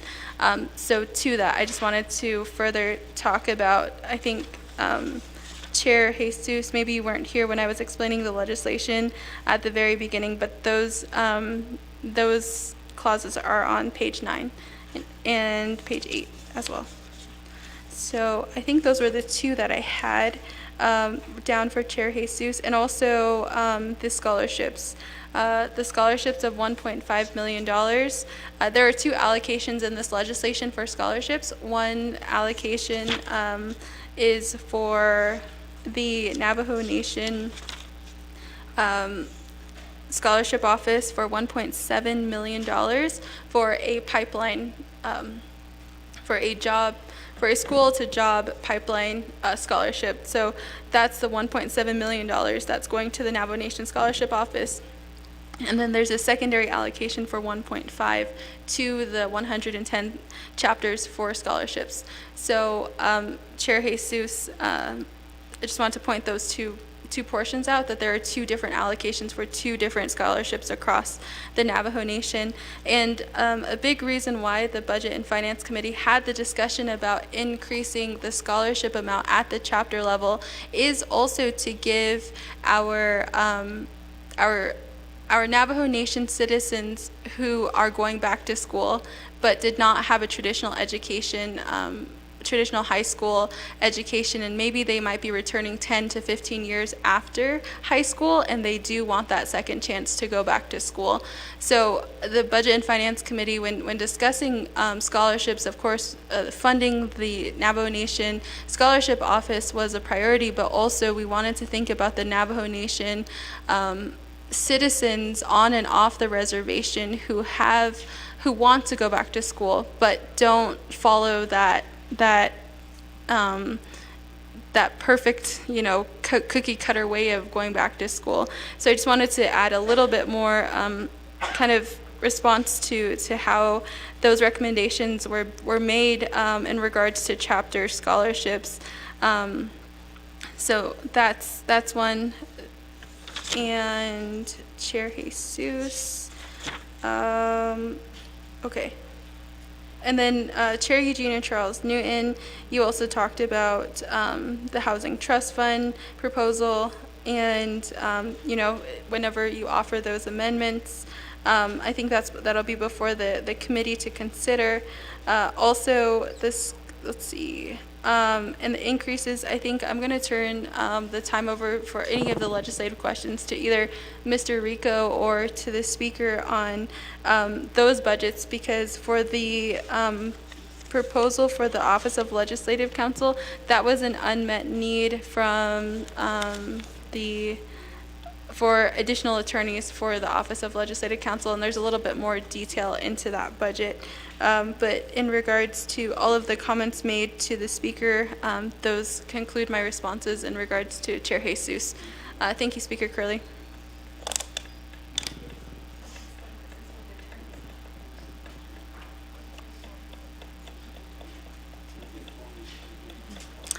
Thank you, Honorable Parrish. In regards to the legislative branch, I can answer some of those questions that was raised by Chair Eugenia Charles Newton, and also our Chief of Staff is also here to add on anything that I may have forgotten.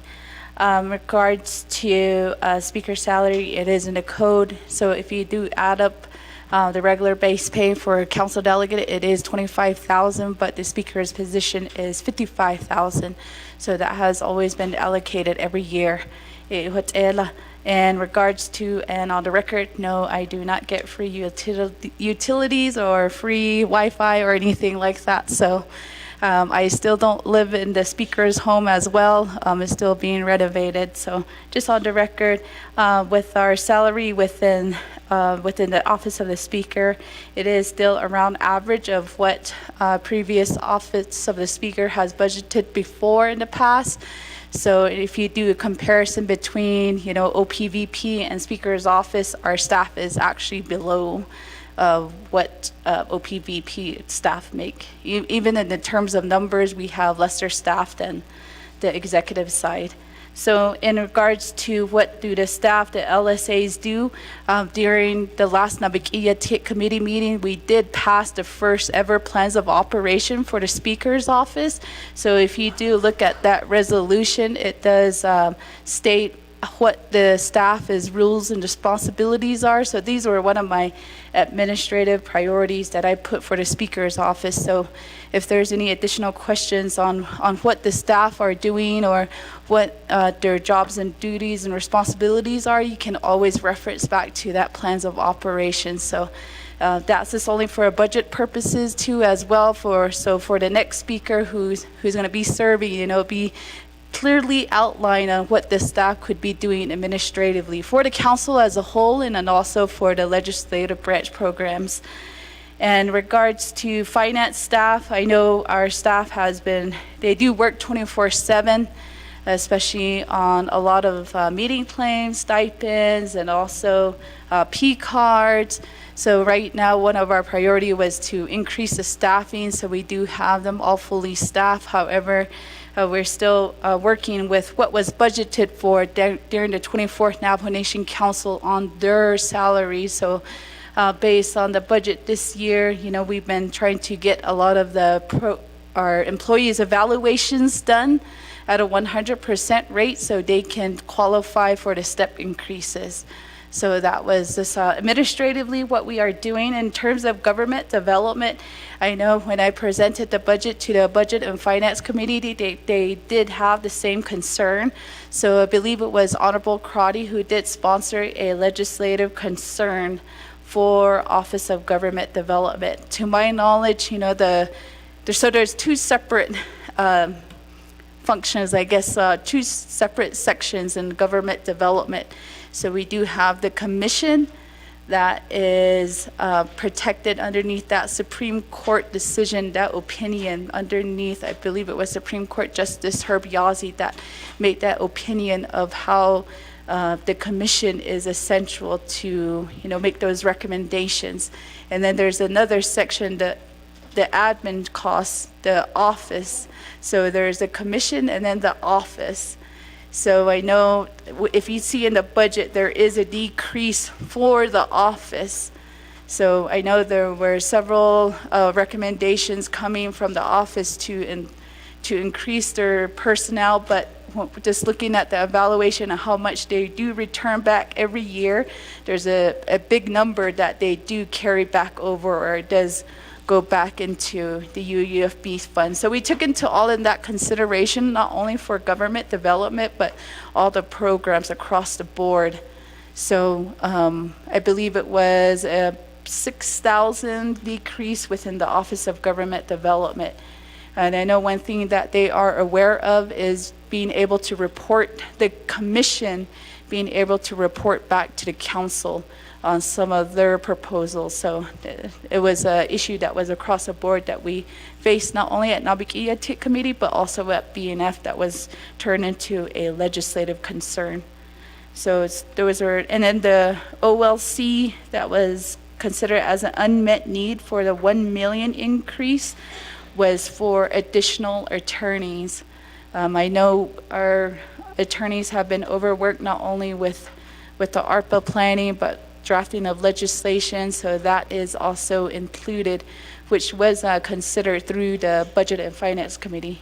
So thank you, Chair Parrish, for recognizing that, and also the BFC committee members for including that for one of our legislative branch programs. So just to give you just a highlight, but if there's also any other additional questions, and I'll be happy to answer. Chief of Staff, did I leave anything out? No?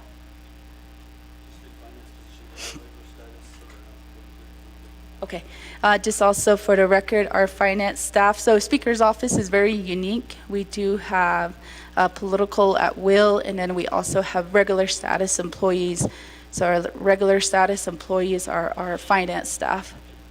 So thank you, colleagues. Return back the floor over to Honorable Parrish if there's any other additional comments. If not, then we can move over to Honorable James for more additional questions on the legislation. Honorable James.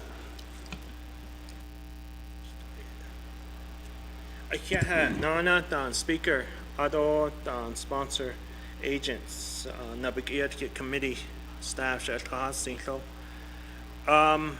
My first question is going to be in regards to your budget, Speaker.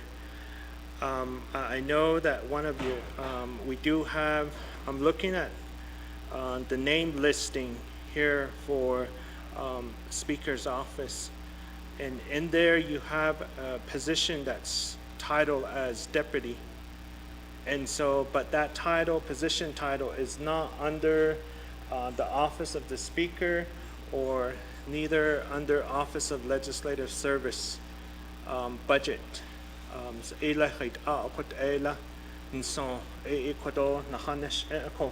Adonana, just a correction. You indicated that you make 55,000, but under the Navajo Nation Council, you have the 25,000, which is across the board for all the council delegate. Under the Speaker's office of the Speaker's office, you have that additional 30,000 again. So add those two, that makes it the 55,000. So I just wanted to make that correction on that.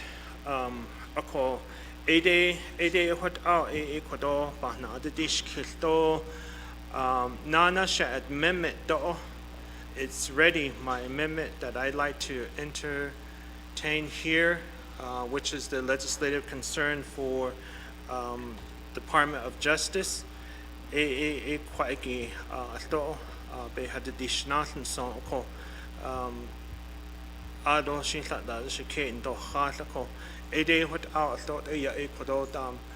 Motion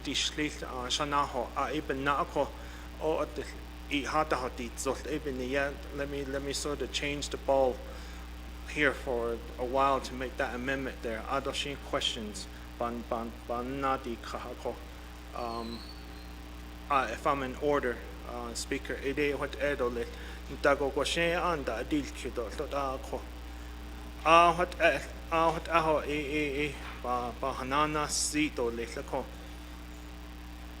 Yeah, thank you.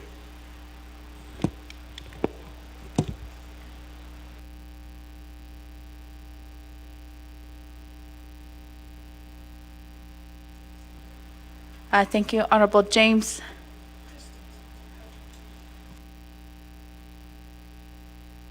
All right, we do have amendment. We do have that amendment by the staff. There is a motion on the floor, colleagues. I'll have our staff read that direct or legislative concern into the record before I recognize a second.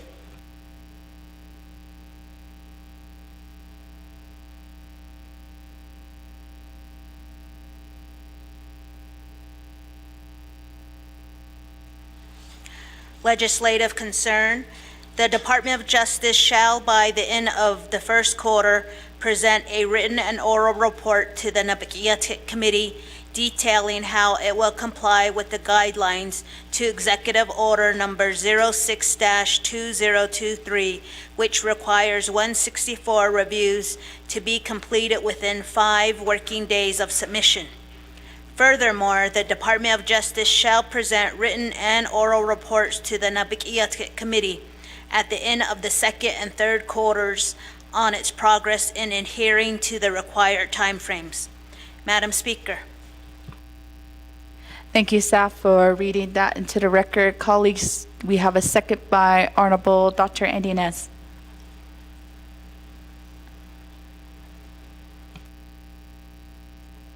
Colleagues, I don't see any other comments or questions on amendment number 2. Any questions or comments? Okay. Jalissa, can we have that amendment on the board here?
Okay, we do have that amendment legislative concern here on the board.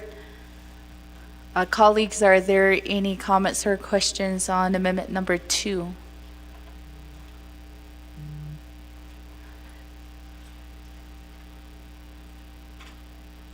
Second call.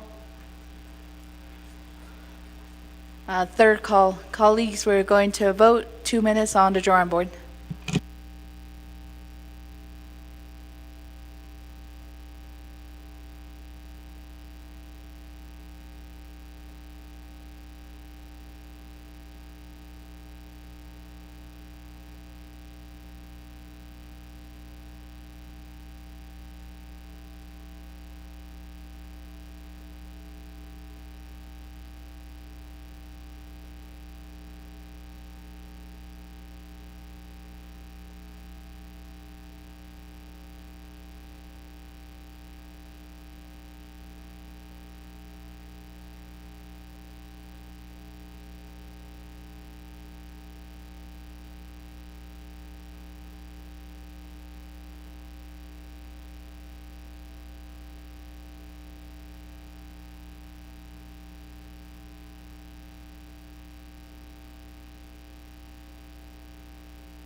One minute left.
There's 0 time on the clock. Colleagues, we do have a vote of 13 in favor, 0 opposed, with chair not voting. Correction, 14 in favor, 0 opposed, with chair not voting.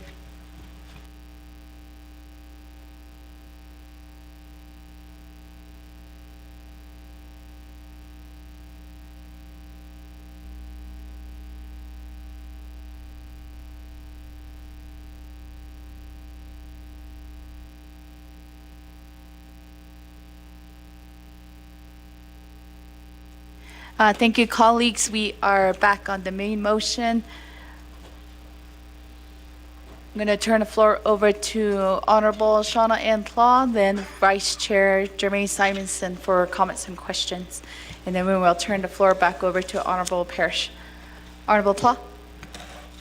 Deja, Madam Speaker, I would like to ask a few questions, and I believe Shanella Vince James did ask the question, but I am seeking further clarification in regards to Exhibit G1 regarding item number 21, $250,000 for Sheep Springs chapter. If I can get clarification, I do understand that it was in regards to a grant, but I just needed information on how that project will be carried out. In addition to that, I also have a question on number 33, $500,000 for the Division of Economic Development Administration. And this is regarding, it says Northern Agency Outdoor Markets. I'm wondering why only Northern Agency is listed when we do have other agencies that are in need of outdoor markets. And so if I could get the clarification on that as far as the project, where these markets are going to be located. And then also if we have the Division of Economic Development to answer that question. In addition to that, I believe Madam Chair Jesus did ask some valid questions regarding DED and then also the regulatory departments. So we do have them listed. After hearing from the RBDO from Shiprock as well as Western, I do believe that those numbers are justified with the amount of projects that they have. Also, they are excelling in their projects. So I think that those questions were also answered. The other question that I have is in regards to the 172, or number 64, $172,500 for Doty for developing the Navajo Nation government textbook. So I will be offering an amendment for that. And the amendment will be that we hear a lot from our constituents here talking about government development and that they have yet to produce any information as far as government reform. So the condition would be that they would develop this textbook, and then the $172,500, I am going to offer an amendment to move that to under number 30. It would fall under 30. And so the $172,500, I'm requesting to move for Tuba City Office of Dene Youth. And the reason for that is that I am currently working with the Dene Youth program in Tuba City as well as Chinle in establishing a youth complex. And as you can see from the budget there, those are the two agencies that do not have a youth complex. So I am working with the two agencies. And right now, Tuba City Dene Youth is working real close with the Tuba City chapter The chapter is also moving forward with the land withdrawal under GLAD. And so I believe that we do have that capability to start the assessments, but they will be needing assistance. And so that's still under Doty, and I would like to offer that amendment. The other issue was that we have our solid waste department, and they did offer a plan. However, I'm sorry. Let me go back. Number 63, the minor source permit program. When I was looking at that number, it's relatively low, and they are requesting $150,377. So after discussion with Madam Chair, and then also I believe RDC, they do know that with this program, they are going to be implementing some changes, and they did offer changes to regulations. So we may be requesting for an increase of 100,000 so that we can get that program started. Also, RDC has had a lengthy discussion regarding the Department of Energy. So we are also talking about looking into beginning a whole new division under Department of Energy. They would require their own engineers, their own division leader, and then also their staffing. So with that, we do know that there is a vetting team on the Navajo Nation, which is currently comprised of the legislative section, one member from RDC, and then we also have several people from DOJ as well as OPVP, and then also the Minerals Department. So in that, we will also be seeking for support to begin that. And as I'm looking into our budget here for the permanent fund trust income, which is Exhibit H1, that's where we're looking at that. And I'm thinking that we could also use some of that to add in here so that we can begin that division. And I also do have a question on Exhibit H1. So if I could get an answer. This is regarding number 14. We have $3,145,345 for the Navajo Nation Special Diabetes Project. So if I could have some clarification on that. If it's in that million amount, then they're asking for facilities. And so if I could just get clarification, Shadeja, Madam Chair Parrish, regarding that line item as well. And then also on Exhibit H1, I also have a question on number 8. You have listed there $416,285 for disaster assistance. And I wanted to know, and also need clarification, how that particular funding differs from the Department of Emergency Management. Also, how that would be related in regards to reimbursements from FEMA, and then also what this funding was specifically purposed for. So those are the questions that I have. And then also, I am in support of moving that funding. As our Madam Chair Charles Newton did mention, there is a need for a school clothing program. A lot of families have unmet needs as well. So I do hear that from families in Central Agency as well. So I am looking forward to the amendment that she is offering. So with that, Shadeja, Madam Chair, I will go ahead and turn it back over to you. Thank you, Honorable Tlaw, for your questions. We will go Now to Vice Chair Simonson.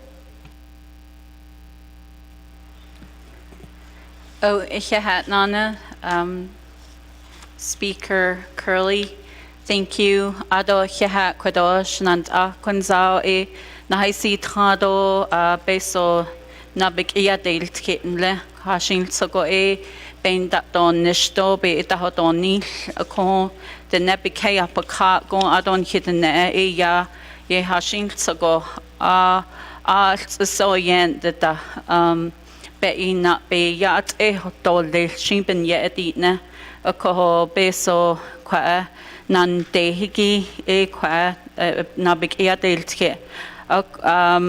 So thank you, honorable colleagues, and we've having some really good discussions here and good information. One, I do have an amendment, and that is ready. My one amendment is last week or 2 weeks ago, I believe, there were some funds that were transferred from Office of First Lady to Miss Navajo Nation in the amount of $75,000. And I would like to see those funds actually go to the Youth Advisory Council. I believe that, I've done a lot of youth leadership work in my prior work career, and I know that how beneficial that is. And I've seen a lot of youth come through these programs, these leadership programs, and to really, and grow their leadership and really stepping out. And we need them.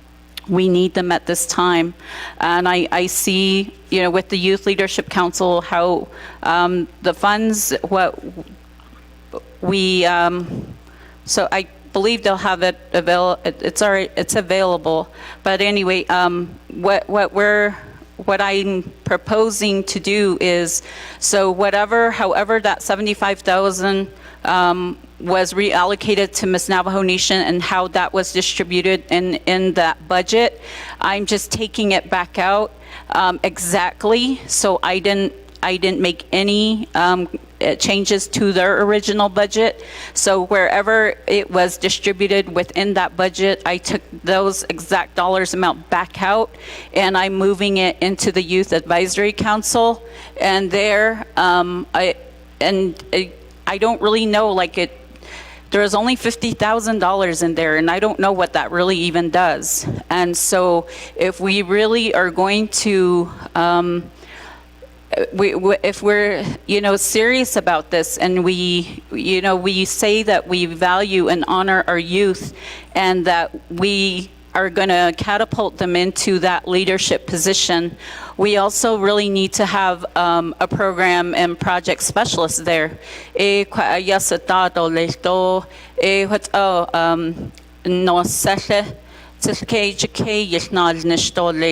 There are so many youth opportunities out there, and that we need to expose our youth to these opportunities. We need to give them, we need to let them, out and experience some of these great opportunities, and then they'll be ready to put that to work here on our nation, at our chapters, and all the way through. So not too long ago at Navajo Prep, there was a really great organization that did a youth conference, a youth leadership conference, and actually we had the opportunity to send a couple of youth from our own community, and they were just really enlightened, and they learned so much, and they're ready to come home and do some really good work. So there are youth curriculums for Native youth out there to really give them youth leadership education and opportunities. And so what we've concluded in that how we reallocated the 25 or the 75,000 is when we're looking at the salary schedule, and a project program specialist is around 43 and plus, and then there's the fringe benefit, and then whatever is remaining is distributed between travel expense and meeting expense. And so certainly I want to see these funds go and benefit more youth, and I really do believe in our youth and that they're ready to take on these, assume these leadership roles. So I appreciate your support, honorable colleagues, in this, and so that's that. My questions are just around the outdoor markets. I know that every outdoor market is really in need of development. And when we talk about economic development, that's where our people are at. That is the level of economic development. That is the level of economy that our people are participating in, is at those outdoor markets. And I think we need to give people a really good opportunity, these vendors, a really nice space, and then as well as the customers that come. And there are tons of beautiful outdoor spaces all across the country, and they, they don't look anything like our outdoor markets. They are beautiful, and I believe we should make our markets the same way. All of our entrepreneurs are selling really good foods. They are have products and services they have to offer. And the reality of economic development and entrepreneurship today is that our people are not quite ready for these what do you call them?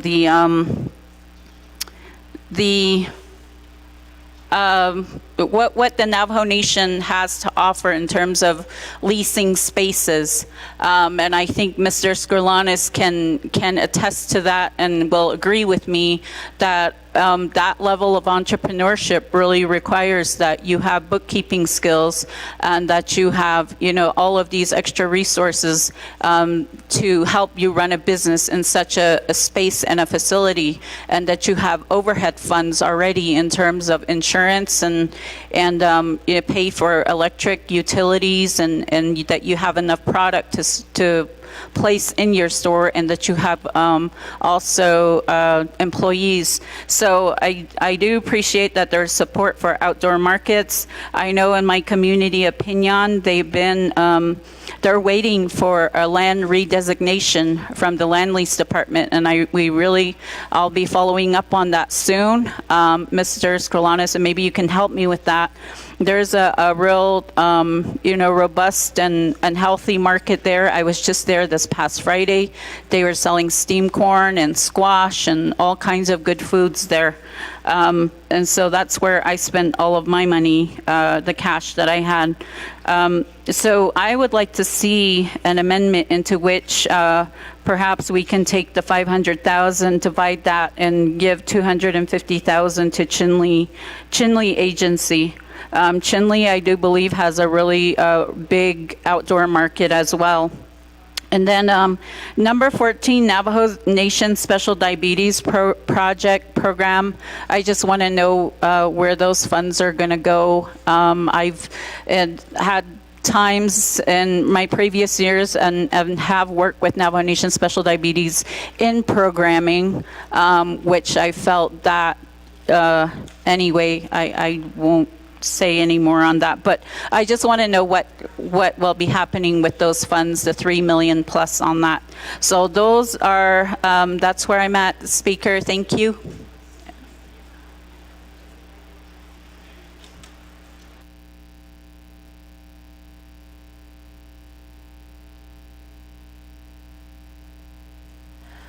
Vice Chair Simonson, just for clarification, did you say you would motion? So you're motioning right now? Okay. Vice Chair does do a motion for amendment number 3. Colleagues, I am going to have Ms. Cook read Amendment number 3 into the record before I receive a second. Ms. Cook? Amendment number 3 to legislation number 0214-23. Make the amendments to the comprehensive budget legislation as follows.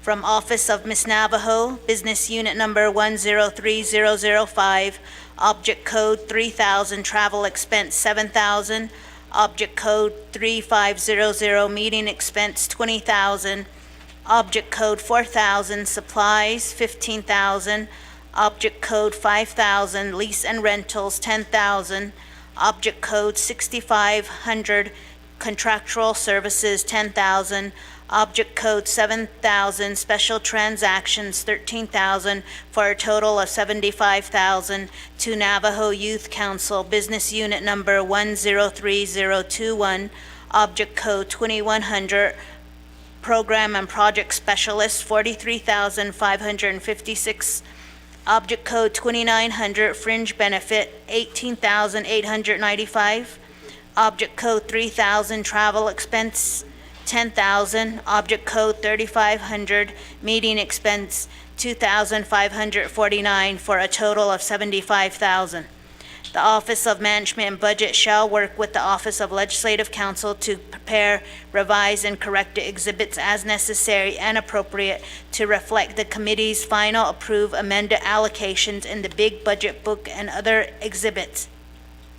Renumber or re-letter succeeding paragraphs, sections, and exhibits as necessary and appropriate. The Office of Legislative Services and the Office of Legislative Counsel are authorized to make technical edits to this act and its exhibits to implement the committee's intent.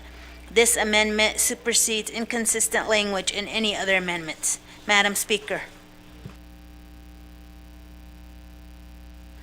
Thank you, Ms. Cook, for reading Amendment number 3 into the record. We do have a motion by Honorable Simonson. Do we have a second?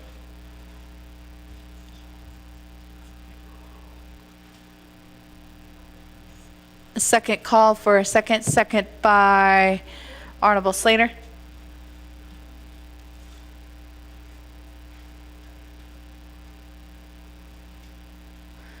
Colleagues, we'll move down to comments and question for Amendment number 3. First, we have Chair Eugenia Charles Newton. Thank you, Speaker. So, Speaker, this is what happens when we have delegates who are missing from the Budget Council meeting. We had this discussion when we were looking at that 75,000. Per the report that was given to us by OMB for fiscal year 2024 for the executive offices, we asked the question, and I don't know how Chair Parrish feels about this or how Budget and Finance feels about this, but I think one of the questions that was asked last week, or actually the week prior, was how do we get programs and divisions to spend their money? Do we reward them with giving them more money? Or do we look at what they're spending and question why they're not spending? If you look at the report, and I support the youth, and I believe that Delegate Andy Naz asked this question as well when we were debating that 75,000. The Youth Advisory only spent 10% of their budget. So they spent only $4,705. And it is actually underspending by 65% or less. This was the conversation that we had last week regarding the 75,000 going to Miss Navajo. Miss Navajo is the only program within the OPVP office that has spent over 70% of their budget. They're at 73.29 per the report that we all received at council. In addition to that, we also got an unmet needs for the Miss Navajo, and we got the reasoning as well. So I support the youth What I don't support is giving a program or division more money, because per the black and white, spending at 10% of your budget. In addition, there's vacancies that are currently open for that advisory council. I would feel more comfortable giving them next year if they can prove to us that they've spent the funding that we've already given them, because they got $50,000 last year. And they only spent $371.59 in 1 year. And they encumbered $4,705, leaving them a budget availability of $44,923.19. Per, again, Speaker, the budget status report that for the executive offices. So, colleagues, we went round and round with this amendment, and we heard the need coming from the office of Ms. Navajo. We also heard yesterday from the former Ms. Navajos that it actually costs them money to be Ms. Navajo. And Speaker, I know that you're supposed to remain neutral on this, but we have two former Ms. Navajos who can probably attest to that. And we select an ambassador to represent the Navajo people, and that is Ms. Navajo. She goes through a strenuous competition to get scholarship money. And even the scholarship money right now, we talk, I don't think it's enough. Because if you look at the scholarship money, and I believe that Delegate Crowdy had a question about that, that there was one part of the budget that we talked about. Where is that money going? And it goes to the scholarship amount. So I think, Ms. Navajo, per the OMB report that we received, Ms. Navajo expended 73.29% of their budget as of August 9th, 2023, and then the Youth Advisory Council only spent 10%, 10.15% of their budget. So is this council sending a message to the divisions and departments that if you don't spend your money, we're going to give you more money? Or are we going to give to those who have come before us to say that this is the need? Perhaps if we're going to approve this amendment, then I want to hear from the Youth Advisory Council what they're going to do with this additional $75,000, knowing that they already have $44,000, or they were given $50,000, they only spent 10% of their budget.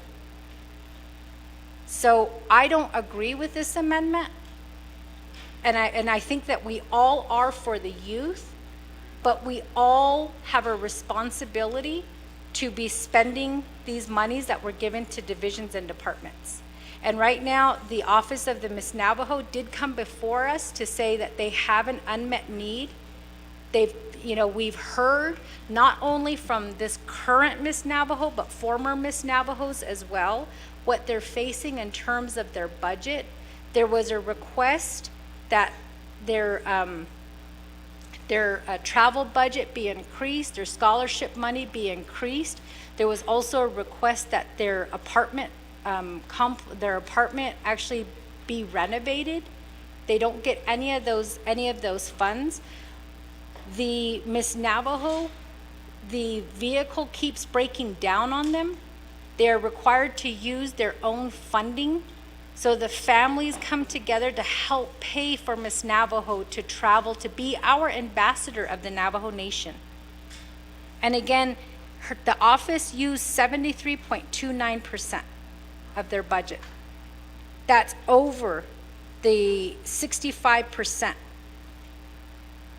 So I guess what message are we sending to the divisions and departments? You don't spend money, we'll give you more. We're trying to encourage the divisions and departments to spend their money, which is why we did away with carryover. Which is why we said, no more carryover.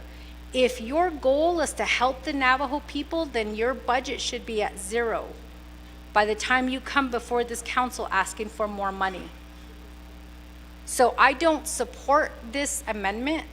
I support our youth, but it would be great if we had the youth advisory person come before us to say, okay, this is the need. And if you look at the budget, there's not an unmet need right now for the youth advisory. We saw an unmet need when President came before us, I believe it was in February, requesting additional funds. And we also heard what the unmet needs are for the office of Miss Navajo. So that was the reason why we transferred that 75,000. And again, I support the youth, I do.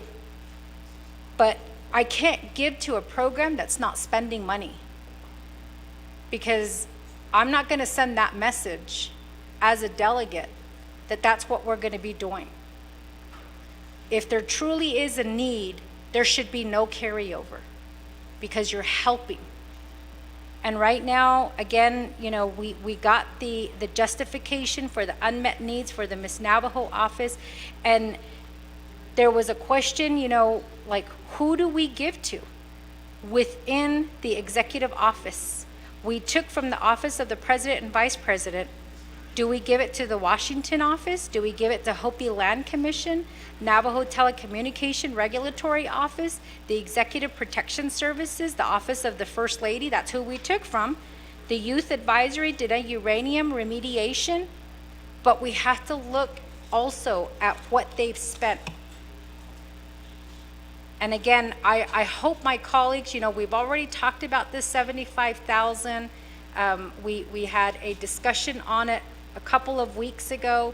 We learned of what was going on with the protective service unit and how a family member was hired on, which is why we took that 75,000 and we gave it to an office that has proven that they can spend the money and has proven that they have an unmet needs.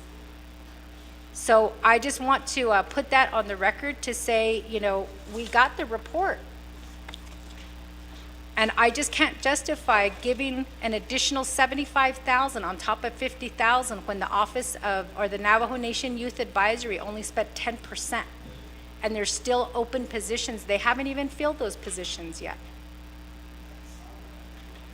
So I'm just going to ask my colleagues to vote red on this. We all support youth. That's not the message that we're sending. If we can see an increase in the spending for the Navajo Nation Youth Advisory Council of more than 10%, if it was more than 70% or more than what we see with the Miss Navajo's office, I would be willing to give to that, because they've demonstrated that they can spend and they have a need.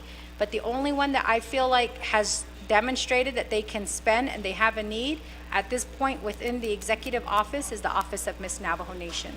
Thank you, Speaker. Thank you, Honorable Charles Newton, for your responses to Amendment number 3. Colleagues, I'm going to go next to Honorable Dr. Andy Nez to Amendment number 3, and then we'll turn the floor back over to the amendment sponsor. Honorable Dr. Andy Nez.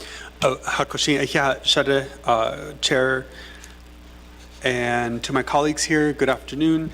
I did have slightly similar comments to what Kadoshada Honorable Chair Charles Newton explained, and I know during this, when we were conversing over this funding, I did support the removal from the Office of the First Lady and moving it into the Miss Navajo budget. For those similar reasons, there was that small decrease in the percentage of their budget that they were actually spending.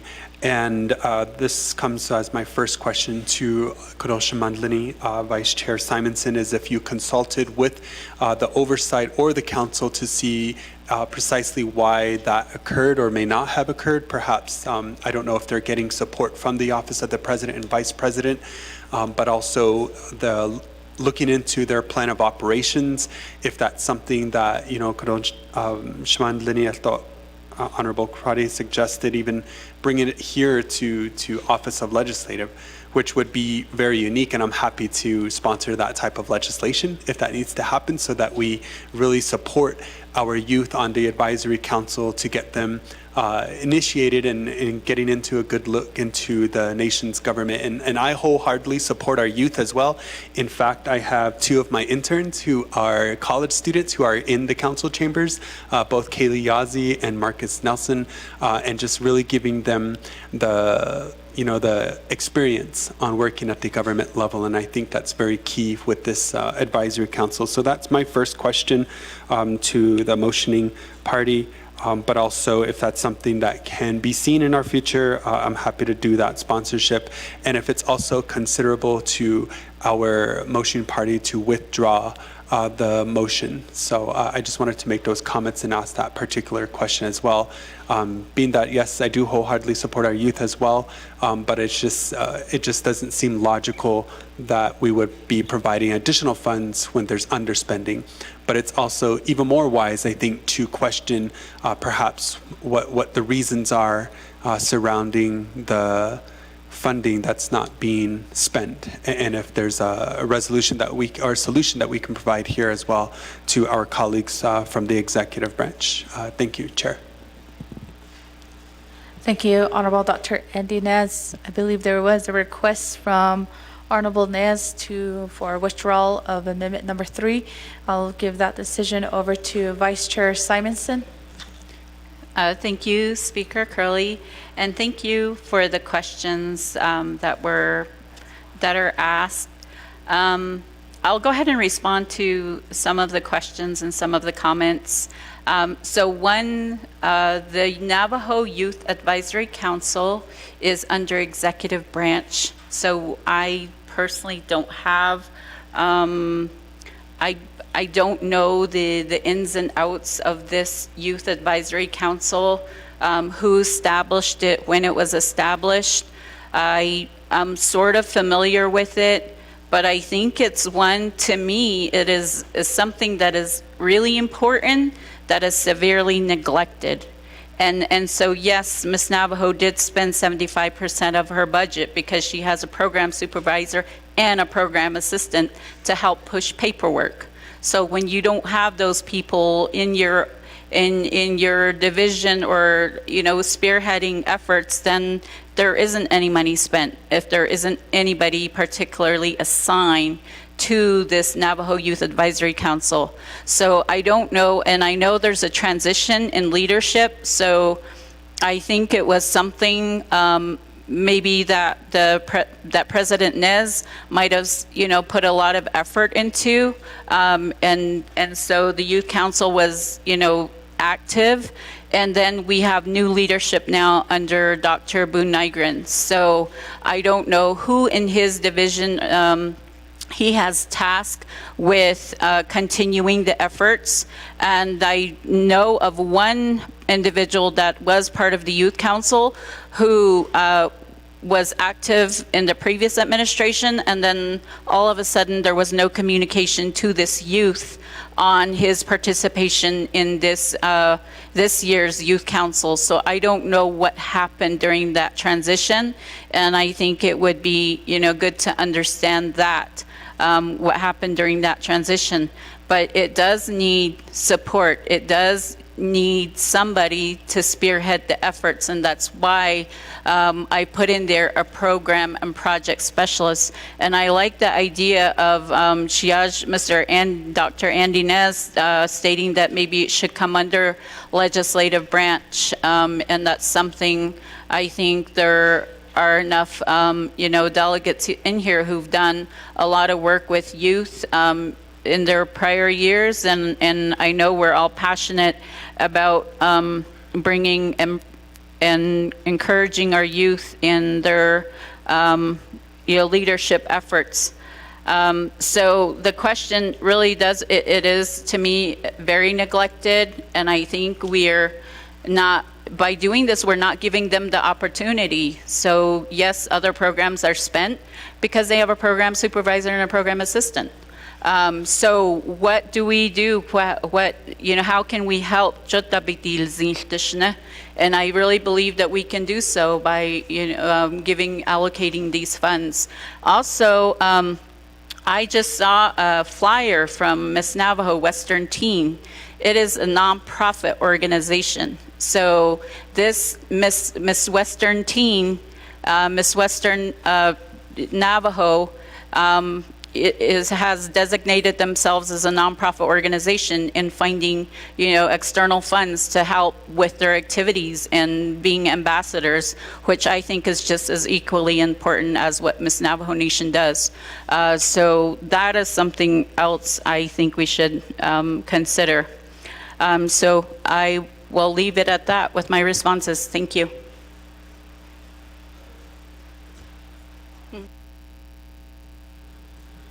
Thank you, Vice Chair Simonson. I know there was a request to withdraw the motion for your amendment. I'm guessing you do decline to withdraw.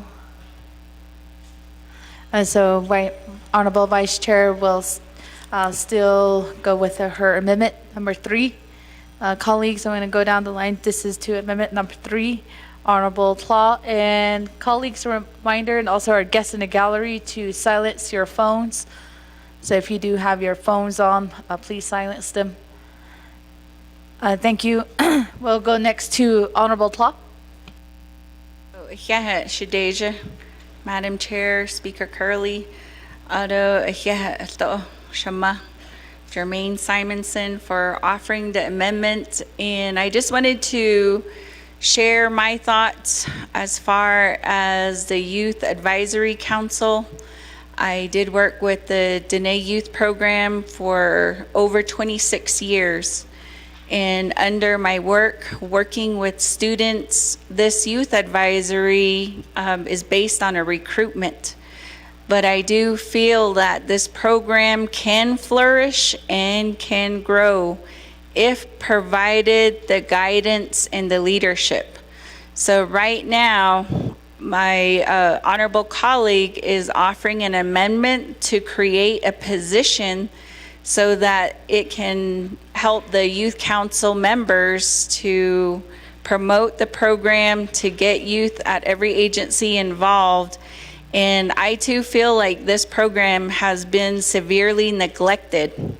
I am in support of the Office of Miss Navajo, and I feel like they are established. 71 years this program has been in existence. And I'm very thankful to many of the young people. I was invited to assist with the Miss Navajo Butchering Contest yesterday from Miss Niagara Rockbridge and her family. And so Miss Niagara Rockbridge did come through the Youth Advisory Council. She started off with our Chinle agency as a Dene Youth student. She came up under the royalty program, and then she served as a president of the Youth Advisory Council. So with that, I know that this program under the Youth Advisory can really serve many youth. We've had very talented young people come through this program. Many of them are really excelling and exceeding. Many of them have obtained their master's program and are working towards their doctoral programs. But right now, they are lacking a person in that capacity to help them grow.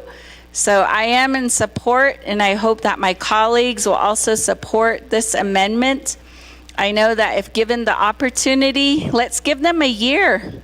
Why don't we give them a year to create this position so that we can see if this program is able to excel? And if not, then you have that opportunity to change it and move it under the legislative branch.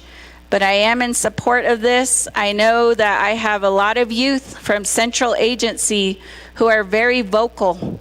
In fact, they have hosted the presidential youth forums, and they have moved all across the Navajo Nation asking really important questions to our presidential candidates. This is how well these youth are well educated on Navajo Nation governmental issues. but yet we don't offer them that support. So I know the Office of Miss Navajo is always resourceful.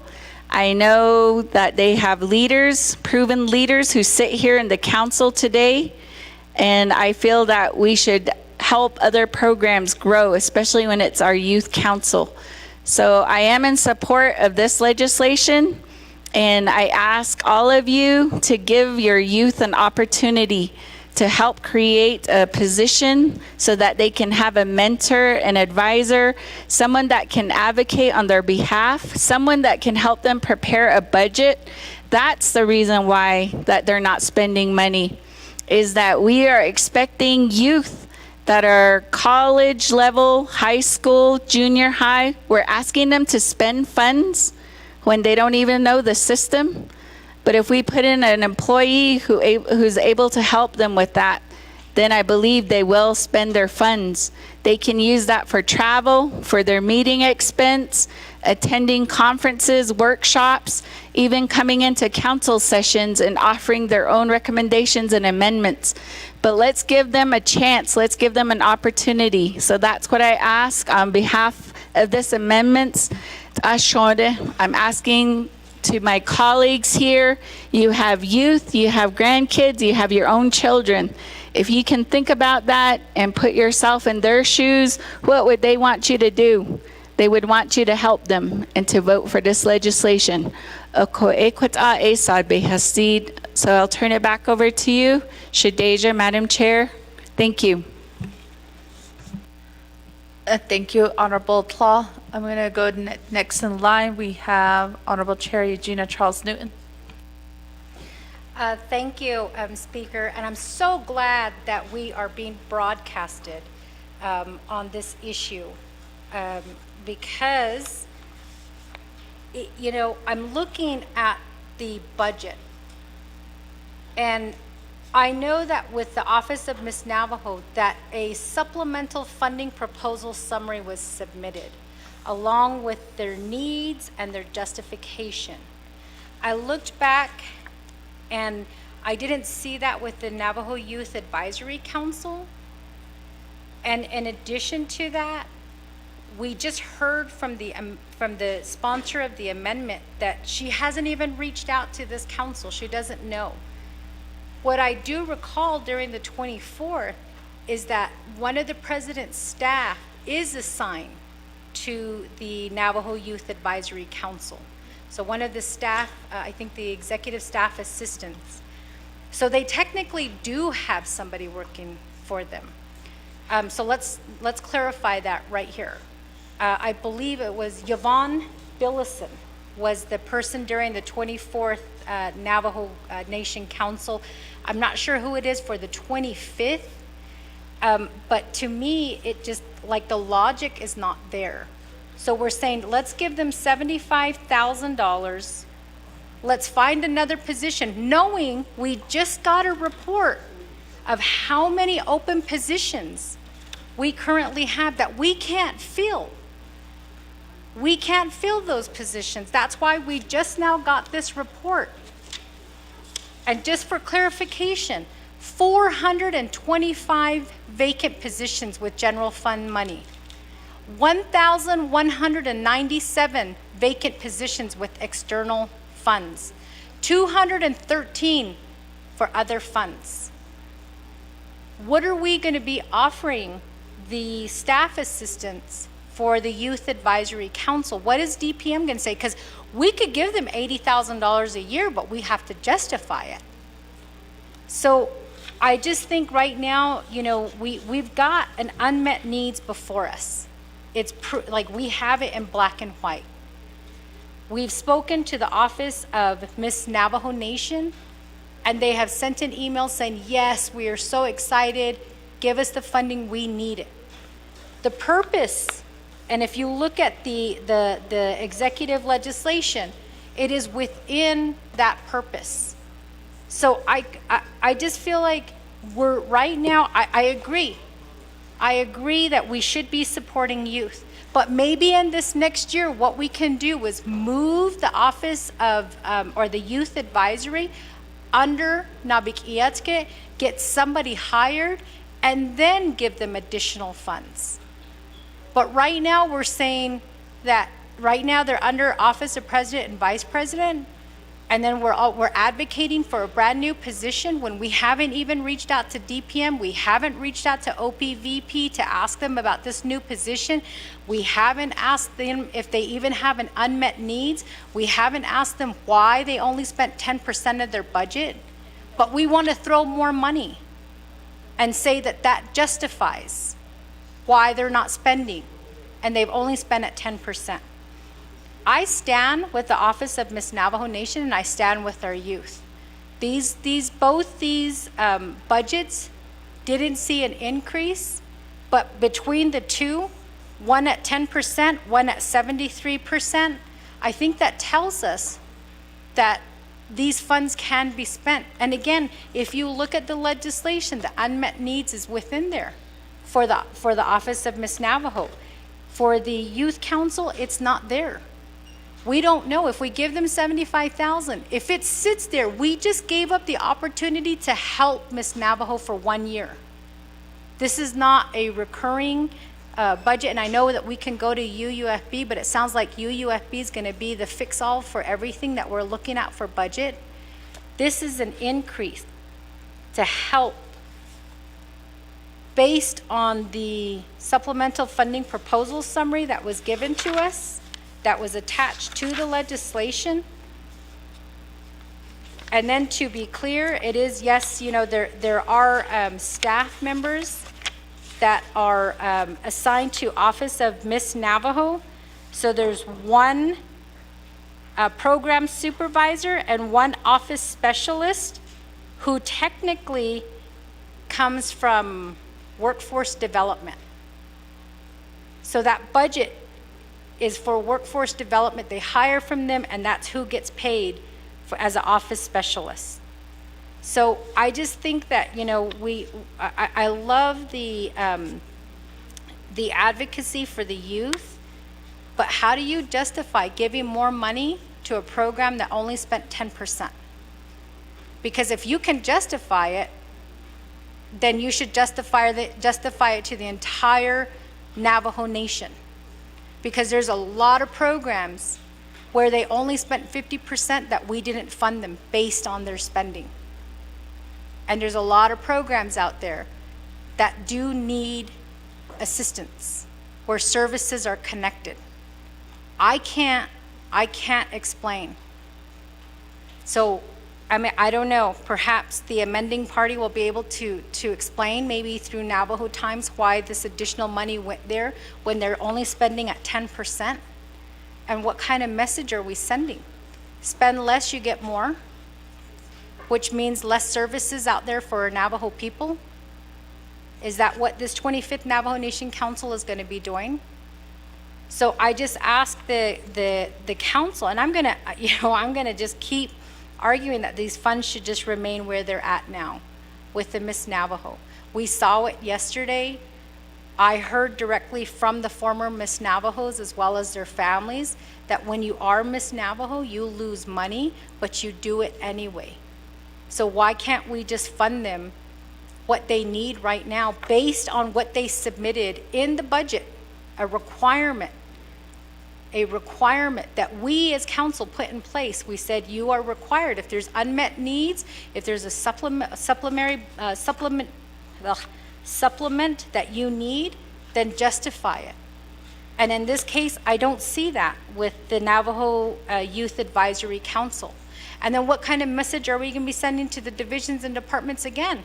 That you don't have to submit your documents and we'll still fund you? You don't have to justify where these funds are going to go. We'll still fund you.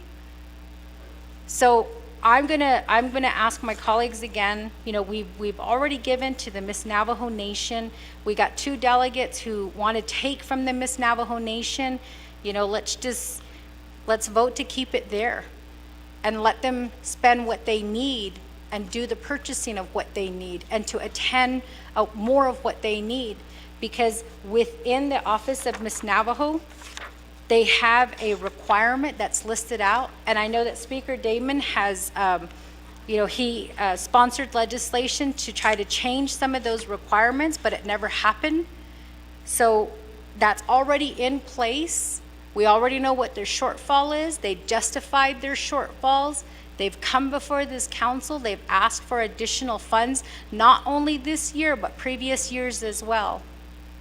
And I just have never heard Office of Youth Advisory come before this council saying they need additional money. I've never heard that. And again, if you look at this year's budget, there's not even a request for unmet needs or any for some reason, I just can't say that. Supplemental funds. So I just want to advocate again that we should just keep the funds where they're at now, and we can revisit this next year. Once the legislation is dropped to remove them from Office of President and Vice President and bring them here to Naa'bik'iyati. 2, once we meet with DPM to identify who we can hire for that position. And then 3, once we identify, once that's all established, the funds to get this position hired, knowing, again, for the record, 425 vacant positions for general fund positions, 1,197 external fund positions, 213, and we're going to add to this vacancy. Thank you, Speaker.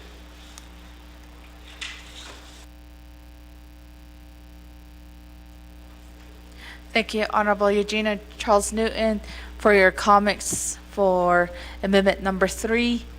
Colleagues, we do have next in queue, Honorable Riquinez. Thank you, Madam Speaker. Ado shananta beshbans anno tlenegi do kodo nakasho kaigiro daisenol tsagi shananta no tlenegi. When it comes to youth, I know our heart is in the right place for our youth. Whether it's our young people vying for Miss Navajo or a young person striving for excellence in college. Over the weekend, we were invited to go to Redlands University out in California, and I had to speak to the students out there.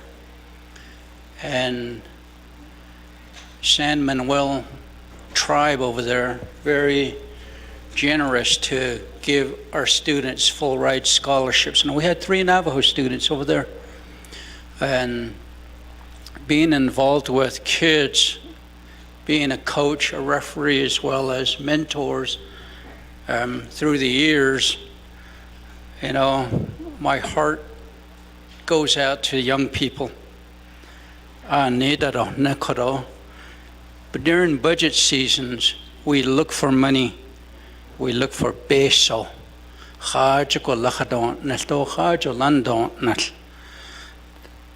And I got a text message, and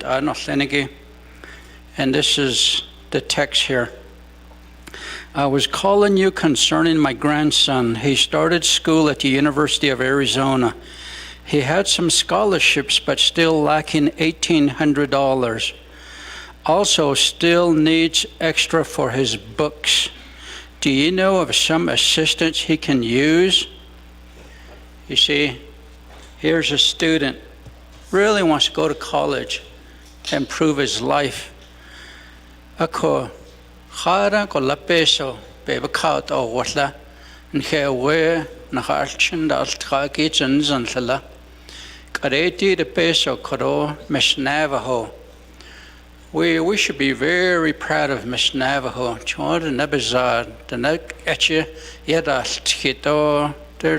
just an amazing thing, an event that happens once a year. Navajo Youth Council, and I don't support this amendment, but I'll tell you, the sponsor of this amendment, Honorable Simonson, I'm willing to give you my LDA money if you're willing to use your LDA money for that purpose as well. And that's giving something. Or if you've noticed, the LDA budget has increased. You could take some of that money, bring it back down, and use that. And right now we're talking about two very good, prominent organizations, Miss Navajo, Ado, our youth council, Nanan Harchana. So it's really about looking for money. Yes, and if you could look, Honorable Simonson, and find there's some really good LDAs. And Neda from Shiprock, she was sitting over there, and she's always very active. She was always here. And then we have one from Naa'bik'iyati over here, the gentleman, he's always here. Ako eben na siya better husband, that they are really interested in the job that they do, and they take it seriously. And maybe we need to look at that increase and take that money. Like I said, I'm willing to give up my money, my LDA money, to give towards the youth council as well. Because, you know, to me, I'm okay with it. I went without an LDA for a whole year, and I had 6 chapters, and I knew I could do it by myself.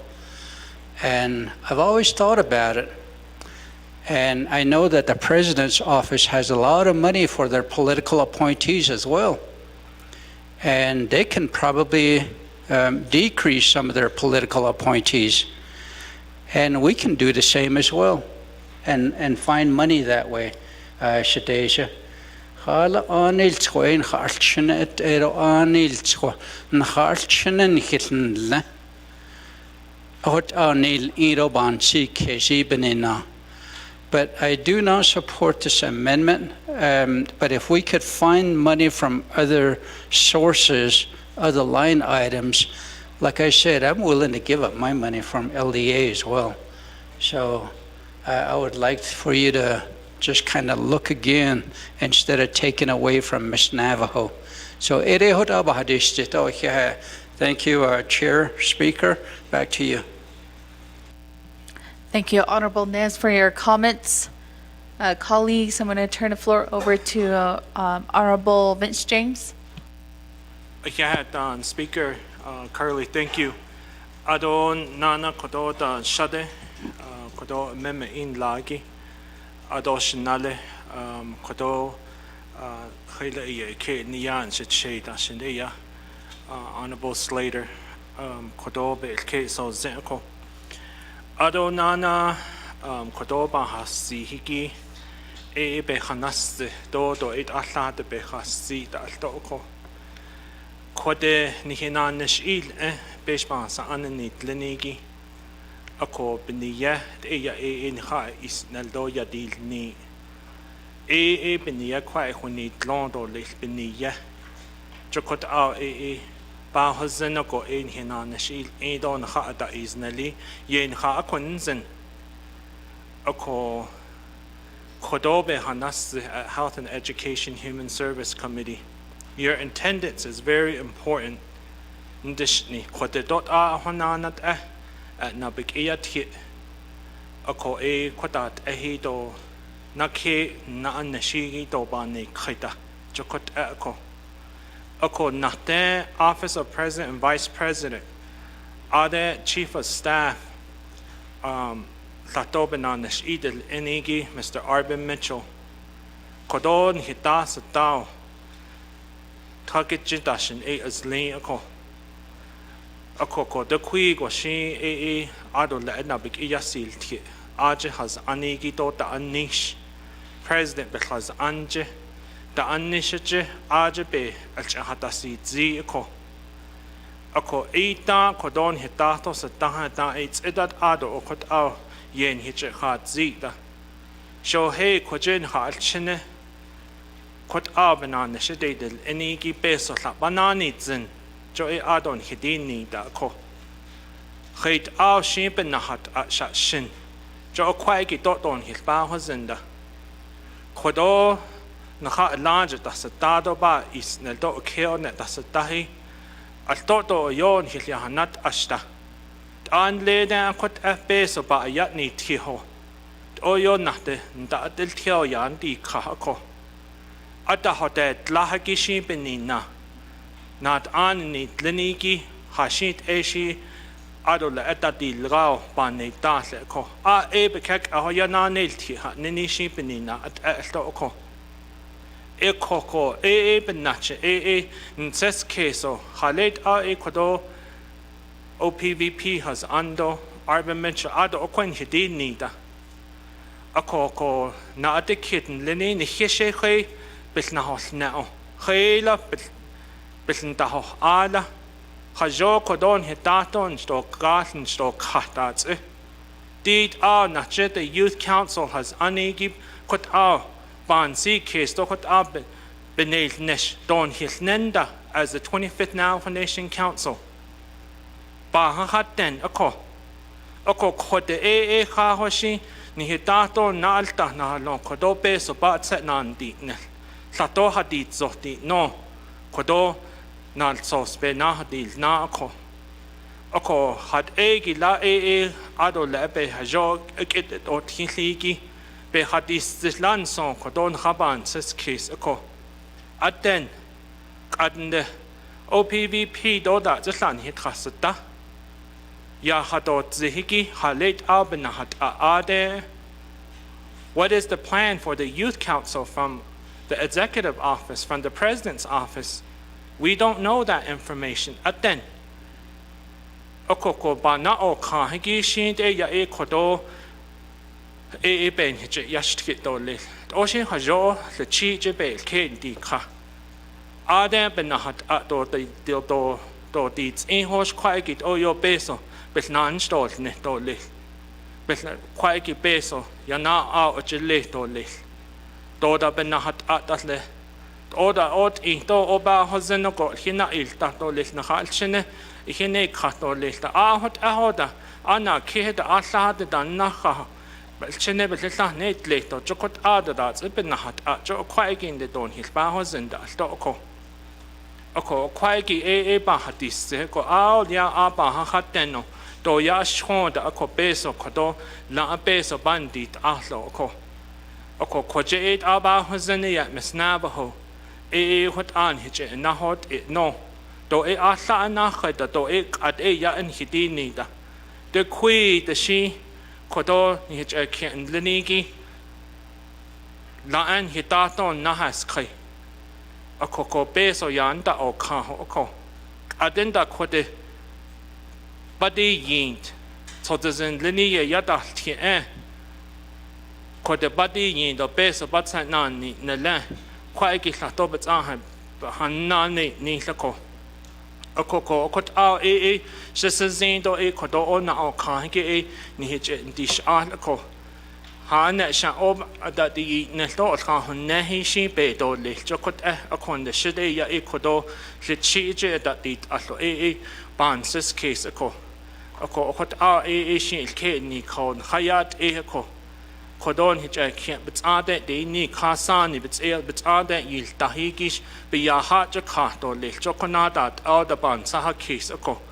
a sezido lato ba hasido do khait a da alchine khoje ba yel ti the youth council do khait a da ban ses kis da to ko do khait a da ana anlet de ba so hot do kosto ana anlet de ba hat do zige do hot a besezin da sesezin do ishja ko shaba ko no sendo le ba dis o a ni ba yashtish alchinen lenigi hajob na hat a de do le hajo do le chokot ko konte peso hollo peso altin senel to ko shi benache ko do na o khan leni to bechen dish a hajo aje ta shin da is president offices and then large as dado kelna hajon habil bilnach nation halchinen lenigi kuni lan he peso hollo kuni lat ya than de ze kuni la peso chi dol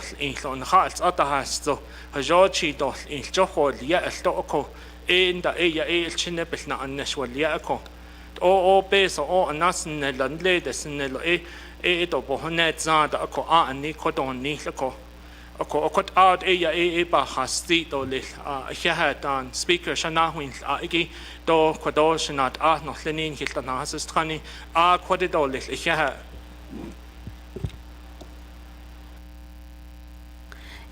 Honorable James Kodo Behainsi.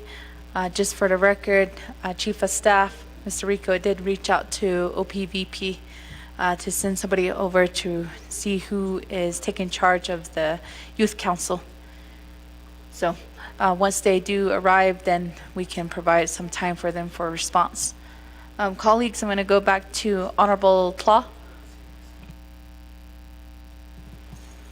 Thank you, Deja. Madam Chair, Curley, and then honorable colleagues. I just wanted to provide clarification for some of the comments that were being made, and then also to Shana, Honorable Rickness, thank you for offering your funding from the LDA, but I just want to go back to the budget instructions that were given to the standing committees, and under that instruction, it was stated that only funding within that certain department or division can be moved. Those line items can move from one line item to another. So with that, it would have to stay within the office of the president and vice